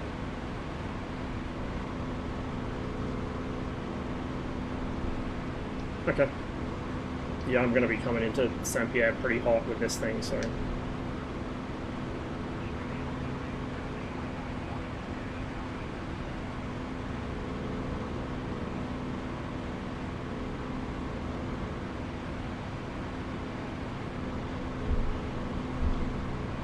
There's only 2 on the other team now.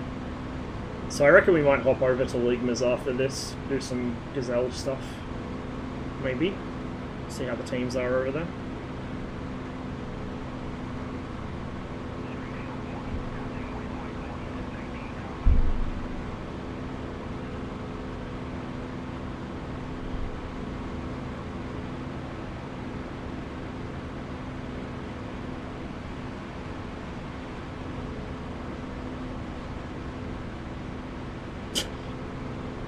This song will never stop being fucking relevant, I swear to God.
As soon as Rammstein comes on, a wing falls off.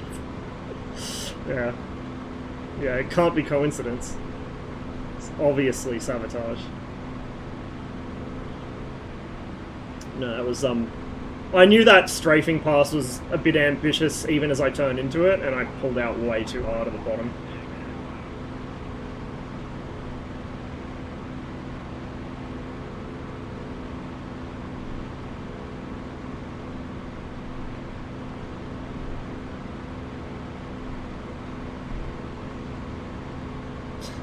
Hey Farron, good to see you, man. We're having a great time, as you can see. One of these things is not like the other.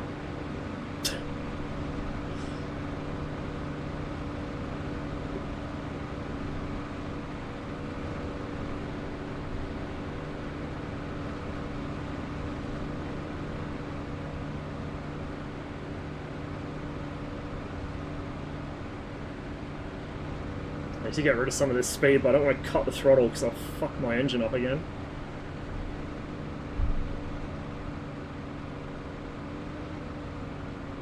Might have been overcooled. Like, look at the fucking rad temp, man.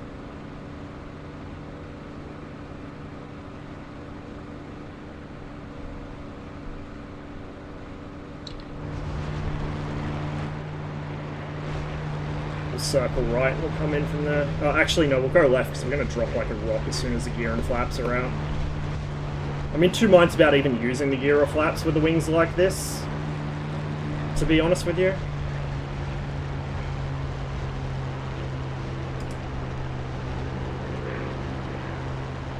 We might actually be missing...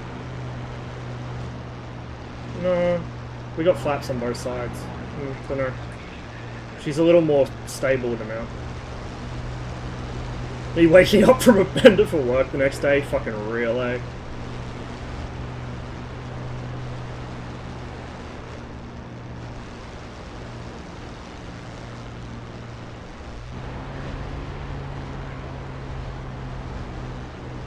This is fine. God knows what our stall speeds are like with this. So we'll keep her on power a bit until we're definitely over the runway. Aileron authority, not the best. I wonder why.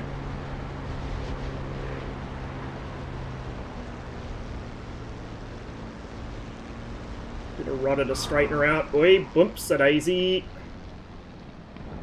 Fuck, that's definitely enough to make you weep. Holy shit. Come on, get your fucking... Just gonna drag the wing. There you go.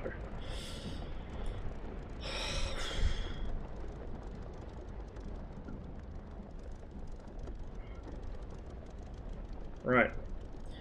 Now I've got to figure out how to hide the damage from the Urks so I don't get mobbed as soon as I park the plane.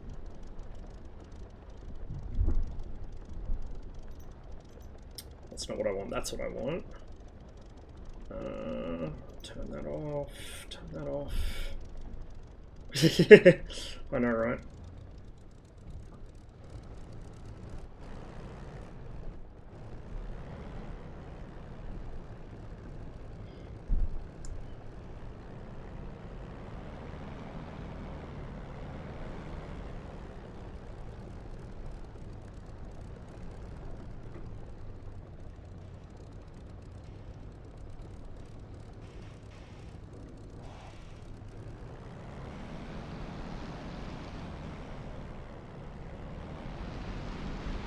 Engine issues, we're not 100% sure, but I reckon it might have been plug fouling, maybe?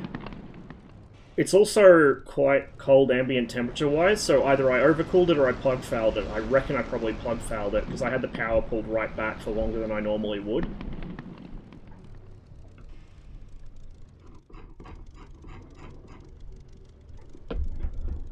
And you can kind of hear when I've got it near idle now, it's running a little rough, so yeah, it's probably plug fouling. Right.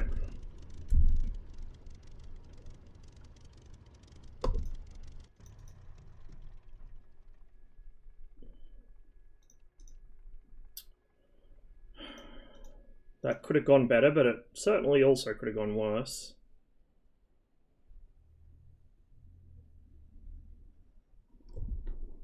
That's right, I had the fucking air filter on that whole time as well. I was about to say, I wonder if that caused it, but no, I turned that on because I wondered if that might have been the problem. So, yeah, it's probably plug fouling. Alright. Well.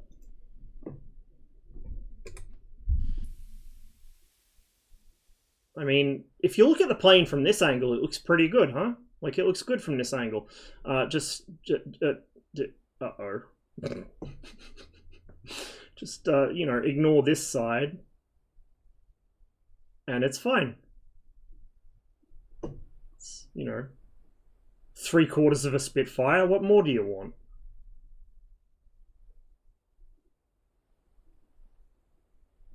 This is what you do when you wanted to spawn into a clipped wing slot, but you misclicked. You just do this, and then you're in a clipped wing spit.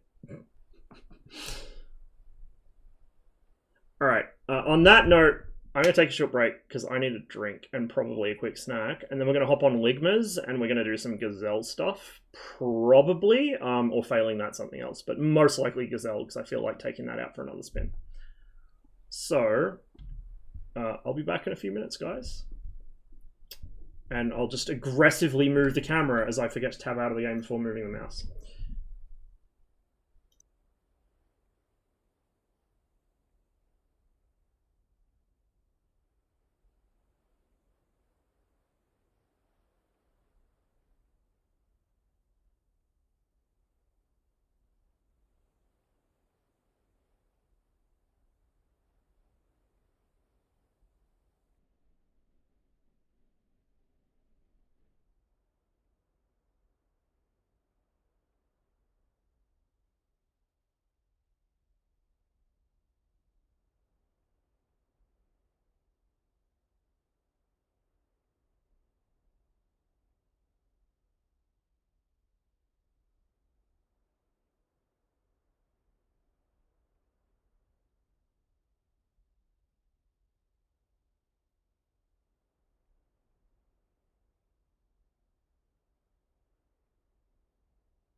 Hello,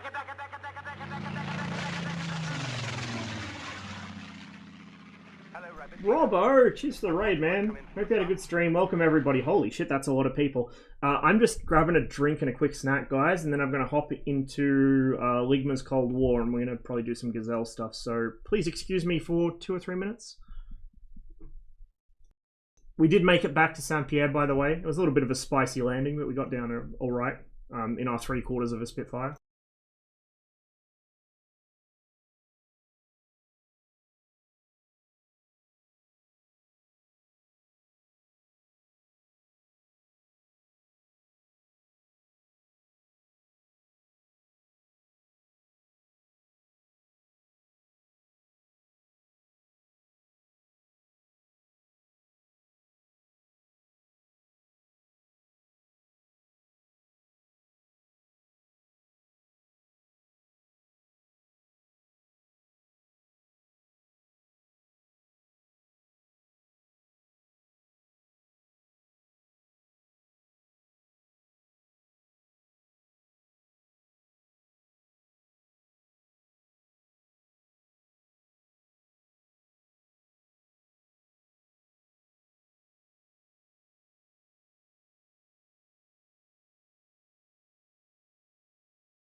Request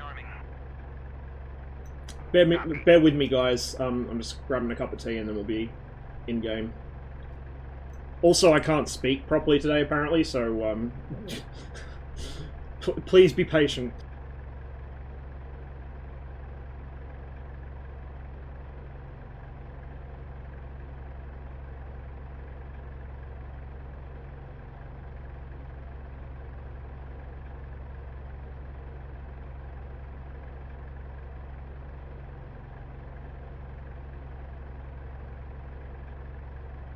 Rearming complete.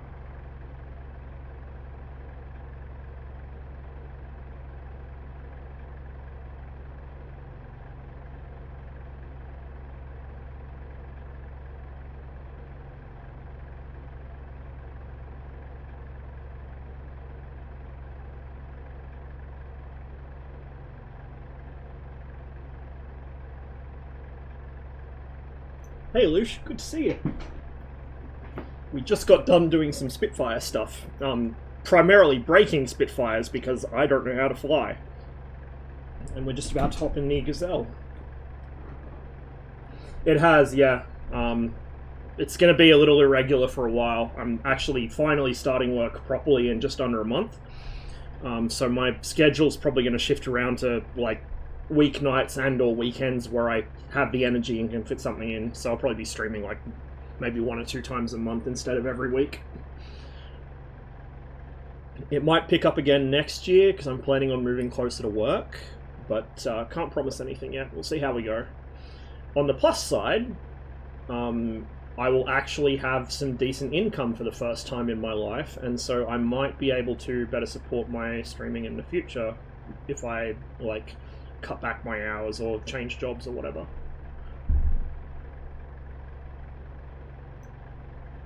Not even fully awake? That's okay, I'm not fully awake either. It's 8:42 in the evening and I'm definitely not fully awake. My brain has been firing on like one cylinder all day, and even that's a stretch.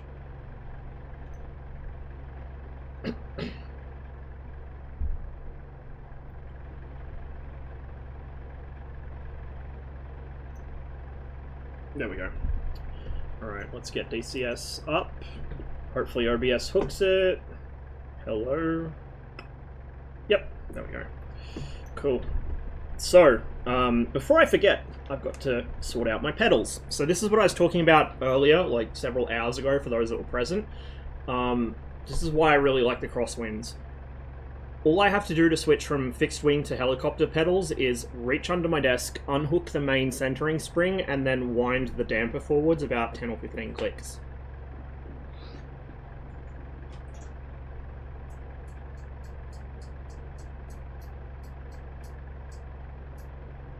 And now I have helicopter pedals.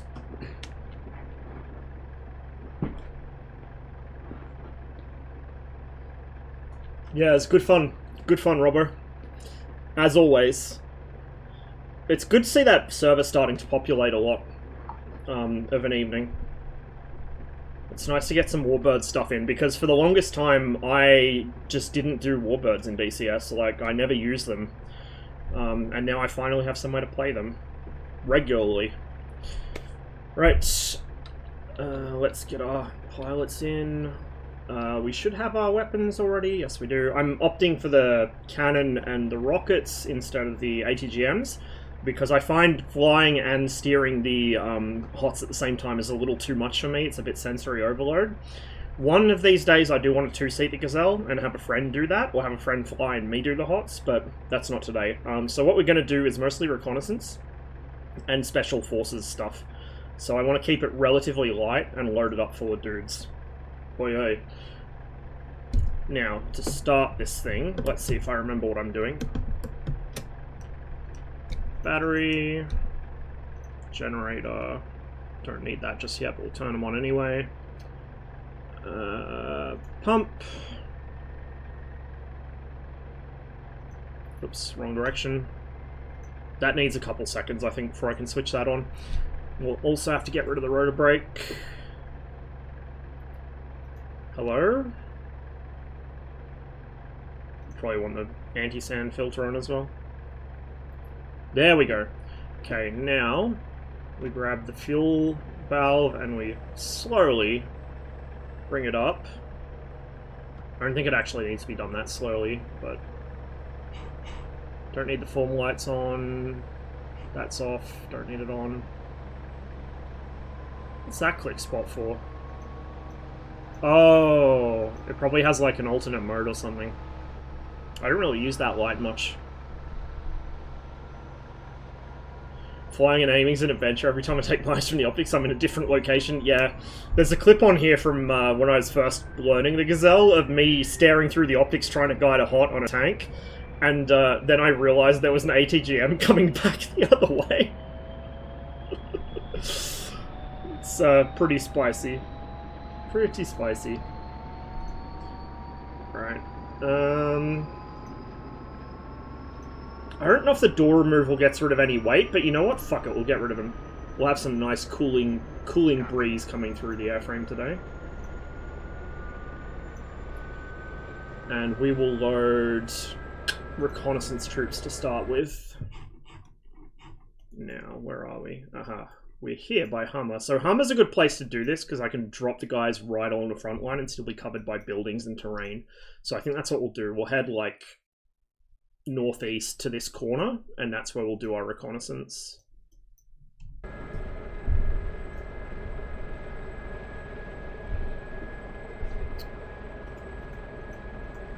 Now, I am not... Oops, alternator. I am not the greatest Gazelle pilot, guys, so...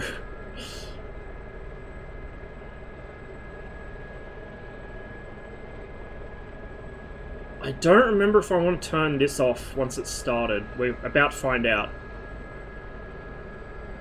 I guess I do. Okay, good.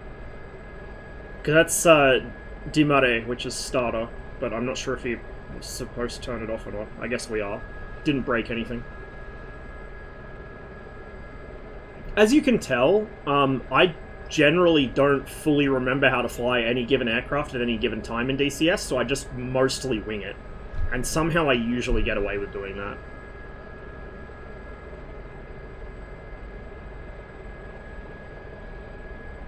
Which, if anything, is just another strike against all the people arguing that this or that airframe is impossible to fly unless you study a gazillion pages of a manual. Like, no, dude. If I can fly it, a monkey can fly it.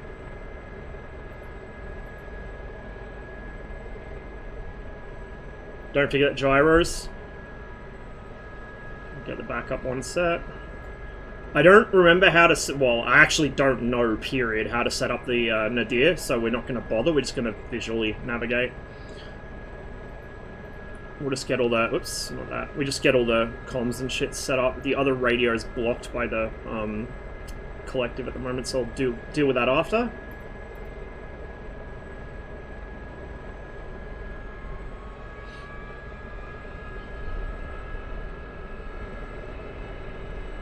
Another Gazelle over there. Okay, I think for this, the stick position you want is slightly left and very slightly back.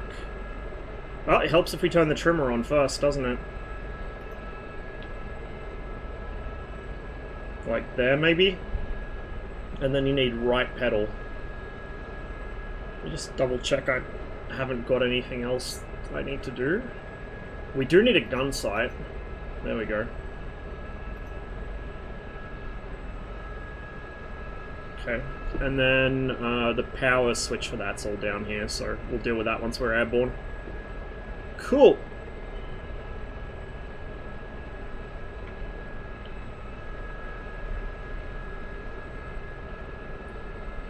We might struggle a bit to get airborne though, because we are pretty heavy with the troops on board.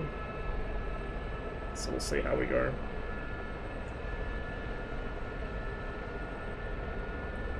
Whoops, oop, oop, oop.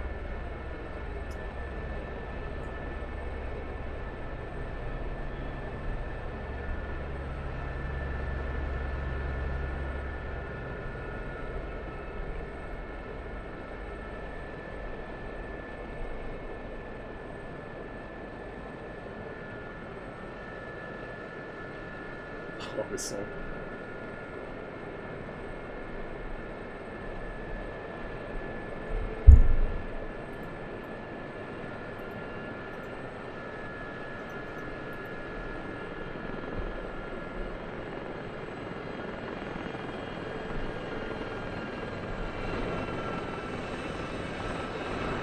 Hey, there's the other guy.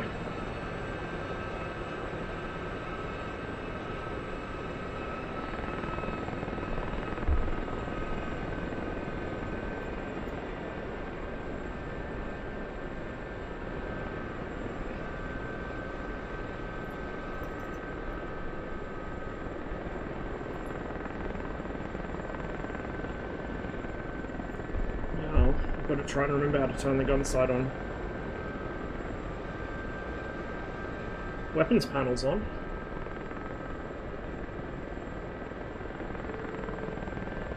Is there a switch here I had to hit? I do not remember. No. It's been a while since I used the gun sight on the Gazelle, as you can probably tell.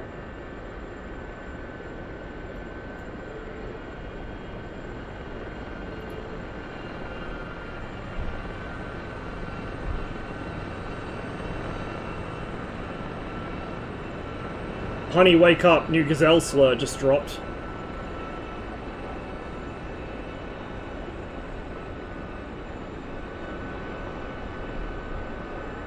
A weapons master switch somewhere in the front panel? Yeah, probably. Oh, yeah, fucking dipshit master arm, duh. It's like, oh yeah, I won't hit that until I'm airborne, then I forgot it existed. Thanks for reminding me, I'm glad one of us has a fucking functioning brain. Right.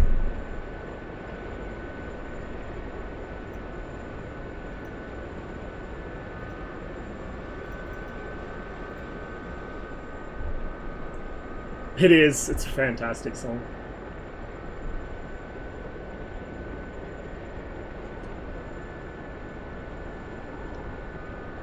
Screenshot of that. That's pretty cool.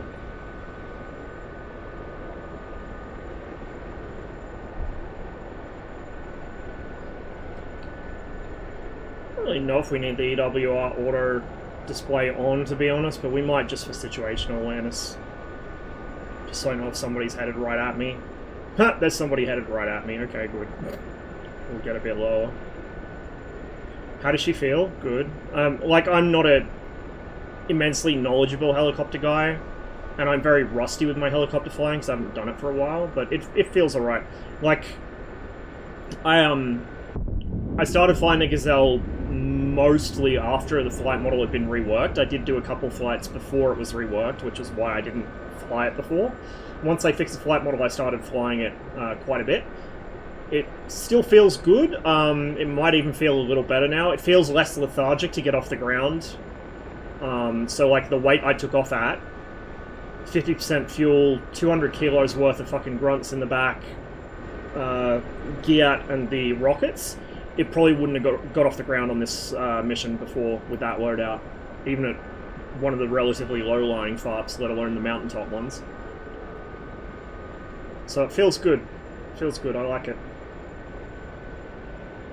It's still quite squirrely though, so you need to be paying attention or you'll wreck it, but once you get the feel, it's pretty good. Okay. 060, we probably want to come right a bit. Oh, actually no, we'll go straight ahead. Straight ahead's good. There's some good spots we can set down there to drop our guys off.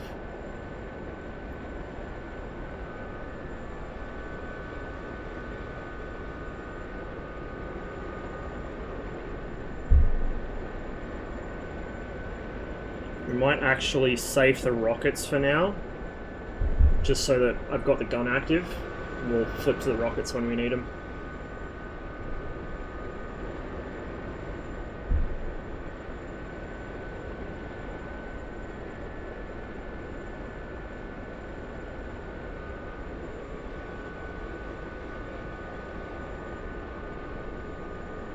Notice as well now the gun sight reticle doesn't fall off the reflector glass like it used to. Just the tiniest bit at the bottom, where it, it hits the bezel, but they've done a lot of work on this. Like, the art could use another pass, obviously, it's pretty dated, but I'm really happy with where the Gazelle is right now. I'm really glad it finally got the attention it deserves, because it's such a cool little helicopter.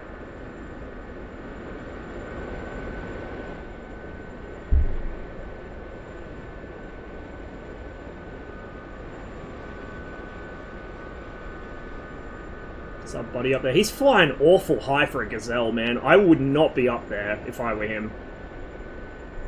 Like, you're easy to see if you're up that high off the ground. The 21s are flying lower than that.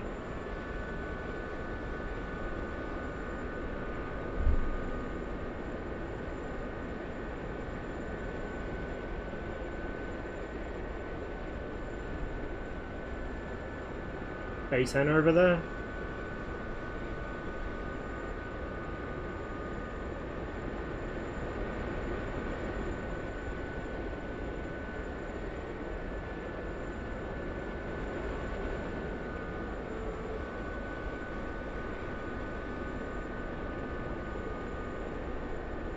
Stuck under these cables, I reckon.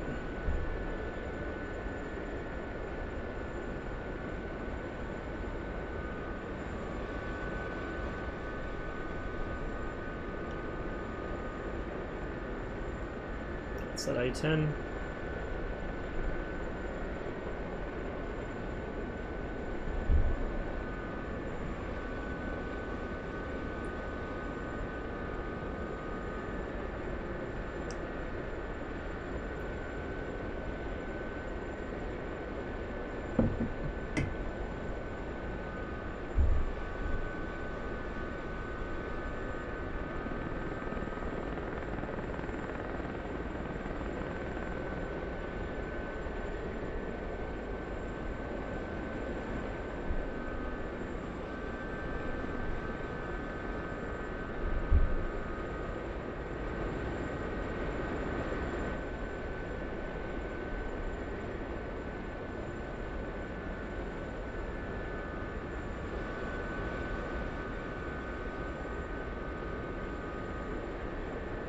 I also like they gave us the aesthetic choice of the dipole antenna on the front. I don't know which countries use that or what it really... I assume it's a comms radio antenna or something, or it's used for some bullshit radar set or other, but it looks cool, so I always fly with it. I like little things like that, like just little realistic cosmetic things that add just a little bit of... little extra seasoning to something. Like, miss me with all the gaudy bullshit fucking Fortnite cosmetics. Give me something subtle, but stylish. Assume this heli is only for dropping recon troops and not attacking ground units. Wrong. This thing can carry hot missiles, which are short-ranged, but they're semi-automatic command to line of sight anti-tank guided missiles. Carries 4 of them. They're guided with that shitty little periscope over there. They're pretty...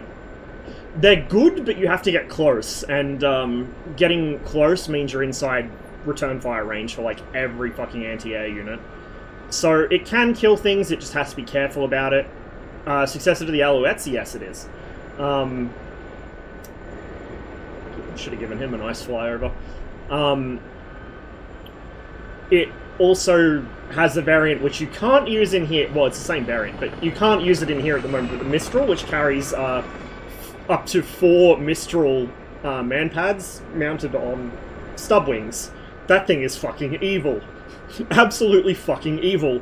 Ligma did put it in the server for like a weekend, and it was just filth. It was so funny. I wish I'd streamed it. I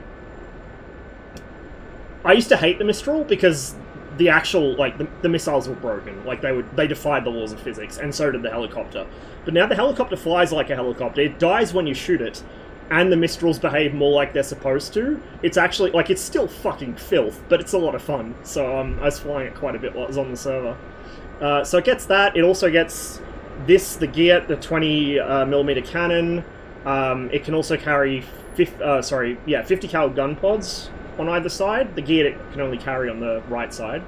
It can carry Telson rocket pods with 8 rockets per, I think only on the left side. So, you know, Geert on one side, Telson's on the other is pretty typical. It can carry, in Ligma's server, it can carry 2 reconnaissance soldiers, which is what I'm carrying, or it can carry 3 special forces guys that can attack ground targets.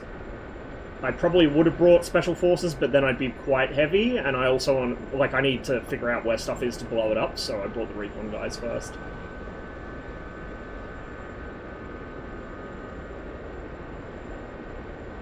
I really should. That's a really wonky fucking football pitch. What the shit?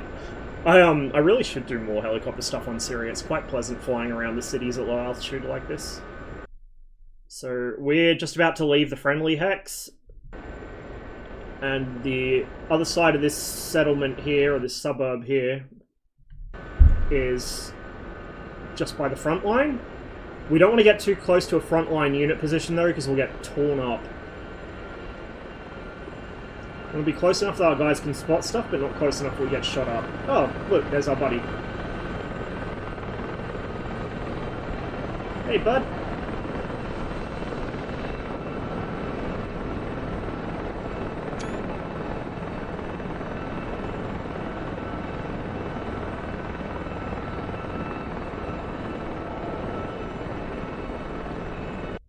Okay, yeah, we should be, just on the other side of this, we should be able to land and set our guys down.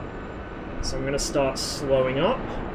Got to be careful how I do this. Landing is usually when I bin this helicopter, because I cut the collective too aggressively and then drop.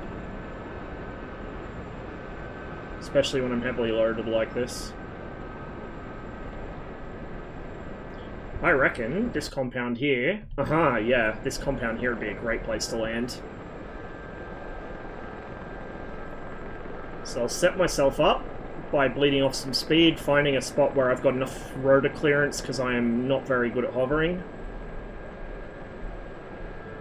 It's fucking fantastic song, man. I love it. Does it roll in the Gazelle field after the last update?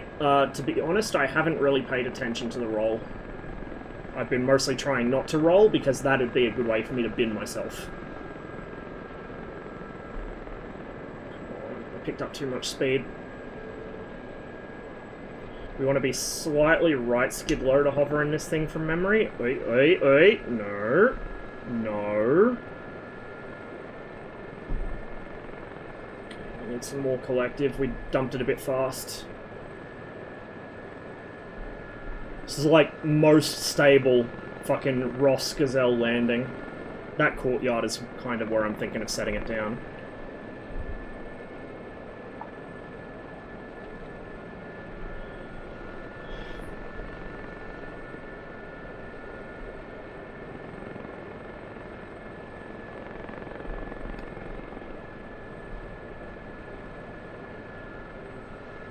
Just need to not let it get away from me.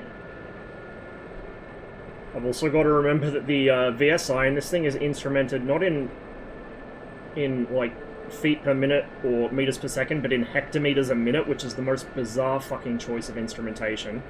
It's based in air defense pilled, because hectometers are a cool unit, but I also might have to change the special options back. I've got it set to I have to recenter the stick for the once the trim takes effect, but I'm kind of slow to do it, and it tends to get me killed.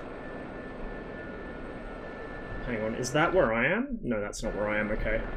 That's somebody else doing another area.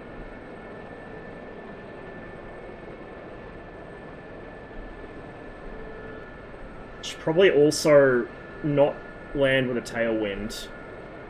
That might, you know, kind of be why I'm having so much trouble here. Point the thing into the wind. Come on. Settle.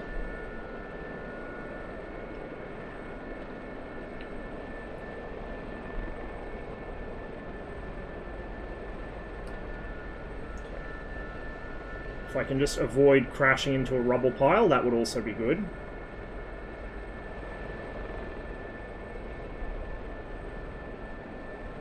Hey Garfield, good to see ya.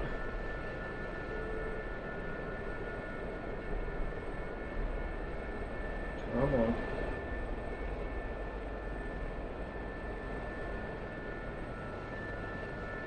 Come on. Settle.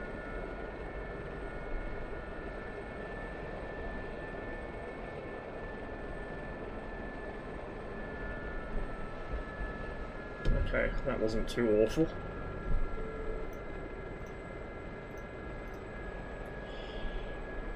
Right. So we'll just hang out here for a minute. We could maybe go hit that. That's a fucking logistics convoy. We'll pick up our recon troops. No, we'll go hit that, then we'll pick up the recon troops, because the recce guys will take a few minutes to find a target, then we'll have to pick them up somewhere else. They don't come back to where you drop them.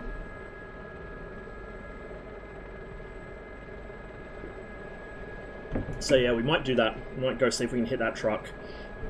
So I'm gonna swap from the gun to the rockets.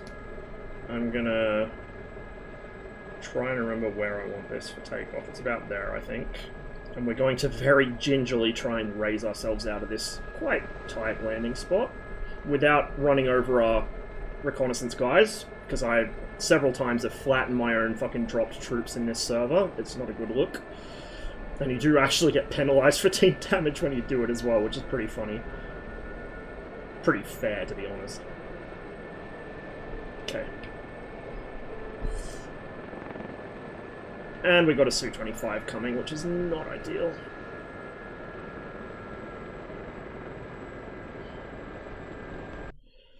So if I follow this road, actually, that should take us... Oh, fuck. That's AAA. I don't know if it's ours or theirs. It might be ours, defending Hamar Air Base. We're just going to have to hope for the best.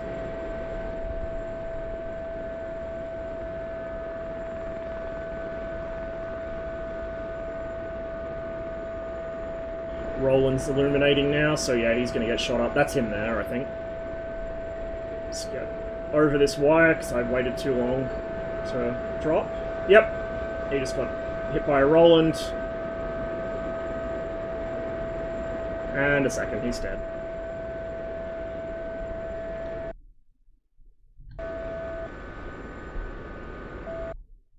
And we just follow this road. And hope there's nothing guarding those trucks.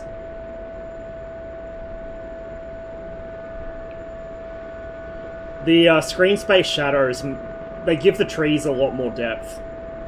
It looks really, really good. Trees, grass, things like that, they all have depth now. I will say that the shadows artifact a little on the grass when you're in it, like when you're parked in the grass. You may have noticed that earlier was on Wolfpack. Taxiing through grass, you could see it was kind of aliased, or artifacted, both, question mark. But it looks quite good on the trees here. Because one of the issues DCS has always had with its visuals is there's not really a lot of depth to things, like sometimes it appears a bit washed out. So this adds a lot more. Something, I don't know how how easy it is to do or what the possibility of it is without a major fucking graphics code overhaul, but one thing I'd like to see is I'd like to see them expand the render distance for contrails so that they render out to infinity, or, you know, functionally out to infinity like the clouds do. And I'd like to see them boost the render distance for cloud shadows a bit. That one might be a bit trickier, but the cloud shadows, even from medium altitude, you can see a very clear render box around yourself where they cut off. So I'd like that to be expanded at some point in the future, and I really want contrails to be expanded so they, you know, you don't zoom in and suddenly a bunch of contrails pop into existence. You zoom out and they're gone. Doesn't really make a lot of sense, right?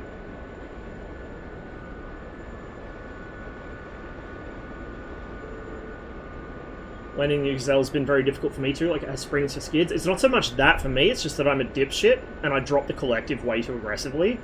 Or I scrape it, or like it's like the trim's all out of whack. I'm just not a good helicopter pilot, put it that way.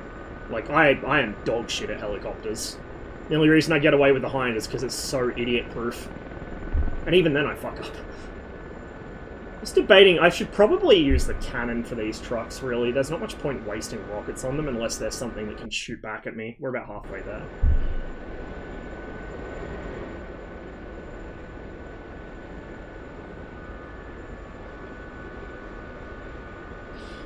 You know, it was like, until last year, I thought Texas, partly because of their name, but also because, you know, the way that they sound, I was sure they were an American band. They're a Scottish band.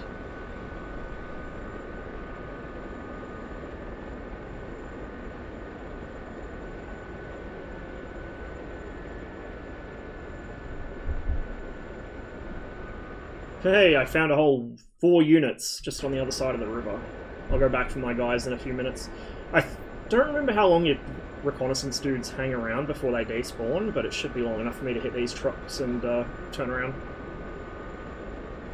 Speaking as an idiot, I've managed to stuff the hind plenty of times, so there you go then.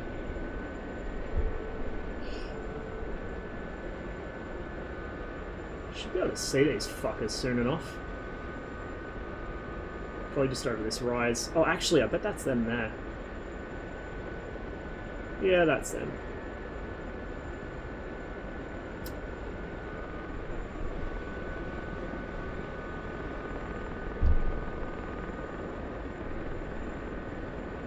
I reckon we might stick with the rockets. There's probably not anything else really I'm going to need to use them on. We'll see. Because I want to also just quickly kill this shit, then turn around. I'm carrying the big boy rockets, the large warheads, so 1 or 2 might be enough. I don't know if they're still running the splash damage bullshit on here. Is that a dude next to them? Please don't tell me there's some nasty little infantryman protecting the trucks. That would be bad for me.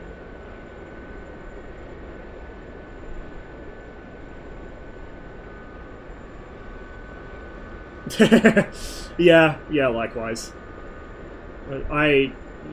You'll never see me fucking fly one of these bastards in real life. Could not pay me enough. It's definitely something on the road, or like next to them on the road, but I don't know what it is. Could just be like some sort of marker or something.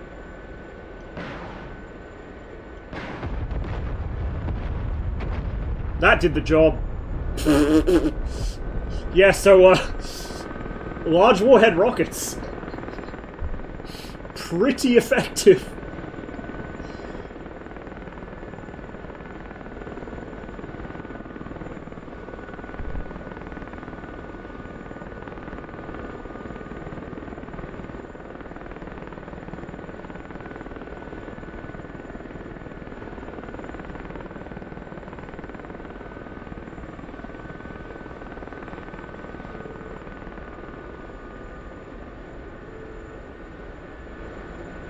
Ligma still have the damage script? I was just saying I'm not sure if they do still. I think they do. So that probably also helped there, but... I don't know, I find that trucks are usually pretty easy to kill regardless. I get where the damage script is coming from, and for things like trucks or infantry in the open, it probably is a good thing to have, but I don't know, if I was writing the damage script, I'd make it check against tanks, and then not apply to them. Because it really should not apply to tanks. If you miss a tank by like 5-10 meters, unless you do it with a fucking 1,000-pound, 2,000-pound bomb, it should not care. It really should not care. Buildings are a bit less so. It's kind of counterintuitive. You'd look at a tank and you're like, oh, it's metal. It's a metal vehicle. Like, surely a bomb would do something more to it than a concrete bunker or a building. Concrete, per same like thickness of armor, as it were, is way less effective at stopping either shrapnel from bombs or, like, obviously it's weaker against overpressure as well because the weight is structurally, but basically concrete fucking sucks against bombs unless you've got like a couple of meters of it, like some fucking you know, U-boat pen level shit. So it's interesting, you look up a lot of the reports, like the sort of UN reports people throw around about bomb damage and area of effect. That applies really well to people, and it applies really well to buildings, and it applies really well to civilian vehicles. It doesn't apply to tanks. That falls out the window as soon as you talk about tanks.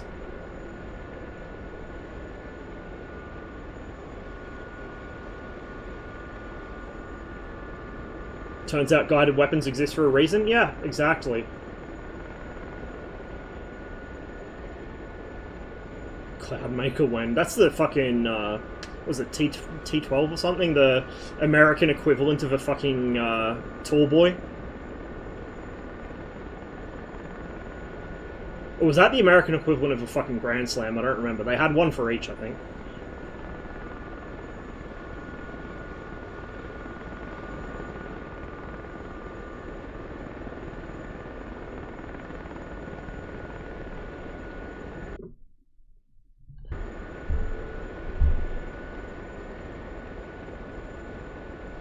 Curious what kind of targets my dude's found. If they're soft enough, I can maybe lob some rockets at him. I just don't want to get shot to shit. If there's any BMPs in that group, I'll die. BMPs are murder on helicopters. Fuck, they're murder on A10s.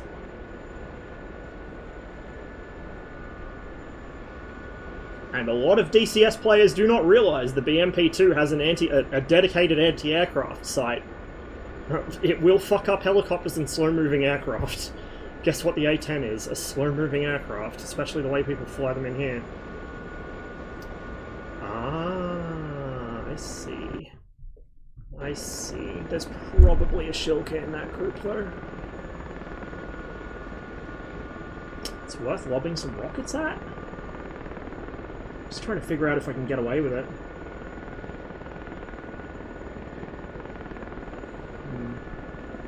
An A10 there, and oopsie daisy. Roland's engaging something. I think I saw 21. Okay, we got a truck, tank. I think that's a tank. We might be able to do something here, maybe. He says, moments before disaster.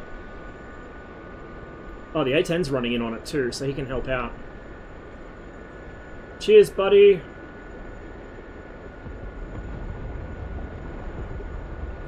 Oh my god. Ligma fucking server A10 moment. He's point blanking Mavs. He's hip-shotting fucking Mavs. Bro.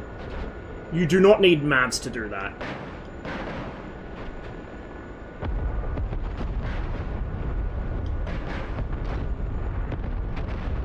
Nothing here needed a Mav except a tank. I think that's a tank. 43,600? Yeah, so that's bigger than a Grand Slam, because a Grand Slam's 22,000. Tall Boy's 11,000, Grand Slam's 22.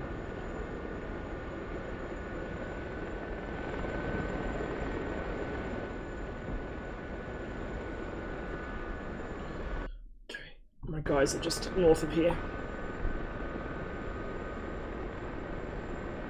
Just north. Alright.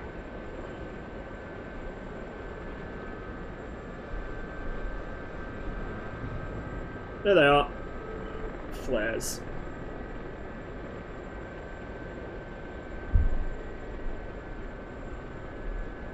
Should probably start shedding some speed and altitude. You know, that might be an idea.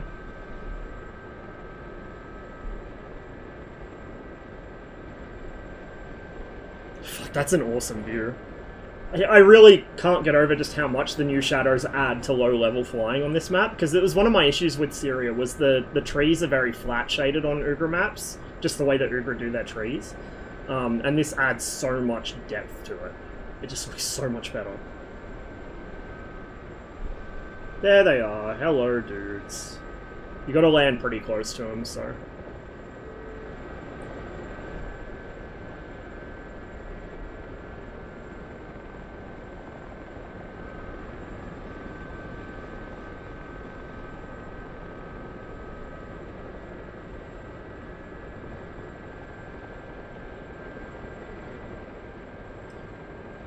I hear another helicopter nearby.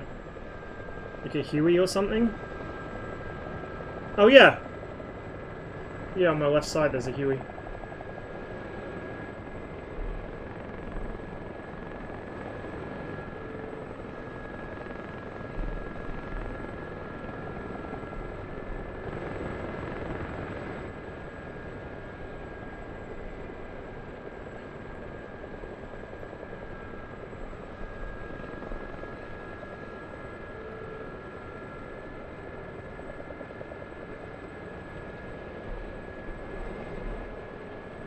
He might be trying to duck my troops. He probably saw the flares and was like, "Oh, there's something over here."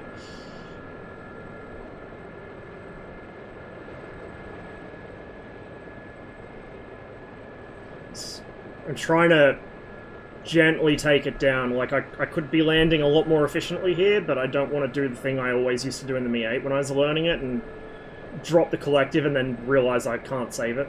Too close to the ground and I can't save it, so... Let's gradually take her down. I'll creep forwards to my troops while I'm at it. Some people had issues with CTDs. I haven't had a CTD yet from memory. I have had some issues with disconnecting off this server though. Even off the new server, but I think that was just standard Australian internet things. The game's been quite stable for me so far. I also need to make sure I don't land on top of my troops. That would be bad form.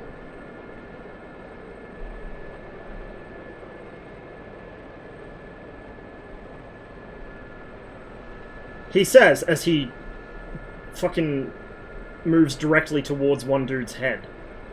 Jesus Christ. Alright. Don't land on my dudes. Don't land in a fucking bush. Hey, boys! Good shit. Jump back in. Let's go do it again.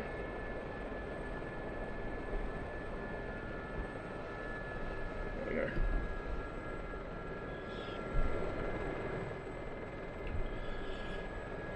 Cool.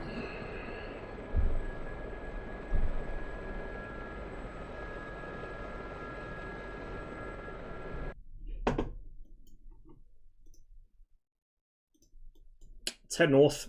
Actually, no, let's head south to these hills, I reckon. How are we going for rockets? None. We have no rockets left. Used them all.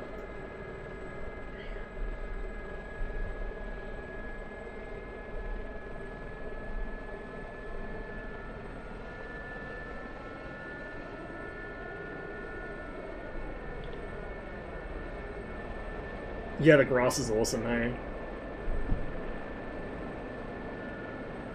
I really hope that they can add the same sort of waving grass and dust effect to Prop Wash and Jet Blast. That'd be awesome.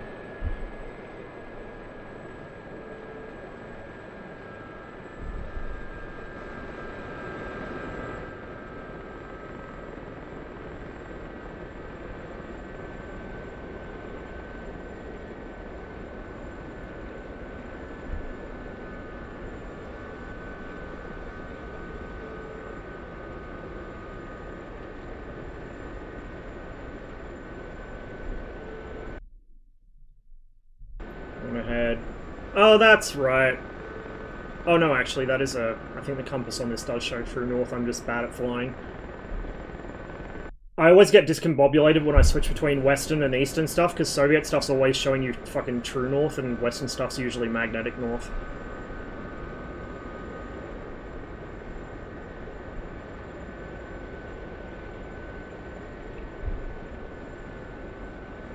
Having said that, when the MiG-21 gets reworked, we'll probably have to set the mag deck ourselves.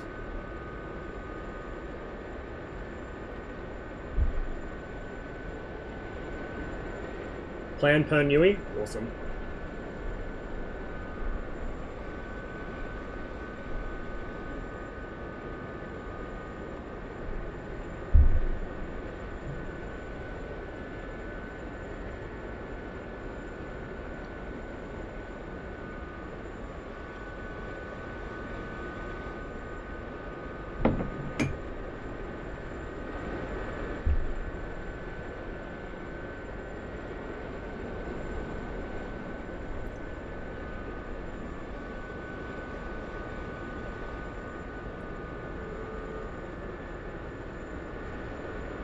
Getting some slight stuttering every now and then, but it's not too bad. It's probably because the server's so heavy, like, mission-wise. Because I wasn't having any performance issues at all on Wolfpack.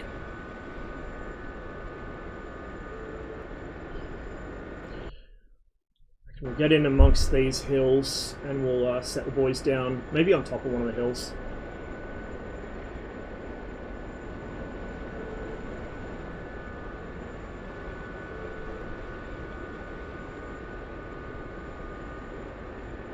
Very suspiciously shaped bush over there.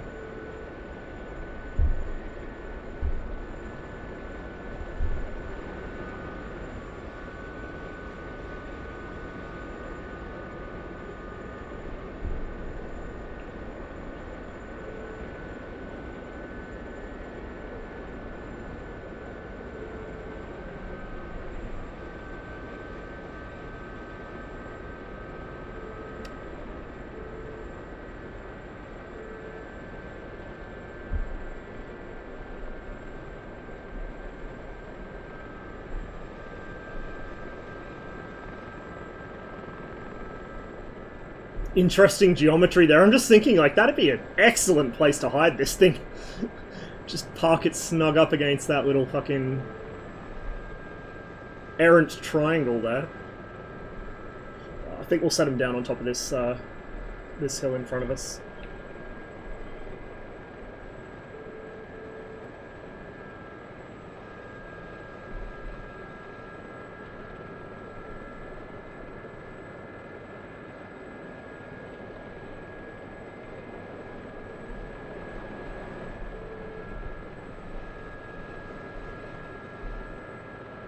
Loud and clear.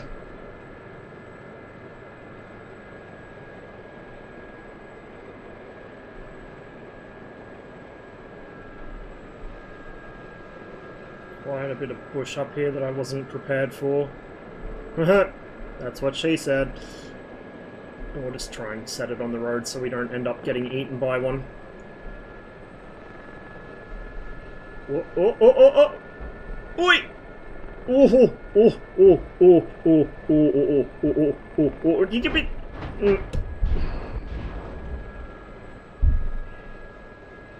I knew that was going to happen sooner or later. Wasn't quick enough on the trim. I think I might change back to the... That's not what I'm trying to do. I think I might change back to the other trim setting. At least we can still drop our dudes.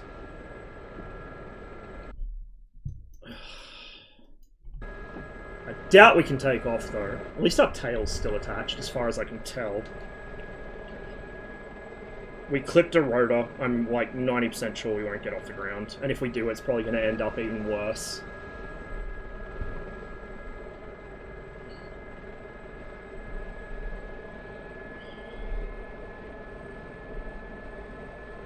They brought lots of food and water, yeah.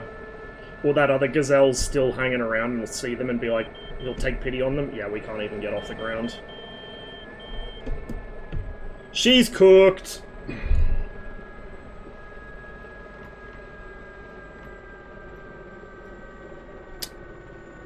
She is cooked.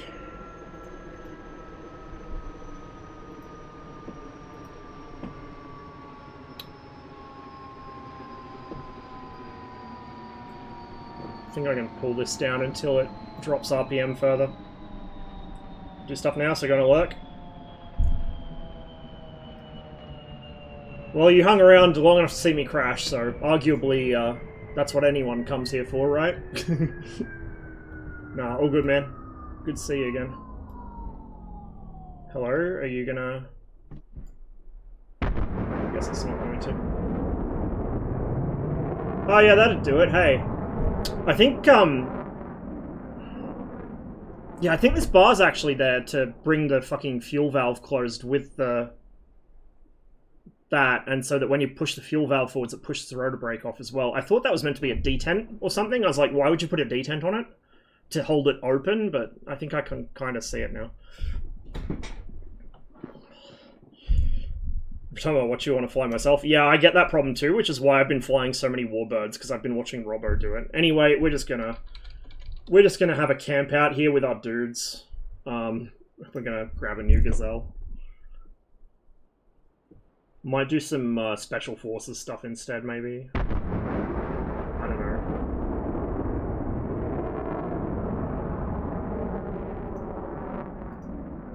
We're gonna have to reslot. Since the helicopter's not technically dead, I have to reslot to spawn in again.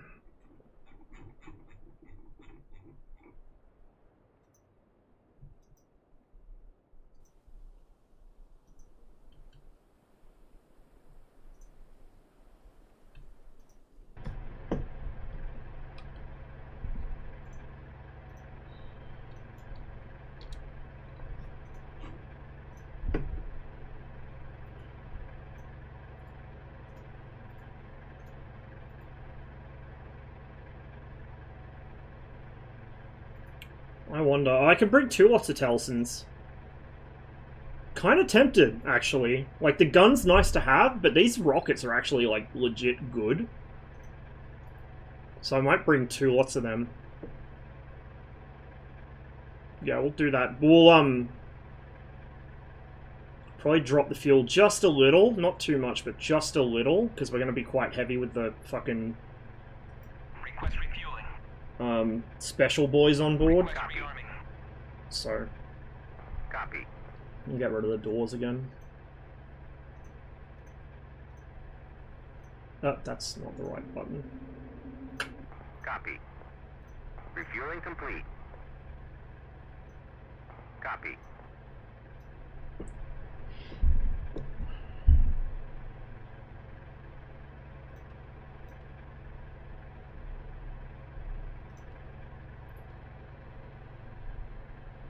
Rocket pod should be lighter than the 20 mil. Good to know. Well, we'll be even lighter now because I got rid of some of that fuel. I'll just have to remember to refuel it. Gazelle can get quite far on only like 30-40% fuel, to be honest. Especially if you're not thrashing the engine like I tend to.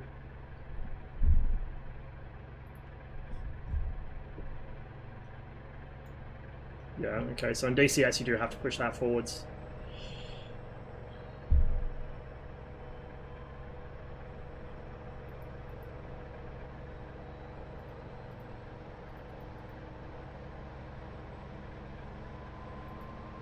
I'm not even going to be using that, but we'll just set it up anyway.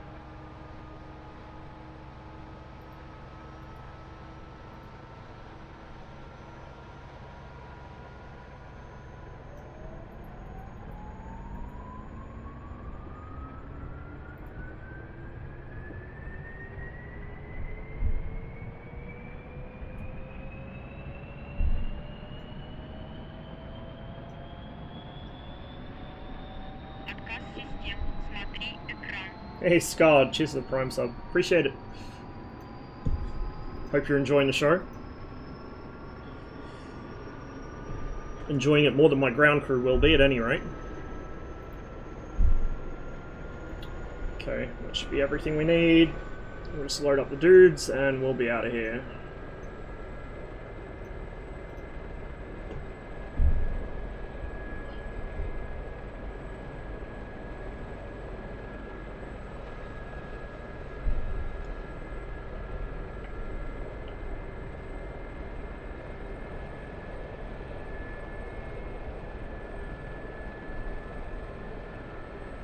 Probably also turn into the wind when we take off, shouldn't we?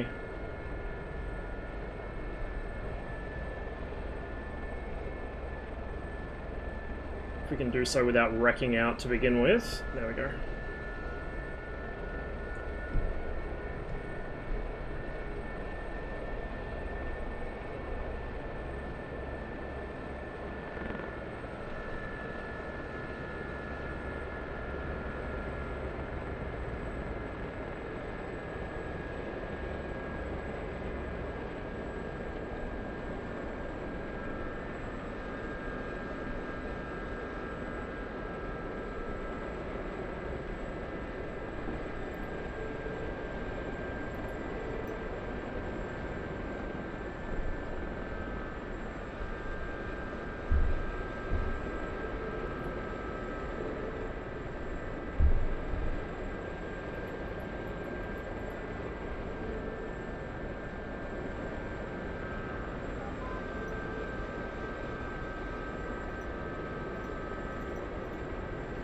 I like the cute little "I'm awake now" sound the radio makes when it first turns on. Like, plays a little jingle to you.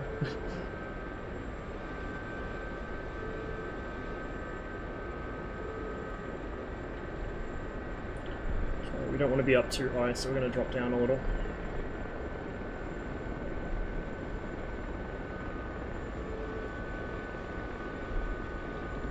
Wonder if those guys are going to find anything.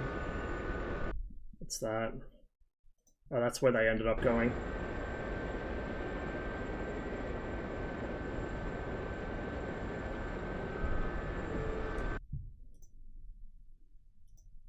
Somebody else's troops nearby as well.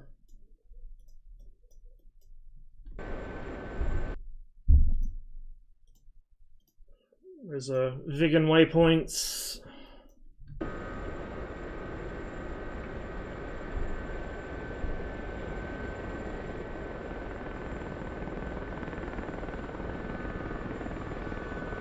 I'm half tempted to go fuck with one of their airfields. Drop the troops off to kill their SAMs and AAA and then go in there, fuck with them.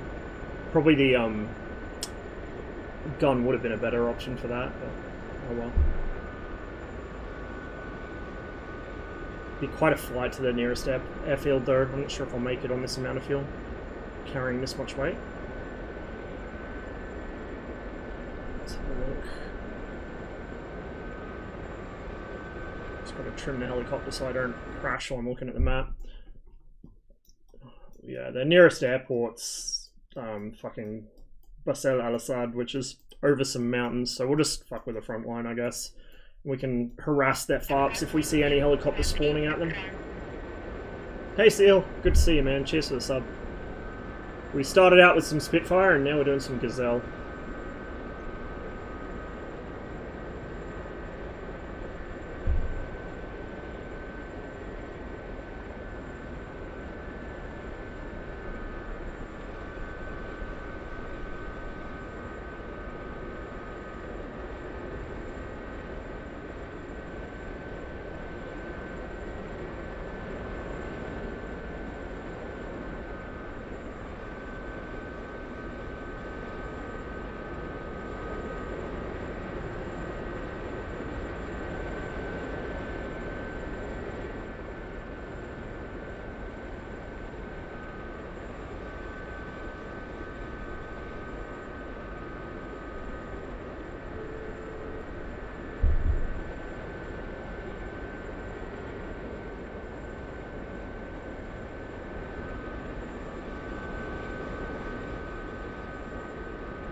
Getting stutters now, which is interesting.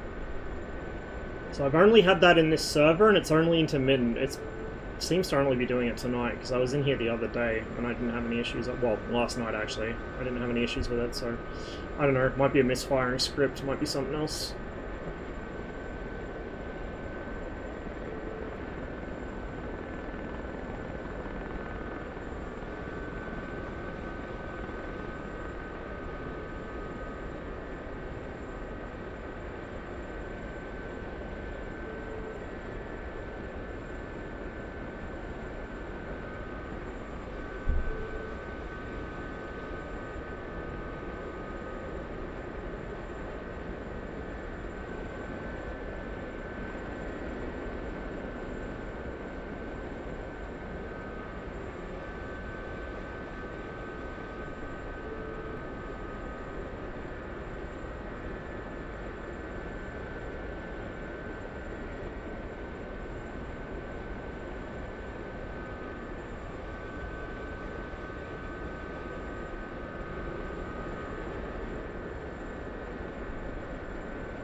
It's an F5 wreck right there.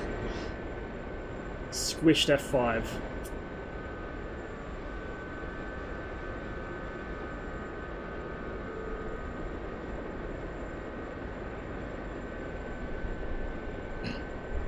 Out of all the like wreck models for crashed aircraft in DCS, I actually think the F5 has one of the best ones because it looks like it's kind of smushed into the ground. The MiG-21's just a fucking burnt fuselage.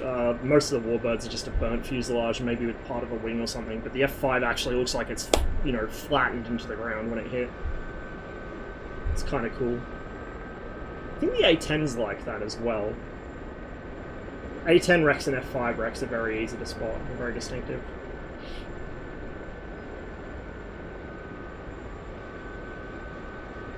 So that's where we dropped our reconnaissance boys. That's where our previous Gazelles wrecked out. There's something on that hillside. Is that on our side or their side? The near hill is our side, so that's probably a friendly frontline unit.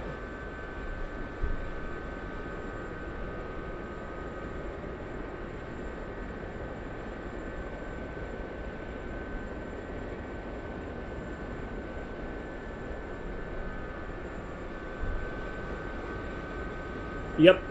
Yeah, this is the new server in Frankfurt. And I'm surprised because I actually have a really good ping to it. I have a better ping to this server than, well, I guess the scoreboard's not showing correct pings at the moment because this is bugged out in the patch, but I did a ping test to it because Ligma asked me to. He's like, hey, we need to know if the Aussies are going to be able to play on the server. And I only got 305 milliseconds of ping to it, which is actually better than I get to some East Coast US servers. I was shocked. I was expecting mid 300s or high 300s, like 380 or something like that. Voice chat disabled on the server, it might be, I'm not sure. I haven't really been using it yet because none of the servers I've been playing on since the patch seem to be using it. I've got SRS running and nobody's even talking on that, so... One thing I did notice with the voice chat was when I tested my mic, it might just be like some weirdness with how I've got my input set up, but it came back in the test channel really quiet. So I'm not sure if anyone will even be able to hear me on it. I might have to figure out how to boost it just so just for DCS. Because for everything else it's plenty loud enough. I think it's just DCS doesn't pick it up very well.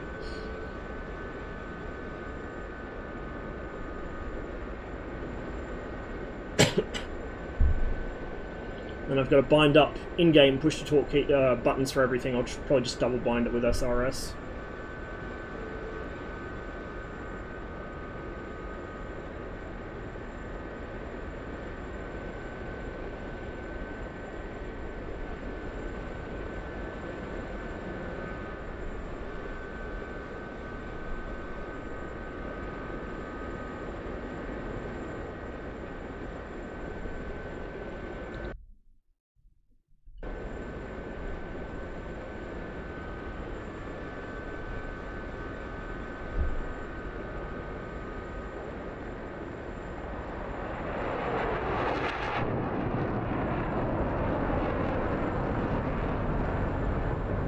F5. The F5 sounds really good now. Well, I mean, it was quite a while ago, actually. They changed the F5's engine sounds, but it's really good now.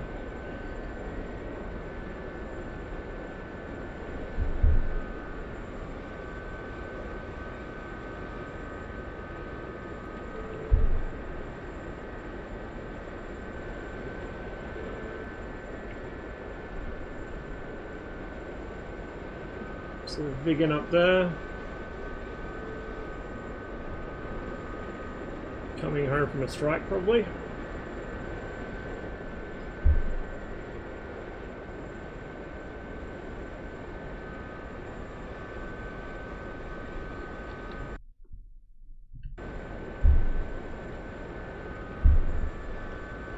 couple of the Viggens are using that hill there as a nav reference point. That's why their waypoints are right next to it.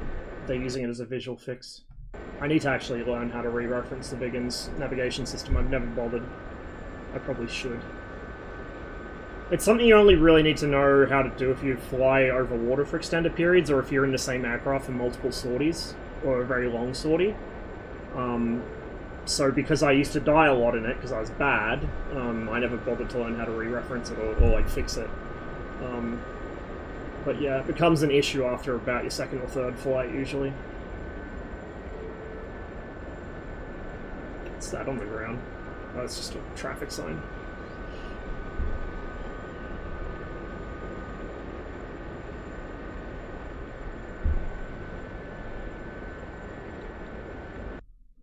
So we're just coming up on the front line here.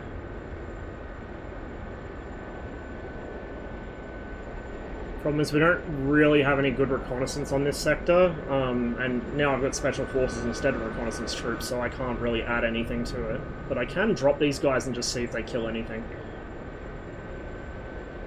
We might do some reconnaissance by fire, as it were.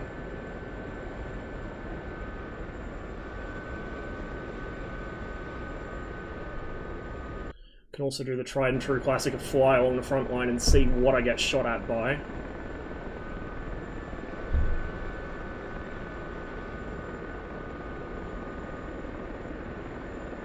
Doesn't taking off with an LS reference code as the active waypoint navigation re-zero navigation system. It does on takeoff, I think, but like I need to figure out how to do in-flight fixes. It's pretty simple from memory, I just haven't bothered to learn the proper process. Saboteurs, yeah.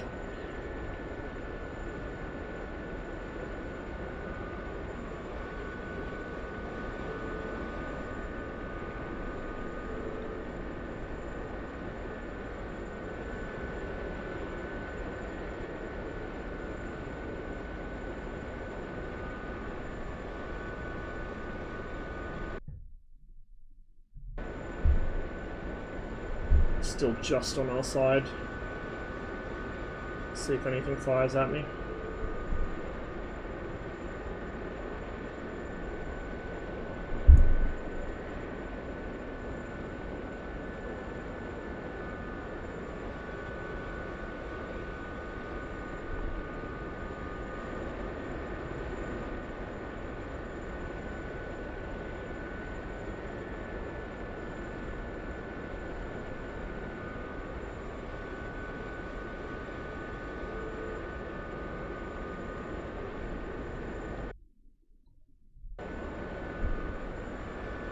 Might head towards the dam just down here, or river, or whatever it is.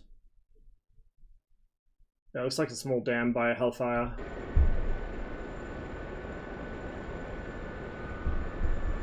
See if there's anything there.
Okay, we're getting fairly close.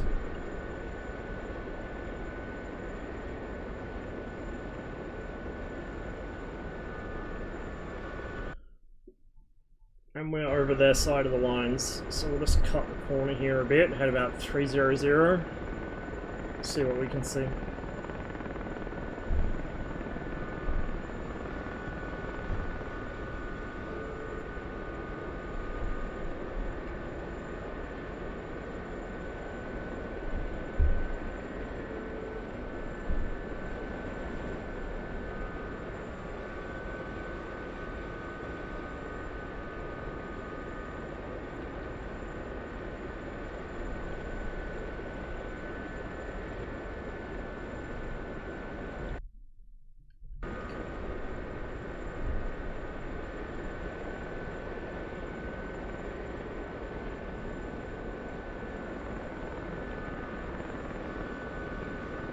This song's making me thirsty and it hasn't even started yet.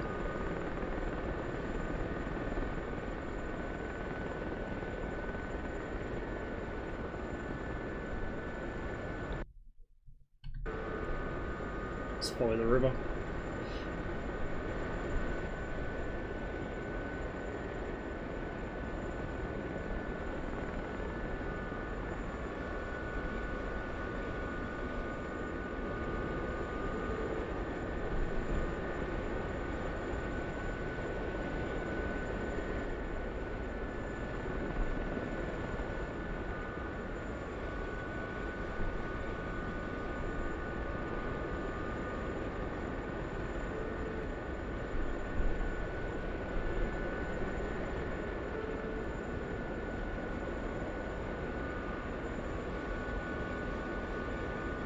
There's a target there that's already been hit.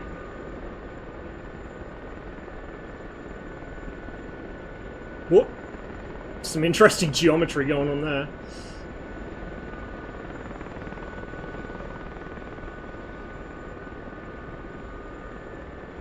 Everything there has been destroyed.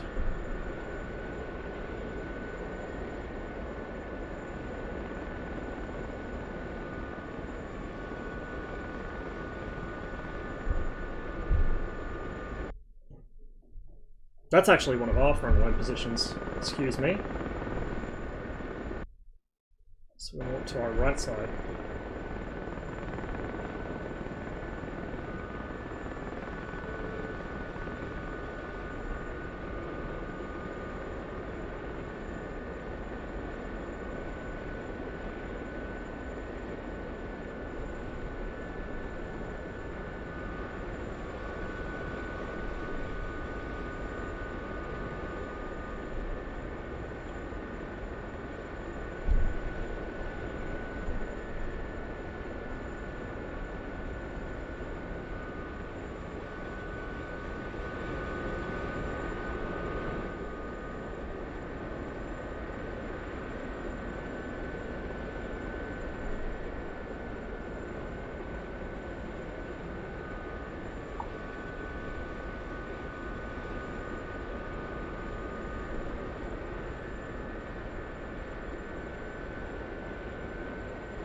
That one's been hit. Actually curious how much is actually left on the front line, but might have cleared most of it already.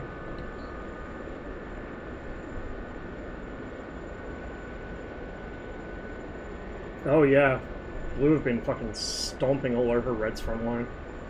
MiG-29 in the air.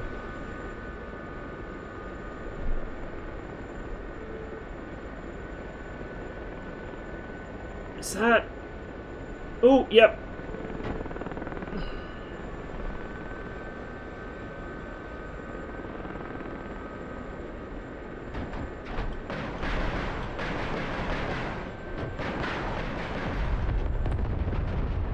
I think we missed, like, everything with those, but we're just gonna run.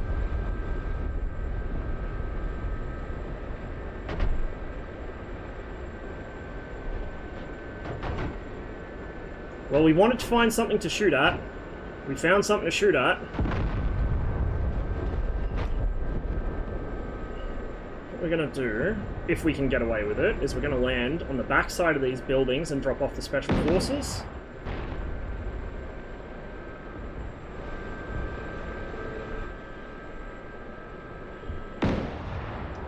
Jesus Christ. Please stop trying to kill me.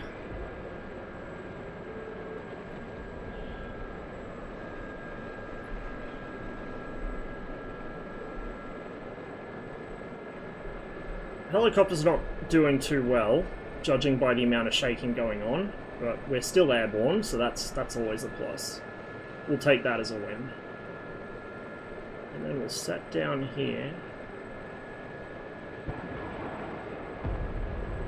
That was an ATGM. That was a fucking ATGM.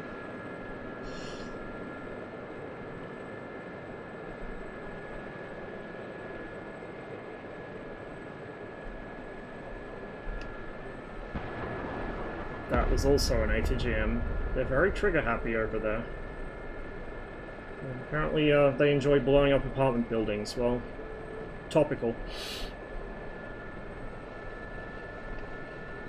Try not to smash the tail as we come down.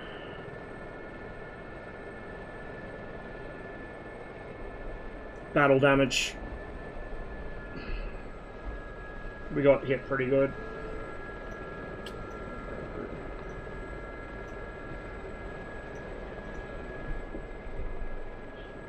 We'll just sit here while they do their thing. And we'll take off, pick them back up, we'll fly back to Hummer and repair.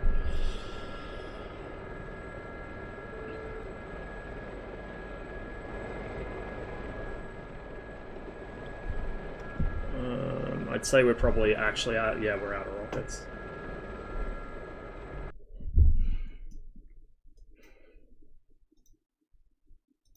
Vegan waypoint, vegan waypoint. Yeah, they're doing frontline work, I think. Zvigin's not the best suited to, but you can do it.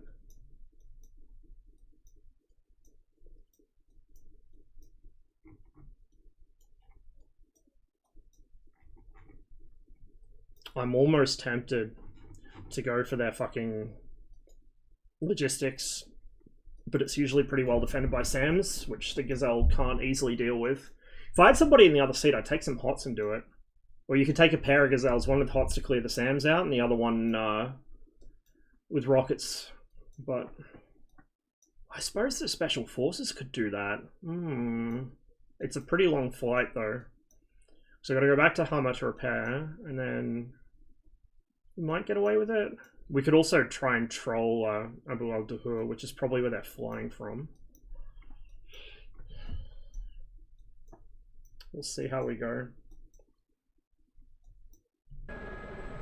These guys will despawn, blow up their shit, and then I'll have to go pick them up from somewhere else in a minute.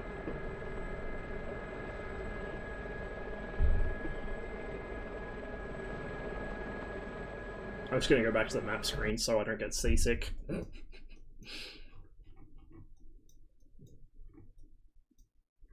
Looks like most of the front sectors getting worked are around TS.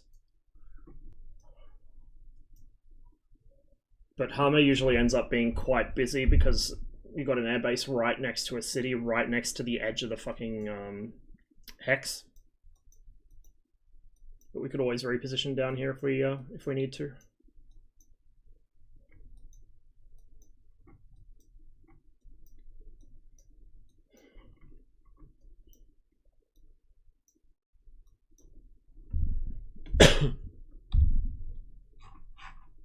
Still quite a few people on as well. You guys gonna go do your thing? Hello?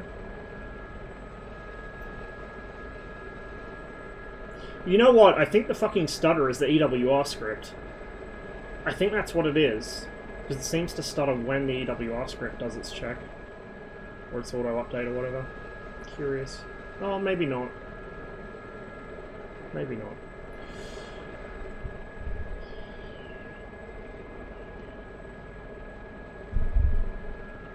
Is that fuel? It's doing okay. Come on, dudes, go do your thing. I'm getting impatient.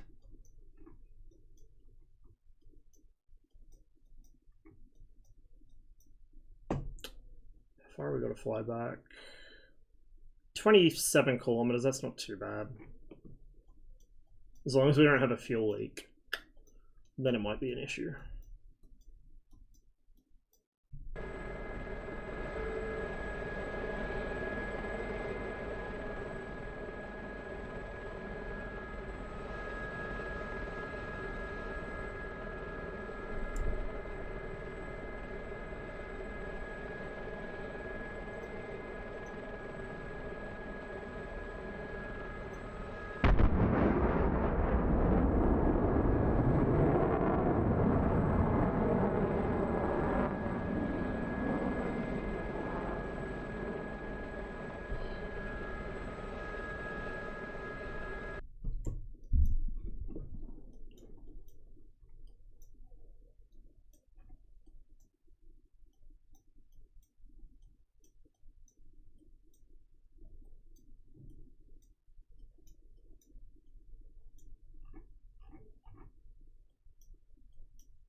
Does anyone know offhand what the timer is for the Special Forces troops to go kill their target?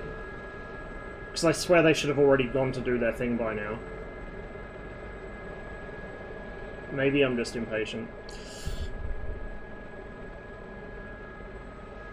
But I can't really take off yet, so if I take off I'll just instantly get cut to pieces by all those tanks. I think it was a couple of T-72s. So the red and green traces was from a T-72. The red is its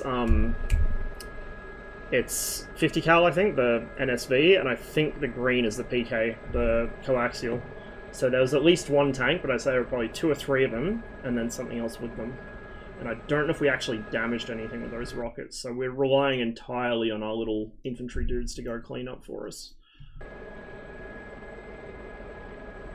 And if I'm honest with you, I forgot I was carrying these guys until I'd already been shot to pieces. Like, I should have just... as soon as I saw there were units there that were still active, I should have looped back around, ducked behind here, and landed them. But, I'm not a smart man. So we took the hits instead. 2 more hours? What, until you get home? I don't know if I'll be gone for another 2 hours. We'll see. I've got to be up reasonably early tomorrow, because I've got shit to do in the morning. We'll see how we go.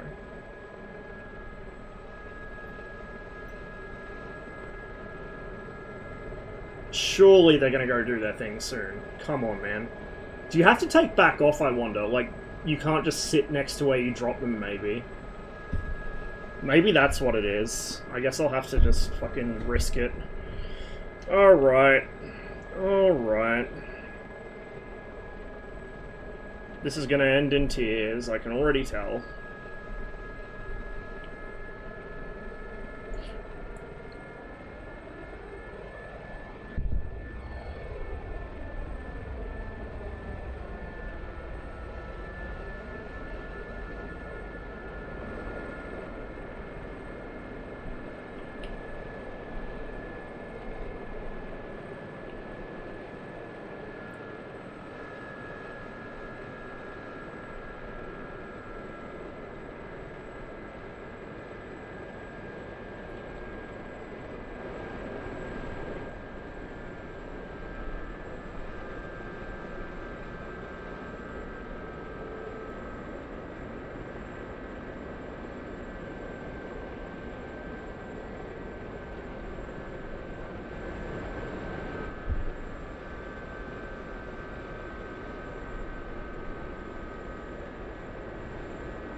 It's 21.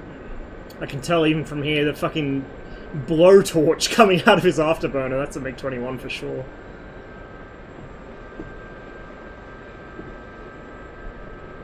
Oh, now they're awaiting exfil. Did they actually kill anything?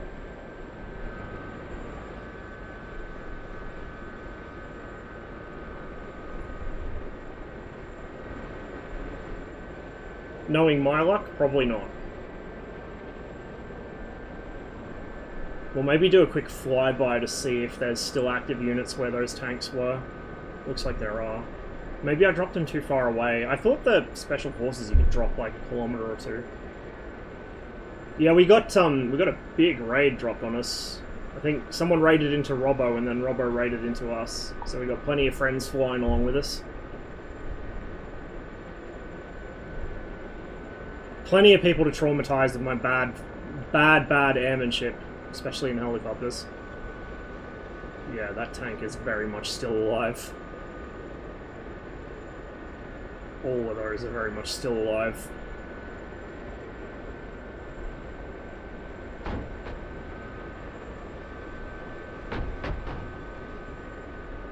Bro. Oh. Oh, oh, oh. Bro, you're meant to go kill that thing. Not let it kill me. What are you doing? What I might be able to do, if I survive this landing, is come up the northern side of this town. Use that to screen me from the tanks and get them maybe a couple 100 meters closer. Maybe that'll work, I don't know.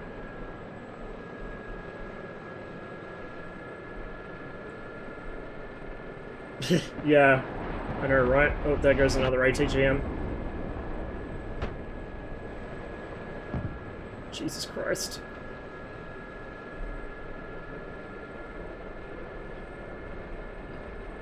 This song is a bit loud, yeah. Unfortunately, the music bot doesn't have a sound check, so some songs are going to be loud and some are going to be quiet. And we've had a whole bunch of quiet ones, so I had to turn it up so I could hear the music, and now this one's a bit loud. I'll deal with it in a sec.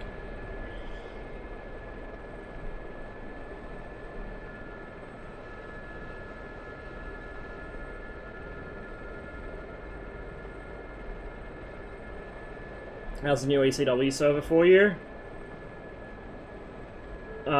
It's been fine for me so far. I haven't done the air-to-air stuff, I've just been flying helicopters. But, yeah, it's been alright. I'm getting small stutters now and then, but I think it's like a misfiring script or something. I don't think it's a ping thing. Did they jump in? Yeah, they jumped in. Let's double check. Yep, they're loaded.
Played Phantom Liberty? Not yet. Probably won't for a while. I haven't really had the time. I do plan on getting it and playing it, I just haven't really got around to it. I've also been very mentally like occupied, so not really in the best territory for taking in new single-player story-based stuff.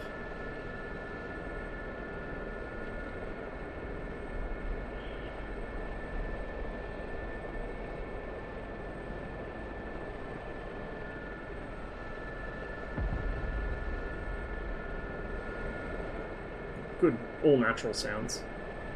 Not sure if that's somebody flying over me or them shooting at me. I think it's them shooting at me, because they're like just on the other side of these buildings.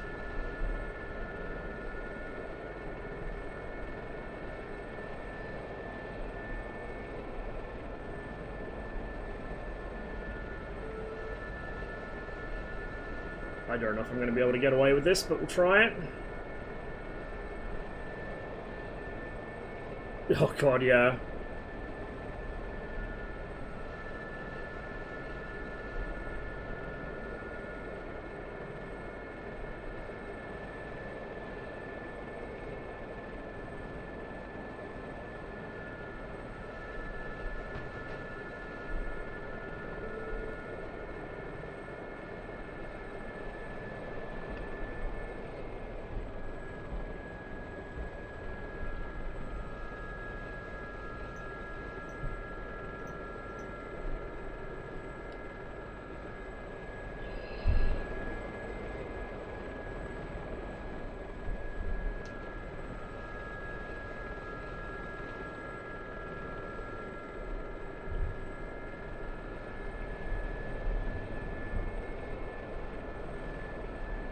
Now we've got to get out of here without getting shot and without clipping ourselves on something. This is going to be difficult.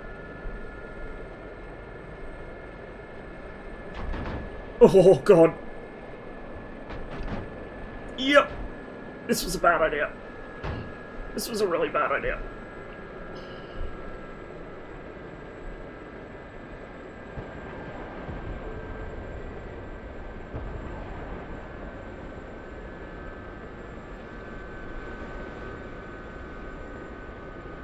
Let's put my distance between me and that while the troops hopefully actually kill it this time, and if they don't, then I might just leave them there, honestly.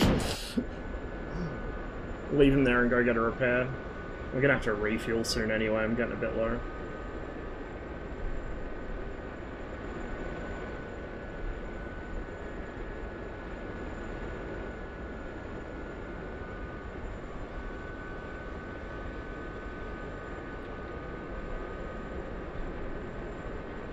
About the same size, about the same temperament as well.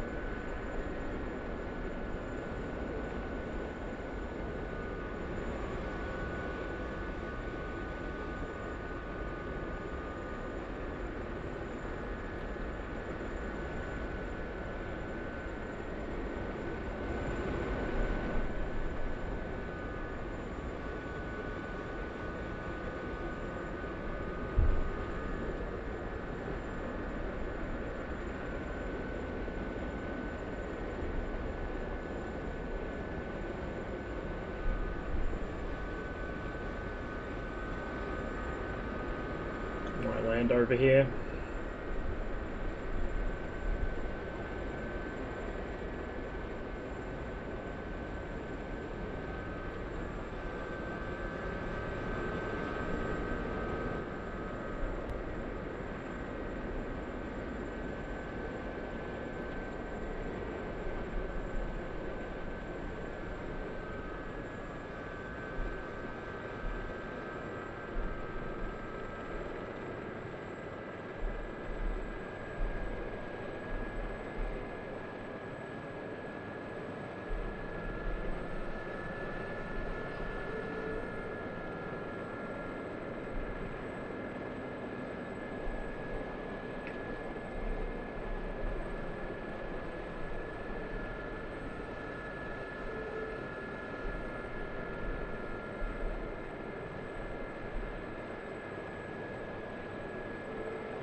Oh, those are rocks. I was about to say, what the fuck is that? It's pebbles.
I've got enough fuel to get this thing back to Hummer.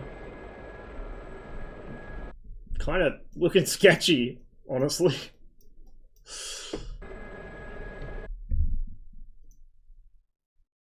That's the old marker from where we dropped them before. So we drop them now.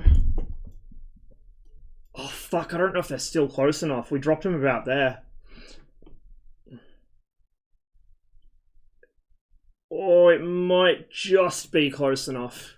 Because, yeah, I think it's like a 1 kilometer radius or something, so they might just be close enough. Those tanks are in that fucking olive grove there.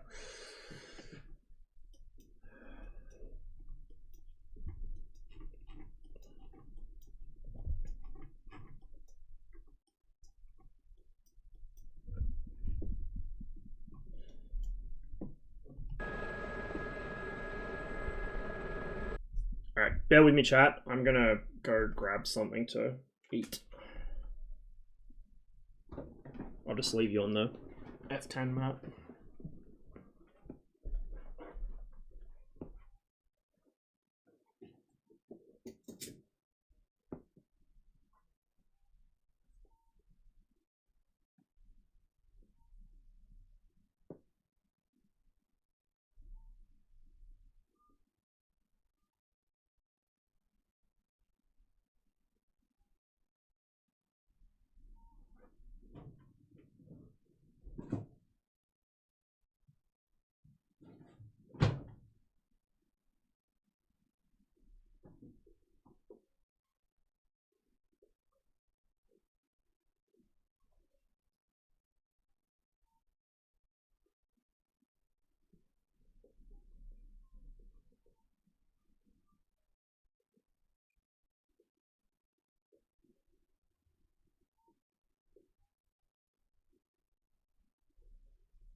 I'm guessing they still haven't done their thing yet, because it should drop us a new waypoint when they're ready to get picked up.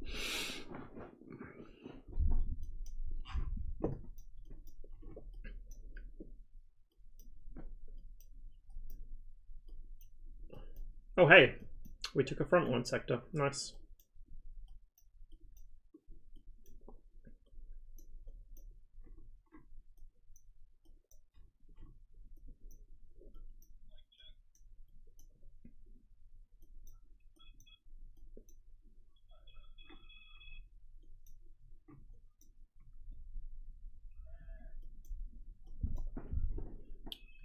Tempted to maybe take the Skyhawk up. Do some stuff with that. Because I haven't flown it for a while.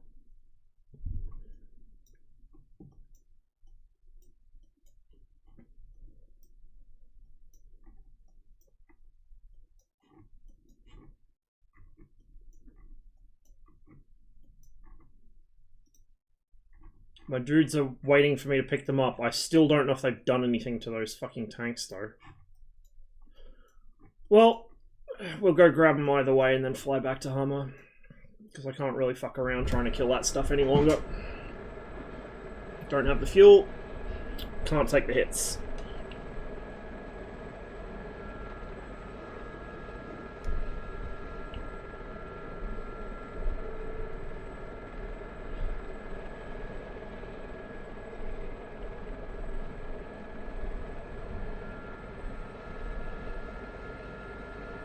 Oh, now it's stuttering. Holy shit.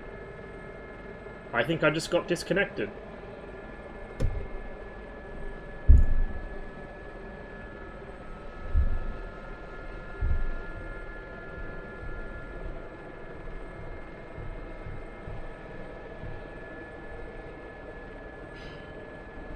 Yeah, it's going to disconnect me. I don't know if that was a DCS stutter or if my internet choked, but... oh well, I guess we're not going to repair it, Hummer. We'll grab a Skyhawk and do a sortie or two in it, I guess.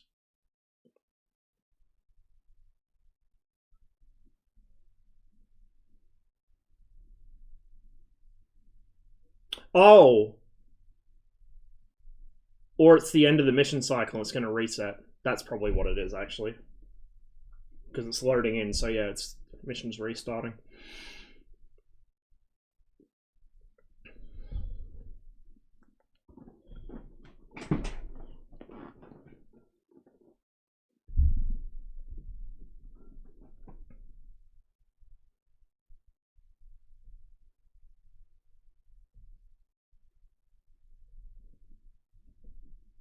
There's a restart.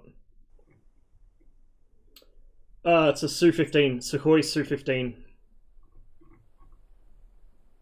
It is a dearly beloved jet for me. It's a gorgeous aircraft.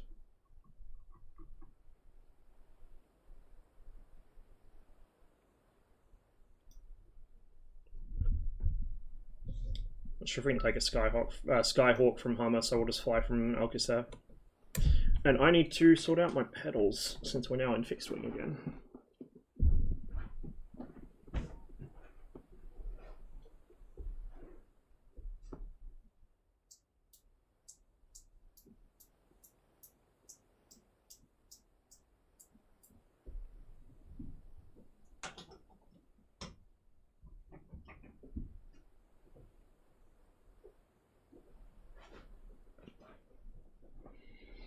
Yeah, it's a gorgeous aircraft.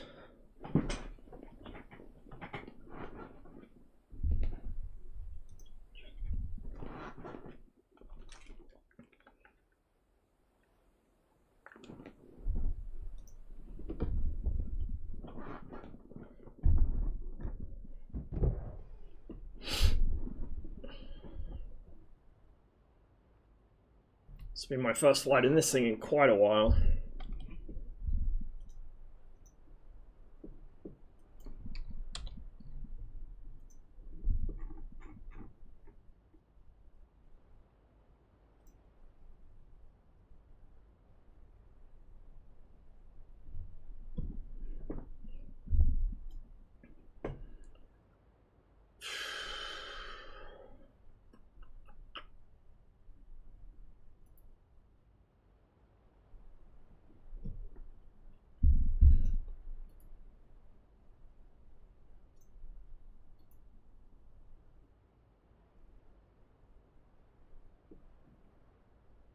Hmm.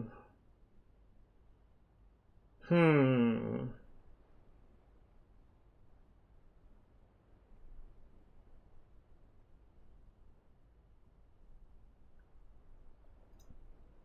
That should do, I think, for now.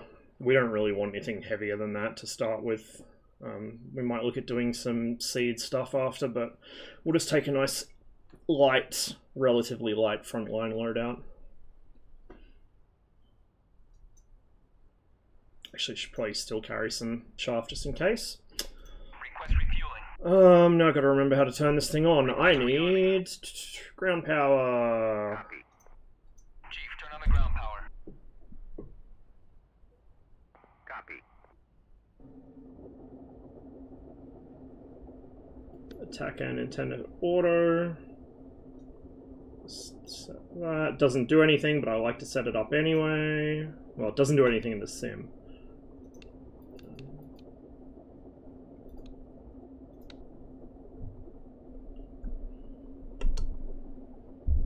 I've got to remember to turn the moth lights off once I'm actually, you know, over the combat area, because I always forget.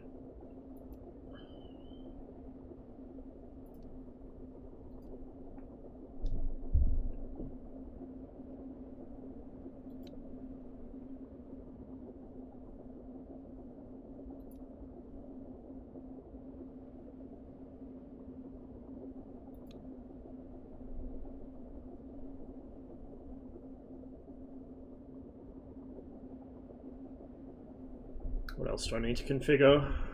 Refueling complete. Computer.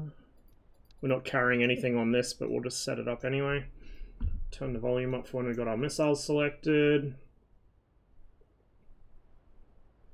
And long. Get the Sidewinders ready to start with.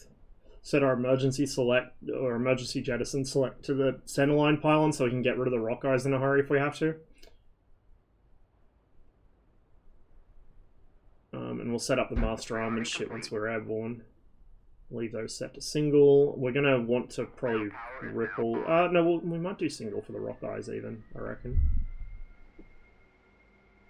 Because if I set it to fucking ripple, it's gonna send the Sidewinders off two at a time. I've made that mistake many times before, and it's cost me not only kills, but it's got me shot down a few times because I spent all my missiles doing that. So we'll just stick with single release. Okay.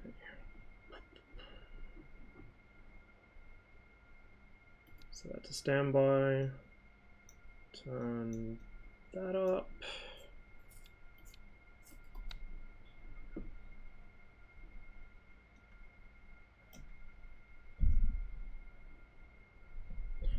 Okay.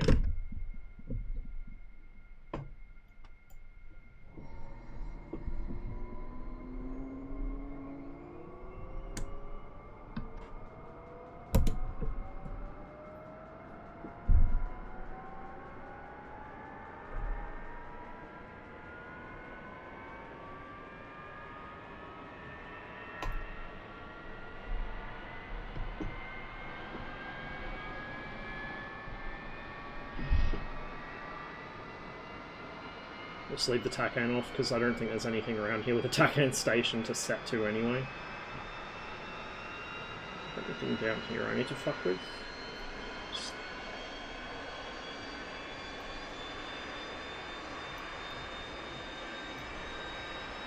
There we go.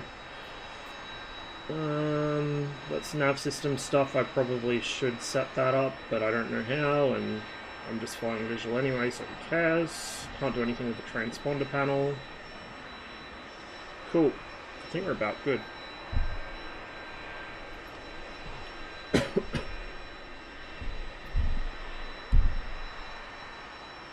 Set about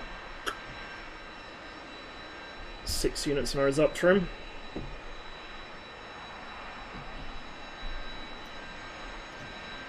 Chief, turn off the ground power.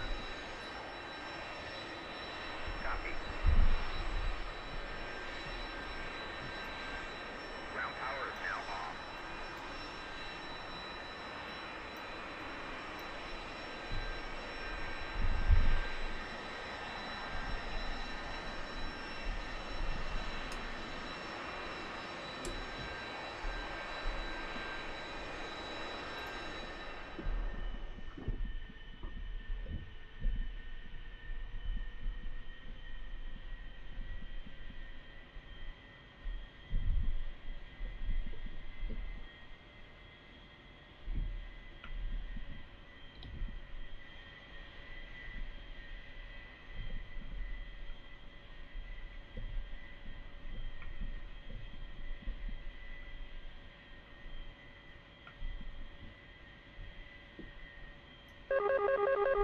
Well, that works. That's good to know.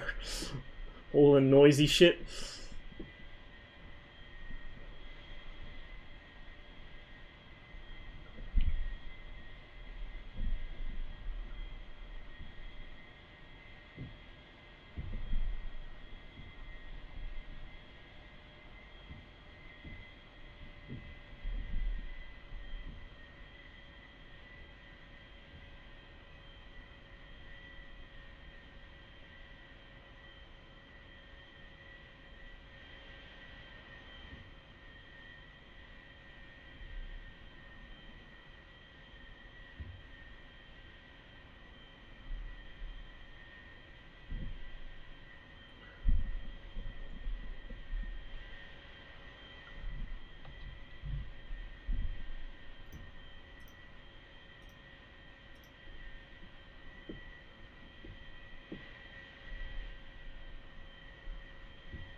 Pro tip, when the AOA indexer comes on, you wait off wheels. So do not retract the gear until you see the indexer come on, or you will have a bad day.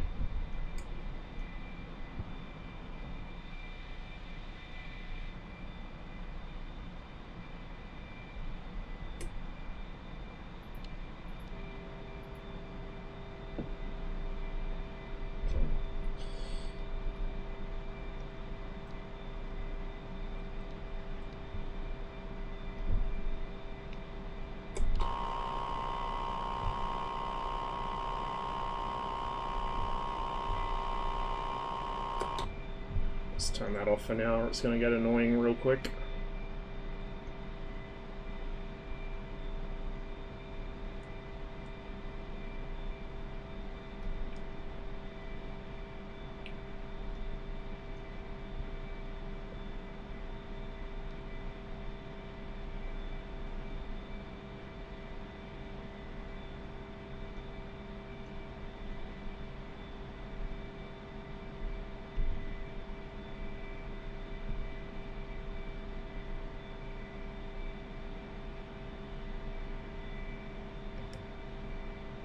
Yep, we're in the A4.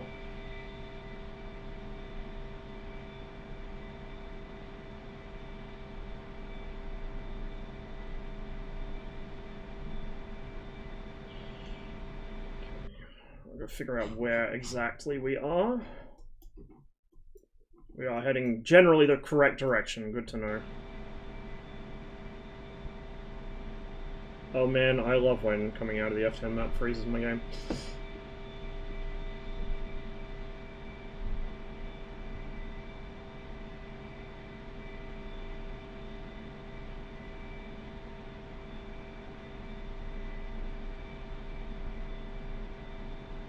Some stuff coming more or less for us. We might hang around Hummer to try and bait them into our SAM cover, and then when that gets dunked, we'll push out and start engaging stuff on the ground. So I've got 3 Rock Eyes, which is not the greatest out-of-ground loadout, but it should be enough to take out 1 or 2 targets. Can maybe gun some of the softer stuff, and then we can land at Hummer to load up for whatever else.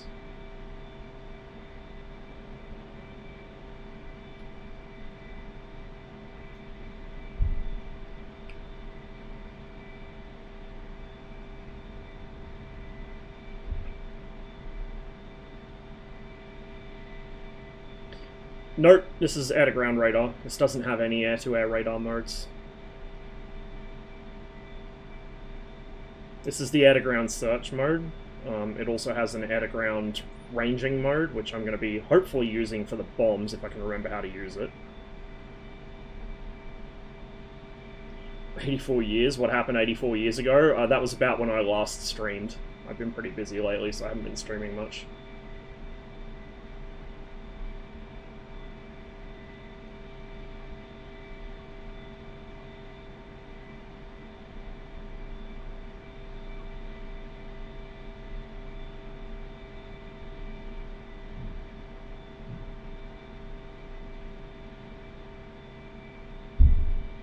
Fuck, he's trucking. That's that Mirage probably. Look at him go! Good God. He's horny for something, I don't know what. Not me, hopefully. Does it help find targets in ECW? You can find a city with it. You can find a ship with it. That's about as good as you're gonna find. Rot roll.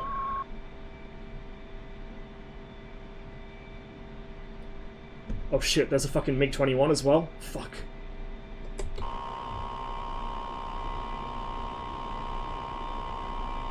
Oh shit, okay, you know what?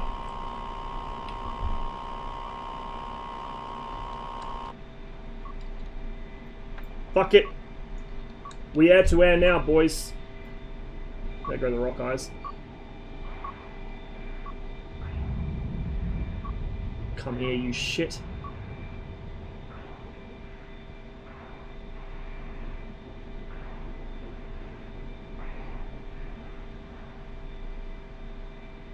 That is for sure a 21. Look at the fucking afterburner plume off that. Jesus Christ. Am I... Oh, shit. 1, 5.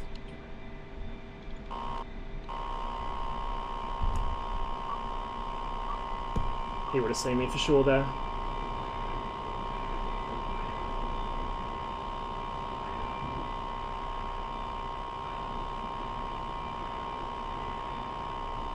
I'm not sure how well I'm going to come out of this fight. I'm not very good with the A4 and air-to-air. Also, I just lost sight of him, which is never a good thing. We're not close enough to Hummer for the Rollins to cover me yet. Wait. He didn't see me! Oh my god, you're dead. You are so dead, boy.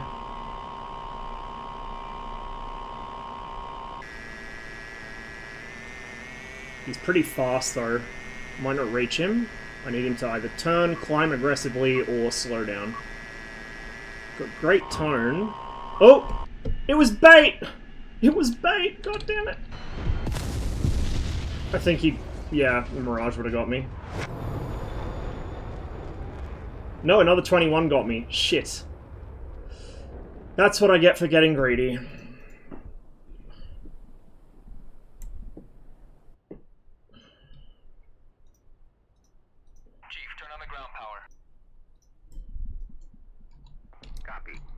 This is the problem with when you do carry air-to-air missiles as self-defense on the Skyhawk, you feel kind of tempted to use them. It's not the best. You can catch people unaware with them. They're pretty good in that respect, but it's not the best. Let's take the same loadout as last time, I guess. And this time we'll just try not to get baited. Request refueling. Alright. Request rearming. Copy.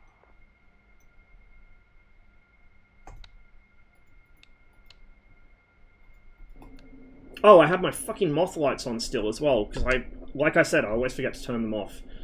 I don't usually use nav lights in most aircraft in DCS, like, I'm very much, you know, if you can't see me then too bad, when it comes to in traffic pattern, but yeah, like, I'm trying to get in the habit of using them at least in the US stuff, and it's not working out for me, because I always forget to turn them off. Right.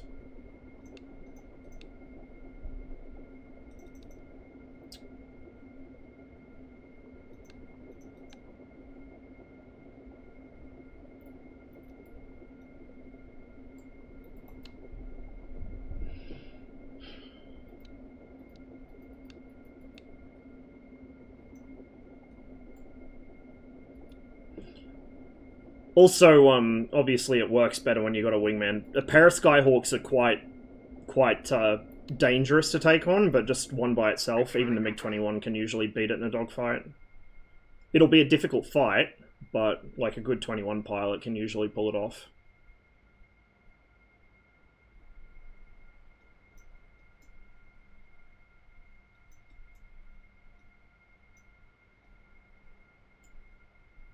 Okay.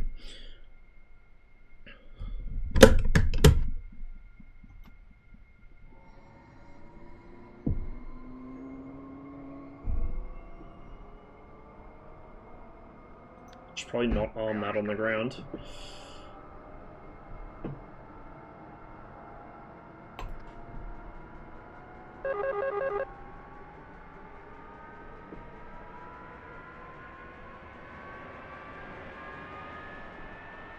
Joan Collins? No, that's Santigold.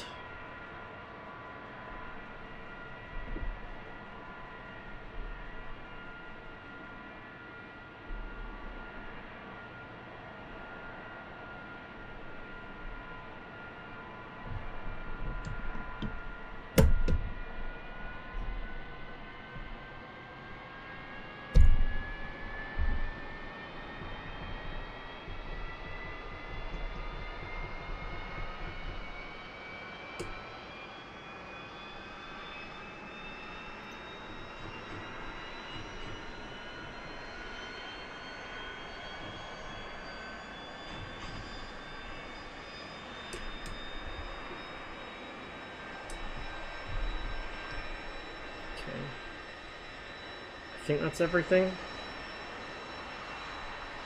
Should probably set these as well, which I forgot to do last time. Ah, takeoff trim. 6 degrees is good, so we'll stick with it. Or 6 units, whatever the fuck measurement it's in. Starboard goes on, canopy goes closed. Oh, no, canopy doesn't go closed. I gotta tell them to get rid of this thing. Turn off the ground power. Now the canopy goes closed. Copy.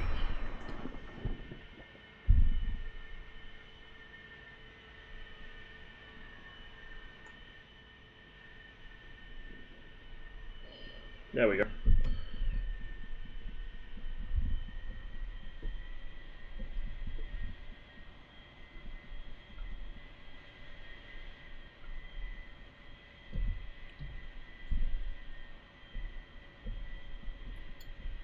Might be better if I go for somewhere other than Hammer, because there's going to be a ton of dudes around there.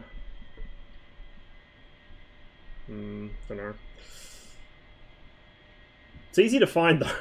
Like, it's probably one of the best places for having like a visual reference of which side of the front line is which.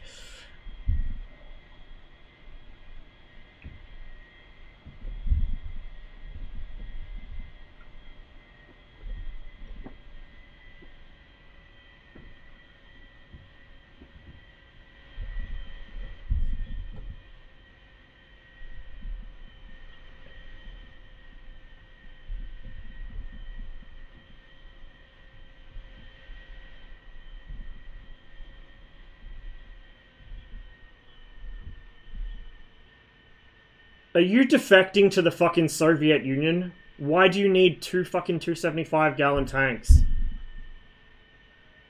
Oh my god. He's not going to get off the ground.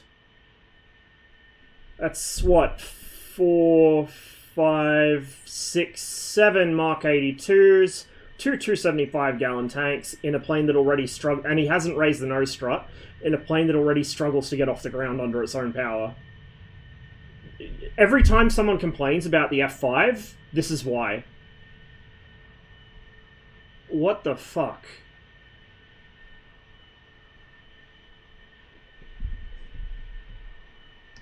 F5 taking off from Alcacer. If you're on this channel, you really don't need a pair of 275 gallons, my guy.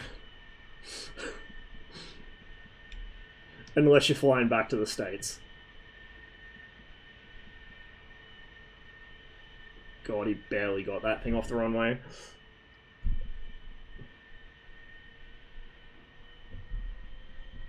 Hey Yuki, good to see ya. He can't climb. I wonder why. Fucking hell.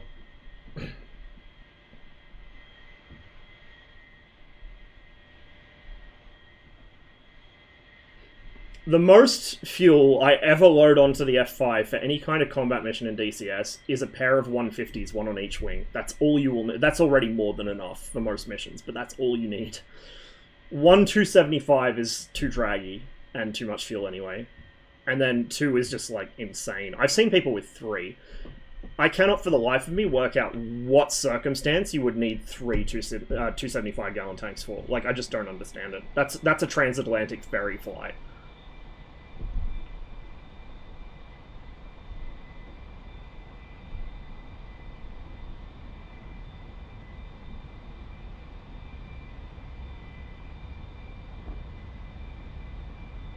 Come on, uppies.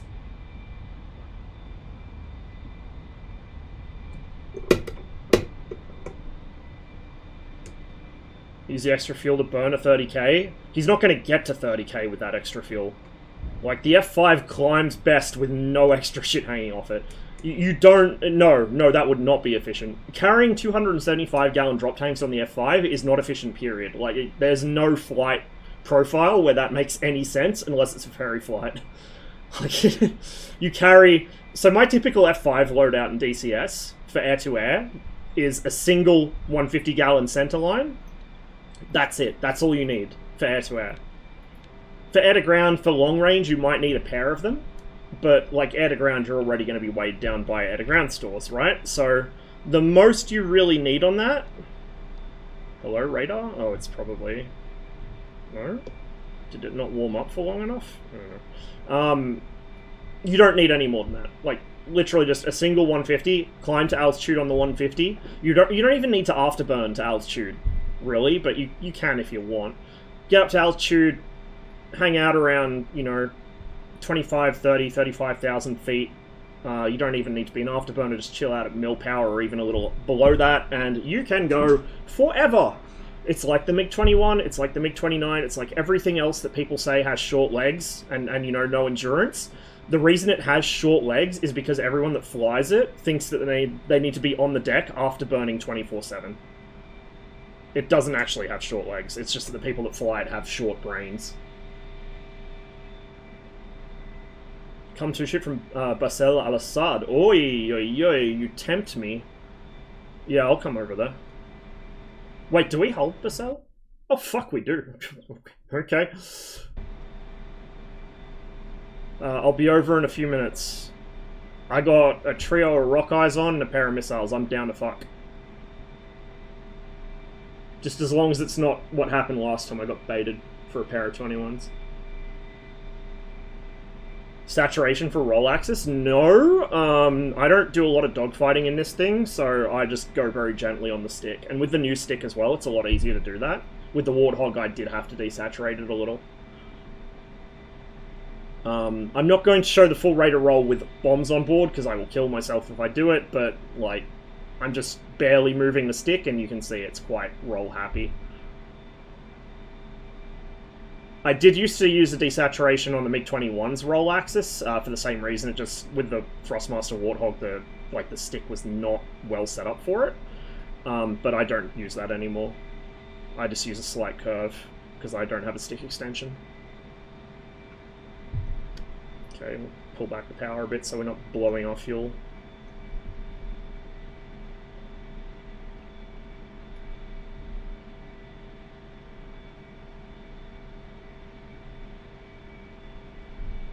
Oh, I forgot the angle attack comp on the radar as well. There we go. There we go. Now it's showing us stuff.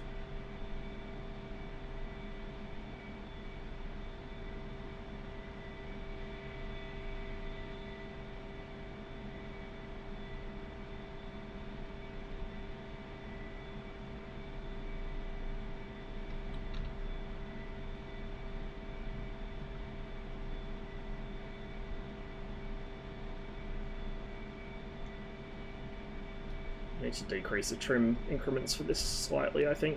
It's a little quick. Don't think I can access the special options for this without going back to the main menu though, so I'll do it some other time.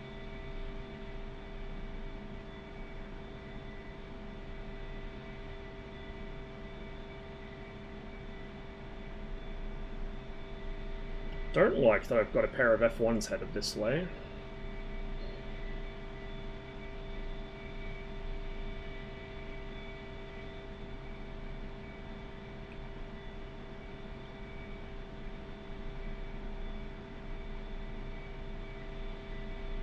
And trying out 2.9, any impressions? Yeah, I quite like it. The new screen space shadows are really nice for adding depth to the scene. Like, now the trees, especially on Syria and Normandy, don't look flat anymore.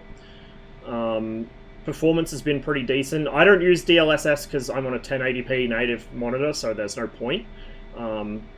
So don't ask me about that. DLAA, I was actually not that impressed by. I prefer to have my old super sampling back. But other than that, yeah, it's been pretty good. The Spitfire's new cockpit textures are fucking gorgeous. They did break the boost gauge. It uses the wrong scale now, so it misreads, and they also broke the P8 compass. The grid on it doesn't turn with the bezel, but otherwise it's all good. So yeah, good. And also a bunch of missiles got fixed, including the R13s, the R3R. I think the R3S got a new flight model as well, I assume. And the Viggens Sidewinders too. So they're all using ED flight models and tracking logic, and they all behave a lot better now. And the R13M and M1 are actually a viable choice on the MiG-21. They can reach out and touch things now, especially at high altitude, versus the R60. So finally, at last, after how many years, it's true now that the R13M and M1 outrange the R60, because previously it was the other way around. Even though everyone thought it was, you know, oh, well, the R13 has longer range. Not in DCS, not until now. Didn't they drop R60 drag too? They did something to it. They also had to fix some drag values for stuff on the 21, because it had the negative drag issue, although it was much less noticeable than certain other aircraft, shall we say. I think it was mostly just adjusting pylon drag there. I think that probably half the modules in the game still have the negative drag issue. It's just that, you know, the Viggen made it really obvious.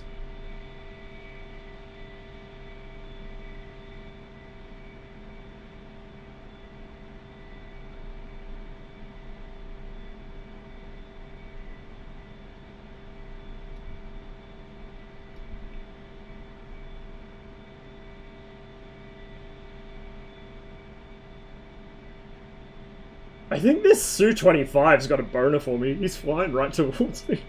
We might get a fight here.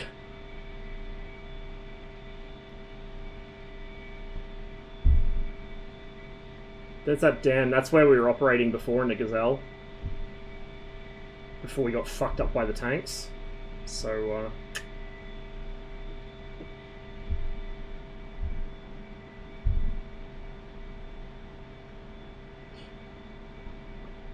some of it, I suspect, was already in the works. It just happened to be fortuitous timing, but it certainly helps having a very vocal Cold War community. Which is why people should start harassing them about... not harassing, that's a poor choice of words, but people should start asking when MiG-29 again, so that they realise just how much people actually want it. Because I don't know about you guys, but I would very much like a MiG-29. 912, 913, either one, just as long as it doesn't have bullshit modern screens in it and there's no English in the cockpit. And no dirty Imperial units. I want a proper MiG-29.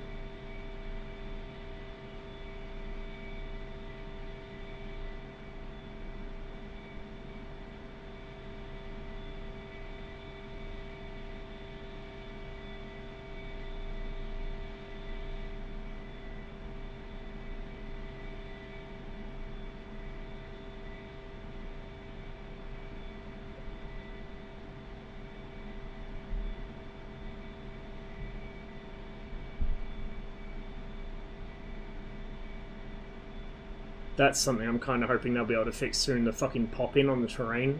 I think it's a multi-core thing. Hey, Magpie, you on the snap?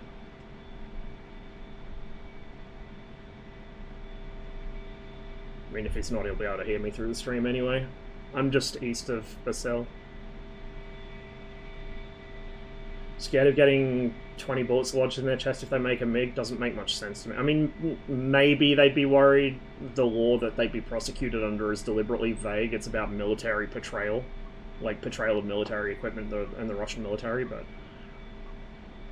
I kind of doubt it, to be honest. If it was something more modern, yeah, sure, that might be a concern, but like MiG-29, really? Kind of doubt that. Harm capability on it. I mean, you could make that a checkbox in the mission editor, like with other stuff. That'd be actually quite cool. So if you have that box checked, it integrates the harm, thinking it's a fucking R27 EP.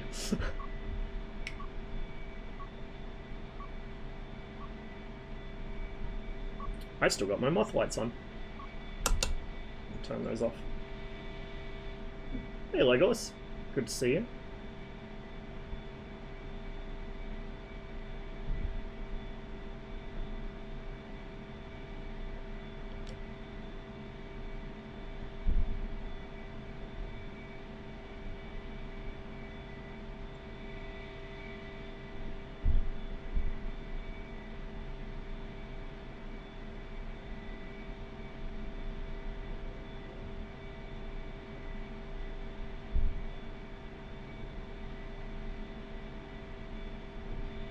Long 6, I gotcha. I'll turn around then.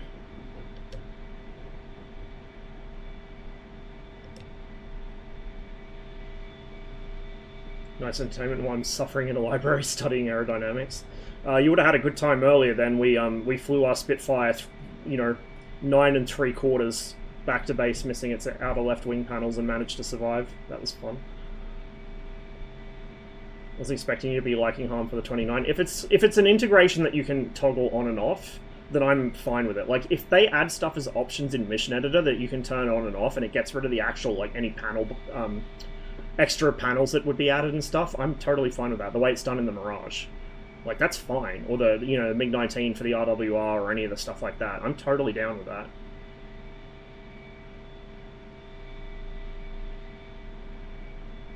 Yeah, I was flying the Spitfire for like the first probably half of the stream, maybe more. Had some really good fights.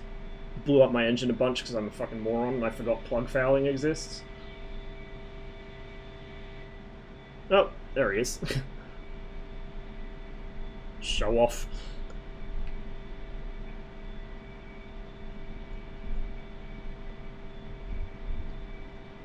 Man's flying it like he stole it.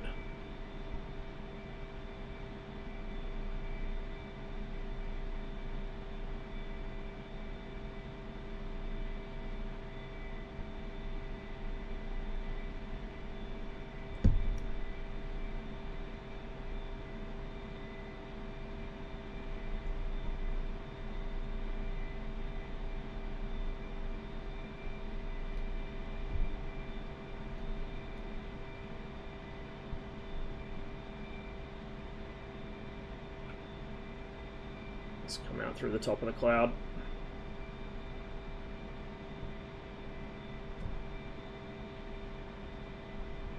No defenses left at this one? Yeah, I gotcha. I'll let you lead off.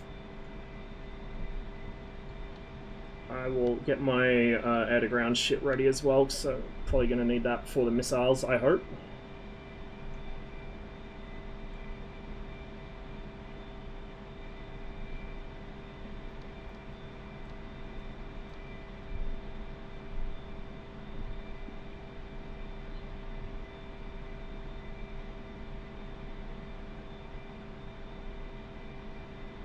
Oh, a little bit of a pop there.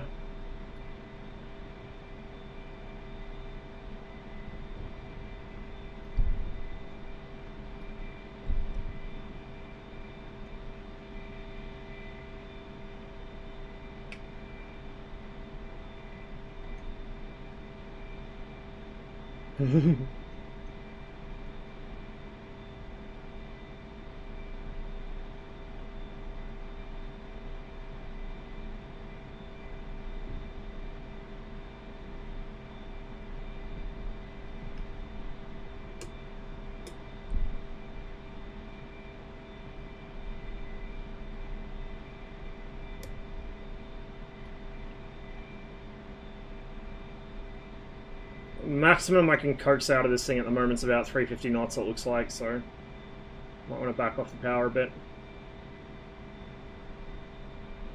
You're leaving me in the dust here.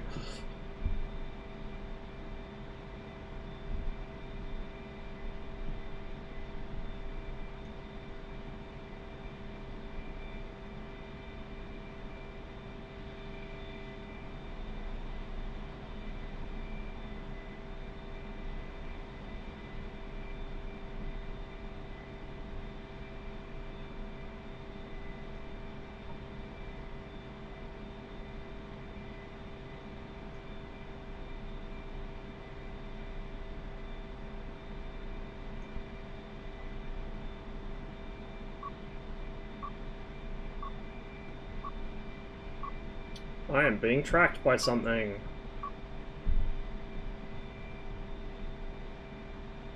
Hopefully not a mirage.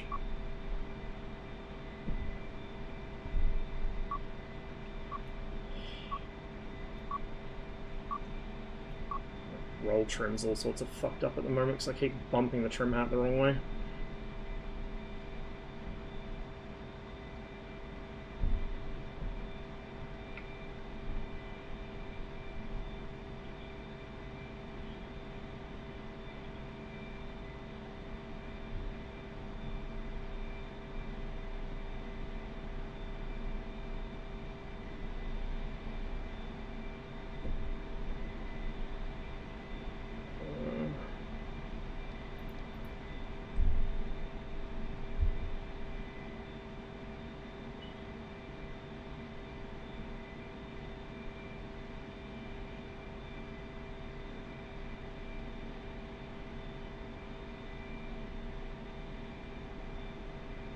I've lost sight of him.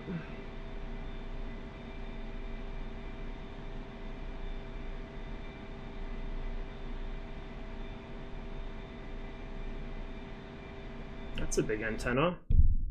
Ah! I see why that's a big antenna. That's an actual target, I think.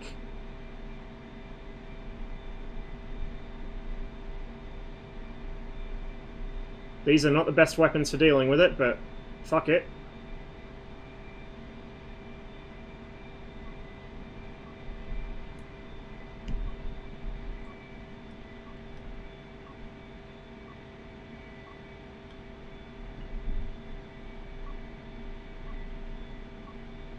Oh, you know what? Actually, I'm gonna hold on to my bombs. Because it looks like he just nuked it.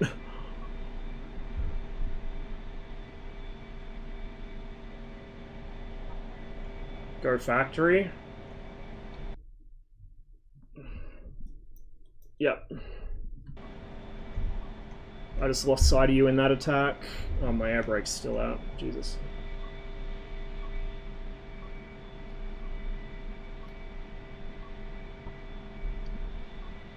Oh, there you are.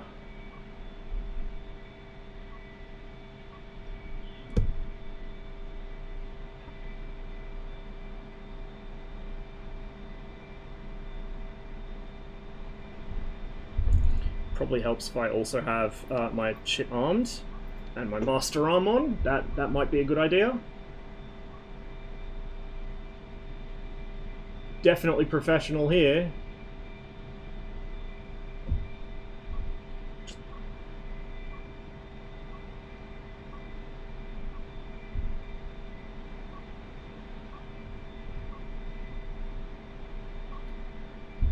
Just being safe, yeah, I know, right? Just make sure the moth lights are off.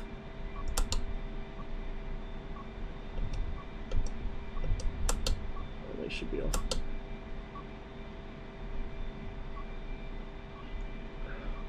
How do I keep losing sight of him? There he is. Jesus Christ. Shocking.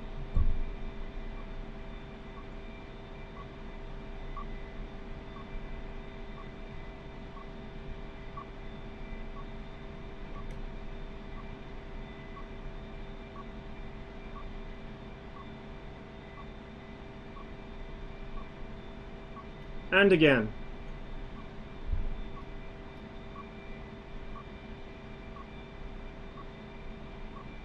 Do you go into a cloud? What the fuck? 3 times Mirage? Yeah. Yeah, how close are we to the target? Oh, we're not that close. Right roll. Okay. Oops.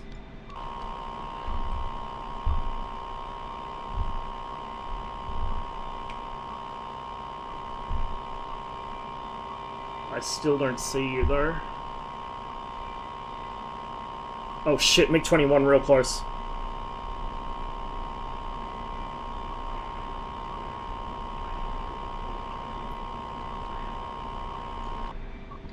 I'm gonna get rid of the bombs.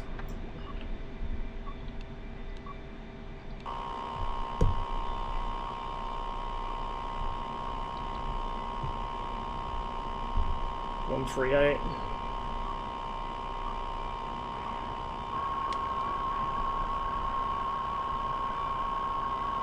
.21's on me. Dragon into the sun. Looks like you're on him anyway.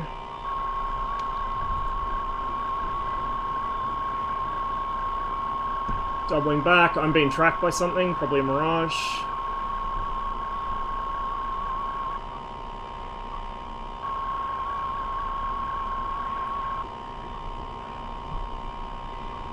Nice kill. Oh shit, wait.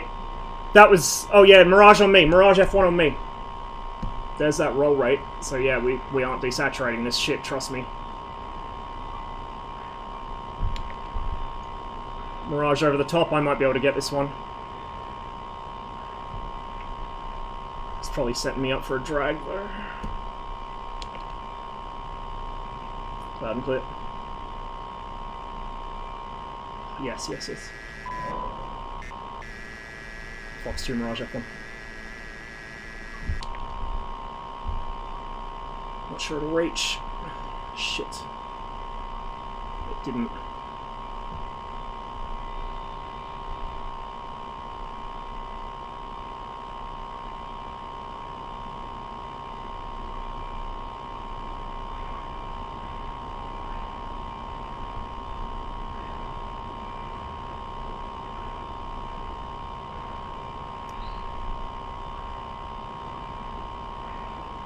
This might be a chance, maybe? Come on, man. Bad angle. Come on, come on. Come on.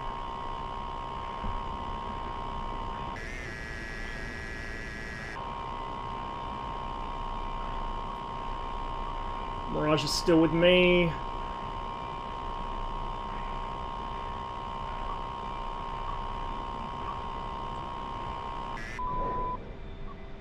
Fox 2 Mirage F1. Splash. Fucking good. Guns armed.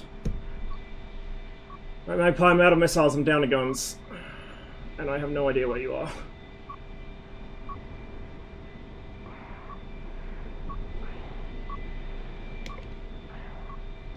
Okay, something died over there. That's probably where he is. Burns to piss 2-1. What a fucking cool sign. 167. Shit, he's behind me. There he is.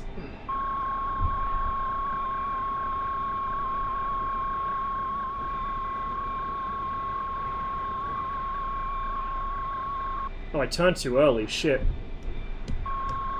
Jesus. Mirage on me too. Magpie, help! Help, I'm being bullied!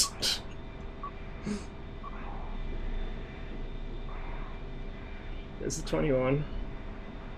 He looks a little slow at least.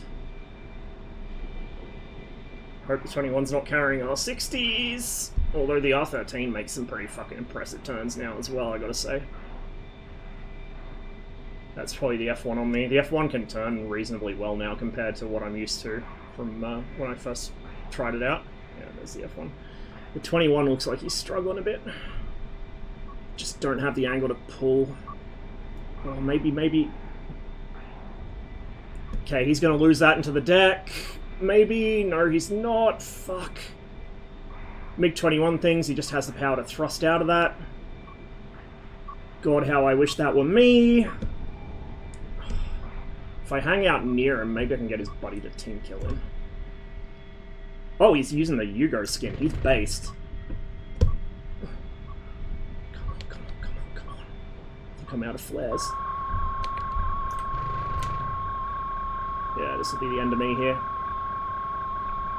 Got the sun on the other side of me at least.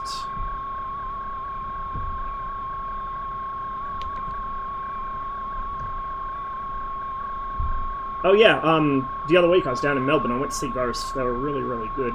Me and my sister and my sister's best friend all went down. It's fucking awesome. I didn't catch up with him while we were down there, although he was at the concert too on the other side of the fucking arena, but Envy was there as well. Yep, I knew that was coming. 21 FM is fucked. It's not... It's got issues with what it can do at low speeds and high angles of attack, but that's not the reason it can do that. The 21 genuinely has enough thrust with emergency afterburner to get itself out of most things, unlike most NATO aircraft of the era. The 19 can kind of do similar, the 29 can do similar. They just have so much thrust that they can power through it. The main thing that trips people up is they don't release the controls quickly enough, and they over-control it into the ground. Oh, I should go back to Basel, shouldn't I? So we're both spawning from the same airfield.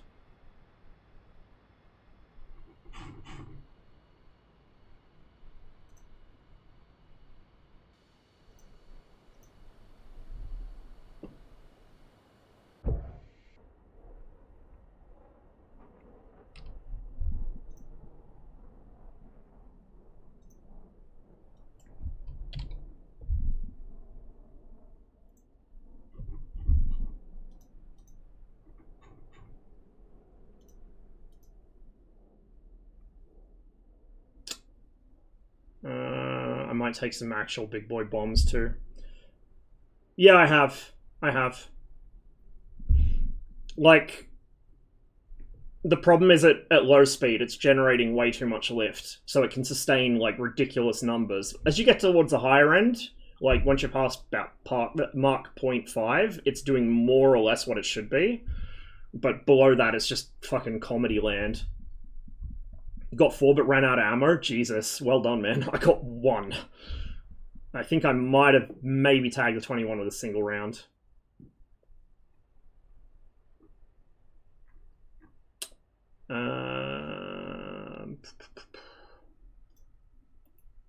We'll just set it up manually. So we'll take a pair of 9Ps and we'll take triple of Mark 83s, I think. Request refueling. Hey, Cube. Request rearming. Copy.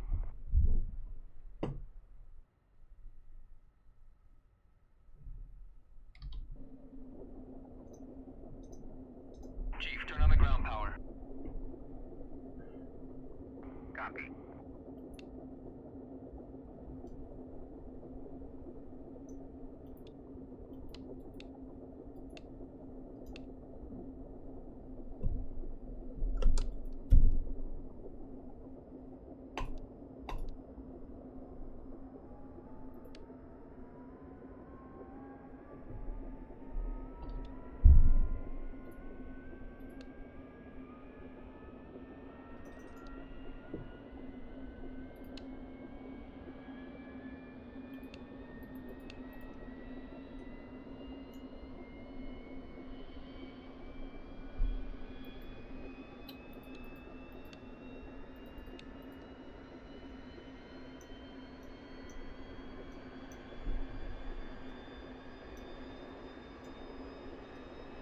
Refueling complete.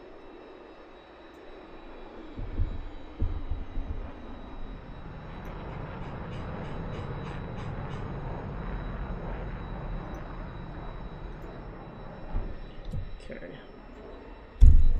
Because I'm a dumbass and forgot to connect the ground power, I gotta wait for them to finish rearming me. Left F11 bound to Hotas. Jesus, some people just try way too hard.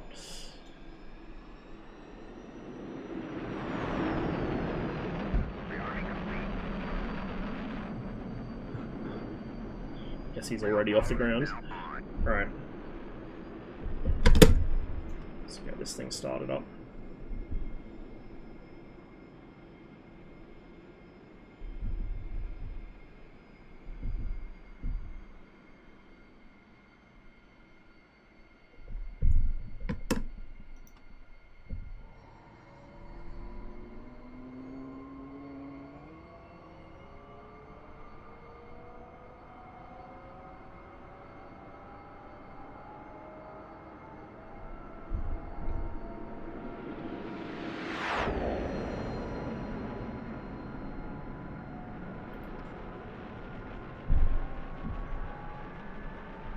You guys are really not helping my, you know, low desire to continue playing PvP DCS, I've got to say.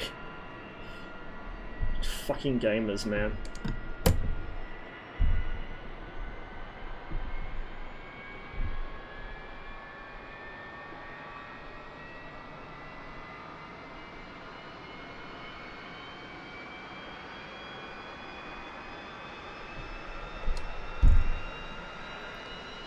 Turn that on yet. I've got to wait for it to spool up.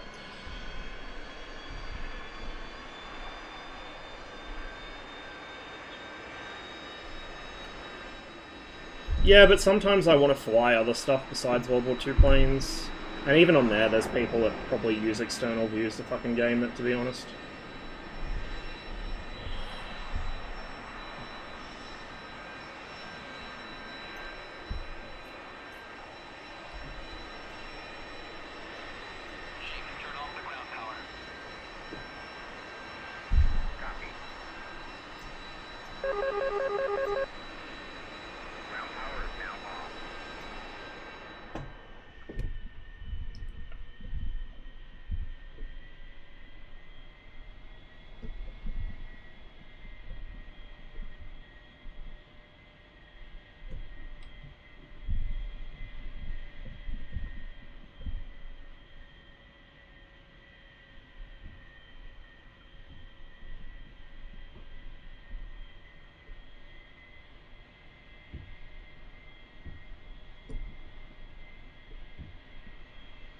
Okay, which end of the runway am I nearest?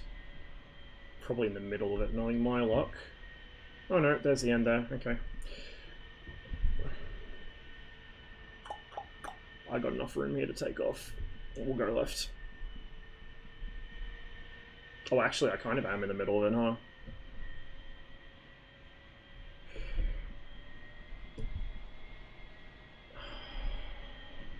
Fuck it, we'll just taxi down, turn around and take off. I don't know what the Skyhawk's takeoff performance with this kind of loadout is, so we'll just roll down the far end.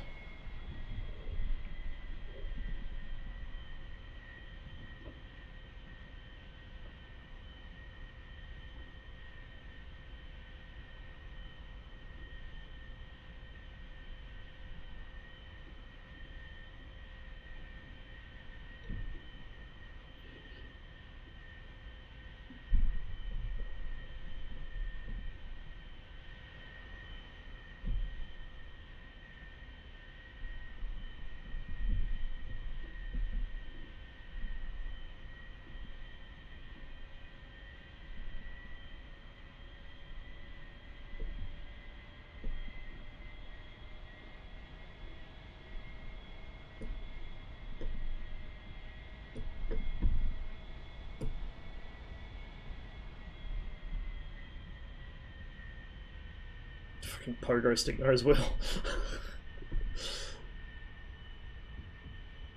We are taxiing a bit fast. But this is a runway, so it should be okay to do that, to be honest.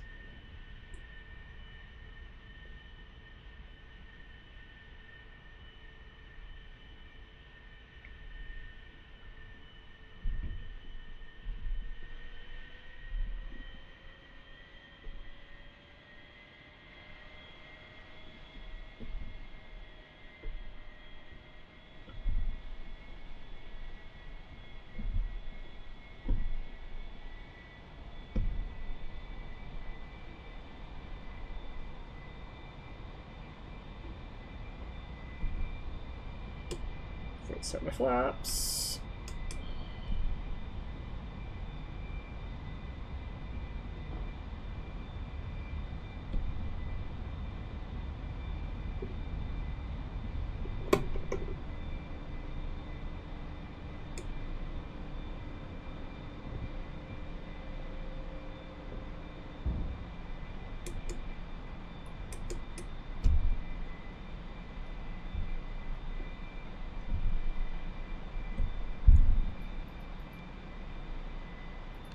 Oops.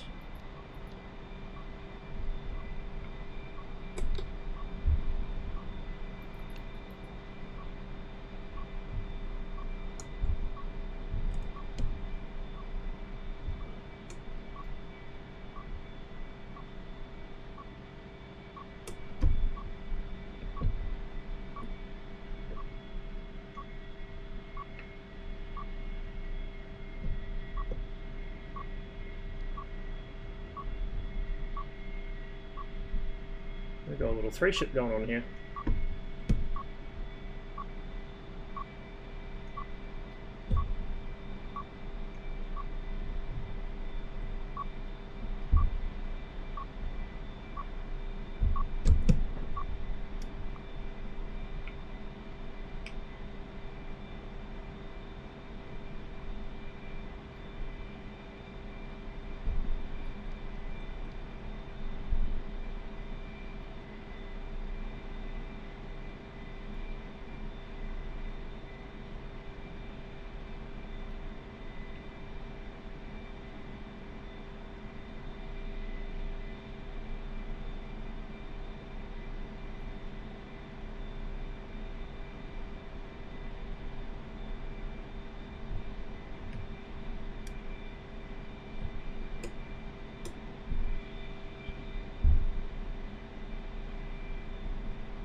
No afterburner.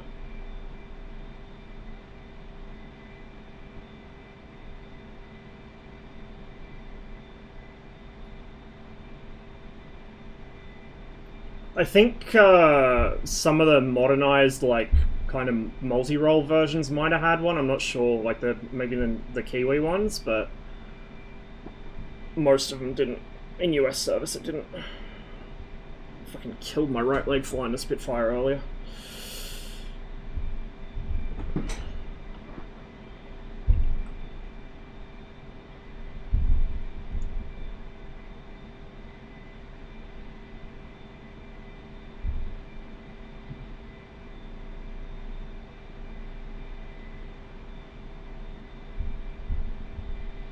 Kahu didn't have an afterburner? There you go then. Well, if it didn't, then none of them would have, I guess.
Micro stutters, couple of small ones. I think it's a server though, not the game, because I wasn't having any issues on other servers.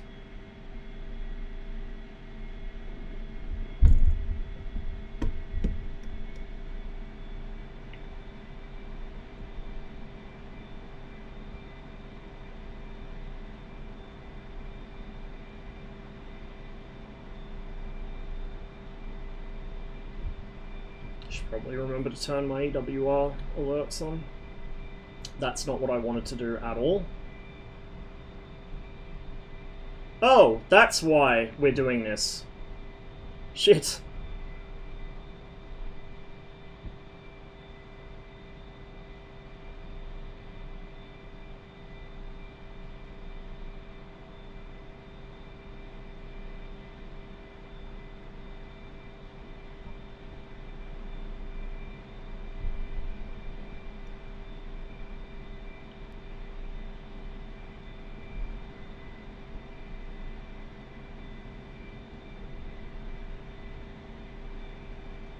That's our frontline position there.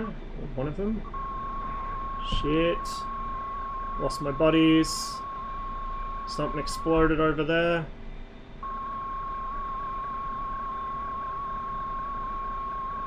Ton of shit quite high above me though.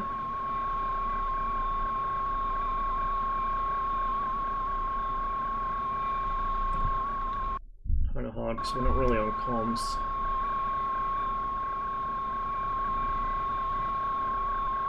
Oh, AMD won't have any? Yeah, I gotcha. Yeah, because Robbo was saying he had to disable his Core Zero for the game to run properly, and I just ate shit to a Mirage. Didn't even know he was there. Well, I mean, I knew he was there, but...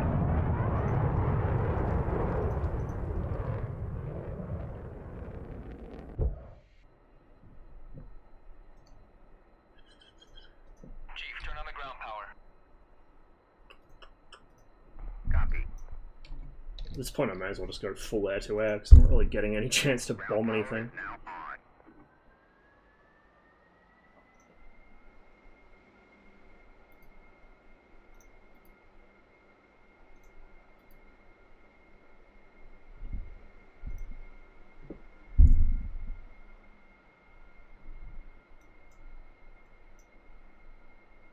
Request refueling. Request rearming. Copy. What time is it? Oh, it's nearly midnight. I should probably hop off soon.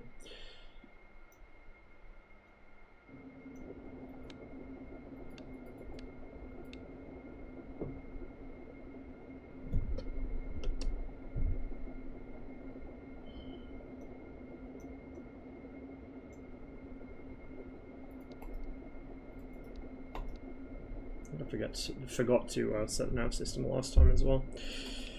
It keeps happening!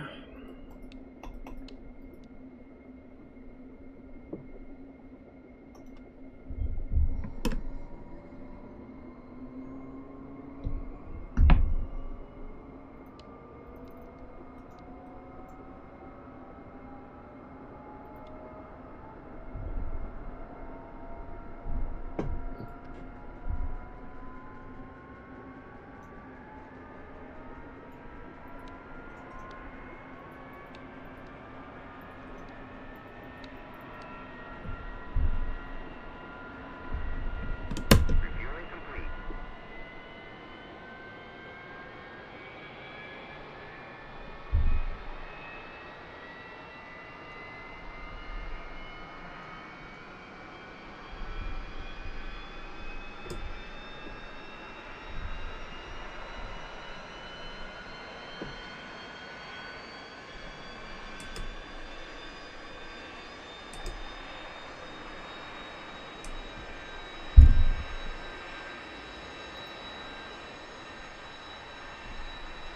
Rearming complete. Chief, turn off the ground power.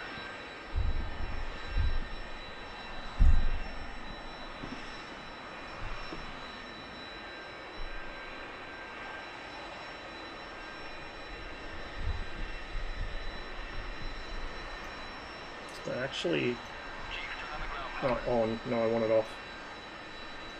Copy. Chief, turn off the ground power. Copy. Ground power is now off.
There was a stutter.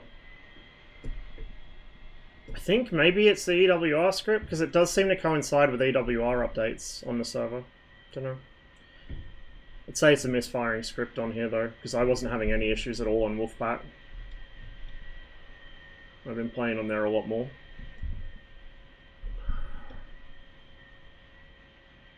Not sure which way is the shorter end of the runway. We'll probably turn to the right because it looks like these guys are taking off to the south. So we'll just assume that the north-south is in operation.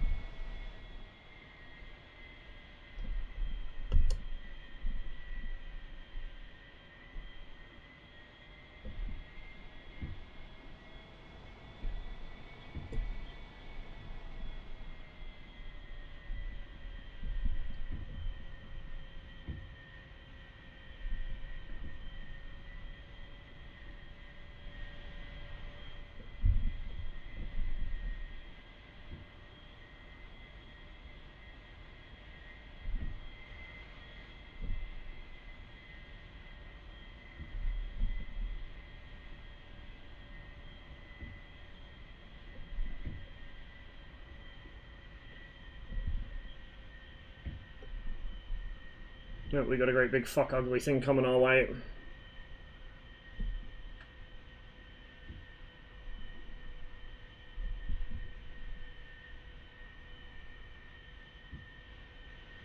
Jesus. Bro.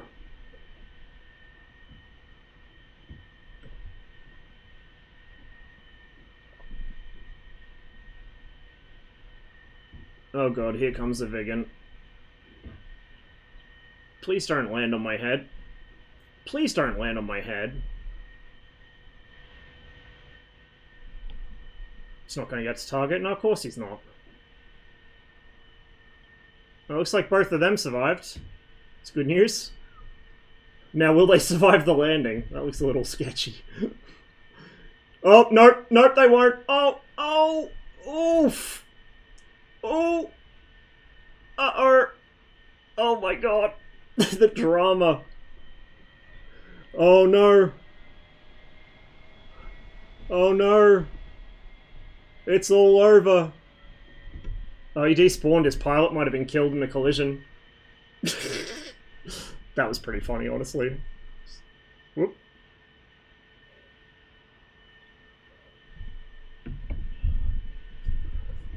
I have to fucking clip that one out at some point. That was fucking funny. I'm assuming one of those was you, Magpie. I think the one that survived the longest, so I'm just going to wait at the end of the runway here for you guys to sort yourselves back out.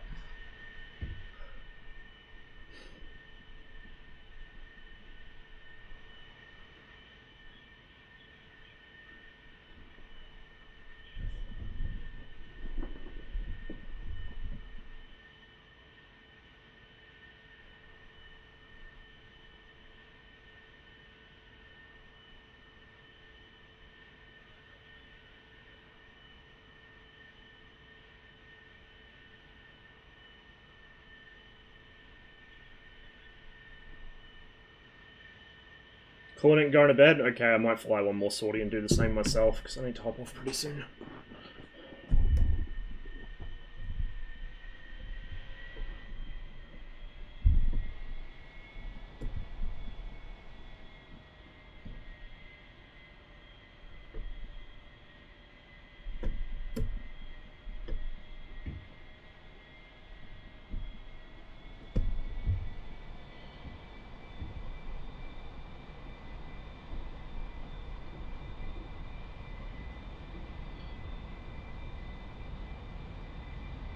Yeah, this is a Skyhawk.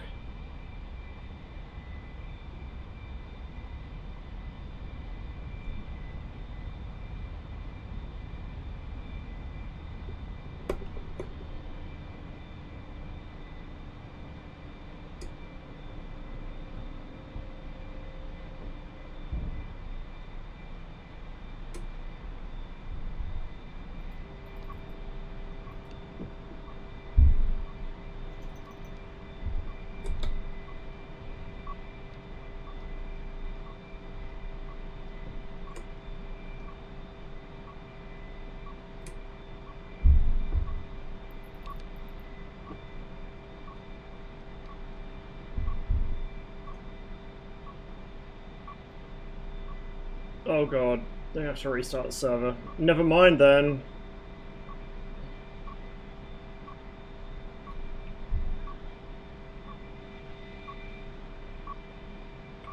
Alright, you want to see the rate of roll on this thing? Hang on. I'm not going to be able to do it. Jettison the stuff in time, but full right stick.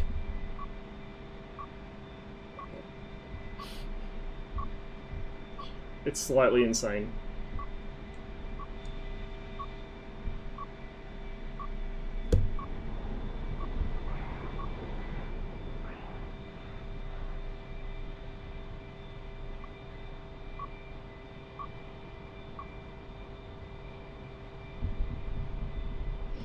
Alright, on that note, I need to find somewhere to raid out to.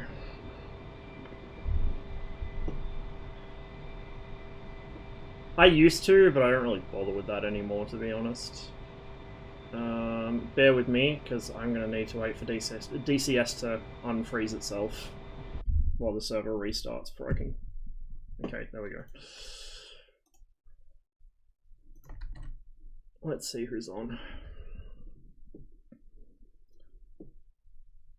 I will try and squeeze in some more streams before I actually, like, properly start work, but I'm not sure how many I'll be able to do, because I've got a bunch of other shit I want to get done first as well. It's been a bit busy lately.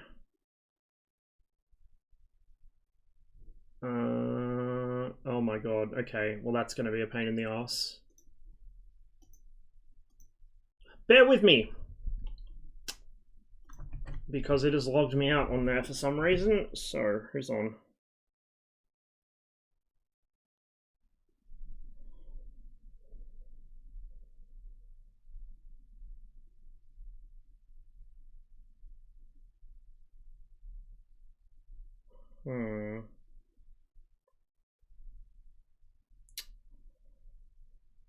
I might...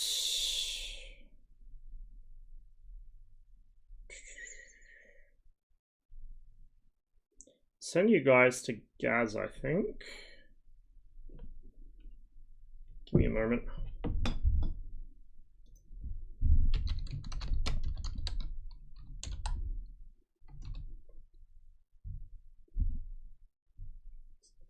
Very pro streamer setup here. There we go. That should be set up. So I don't know how long it's going to take to send you all there, but... oh, there we go. Shows on my phone. Thanks for hanging out with me today, guys. I know it's been a while since the last stream, but it is what it is. We'll try and get them in where we can. Once I'm actually working full-time again, I'll probably be streaming maybe like once a month or twice a month or something like that. Weeknights or weekends or something like that. So it's going to be a bit fucky for a while, but we'll figure something out. There's still a bunch of stuff that I want to do on stream that I will get done at some point. I know I said we'd pick High Fleet back up and then we didn't, but that's because my brain has been soup for the past 2 months, roughly. Well, it's been soup a lot longer than that, but it's been like turbo soup for the last 2 months. Anyway, yeah, I'll see you whenever I can squeeze another stream in. Probably for some more DCS. I want to get some more Cliffs of Dover in. I do want to pick High Fleet back up once I have control of my mental faculties back. And yeah. 30 seconds left on the raid, because I can't manually accelerate it on my phone. So once again, thanks for hanging out with me, guys. I hope you have a wonderful rest of your day. Stay safe. I will catch you whenever the next stream is, for some more abysmally bad piloting. Enjoy Korchak. Catch you all later.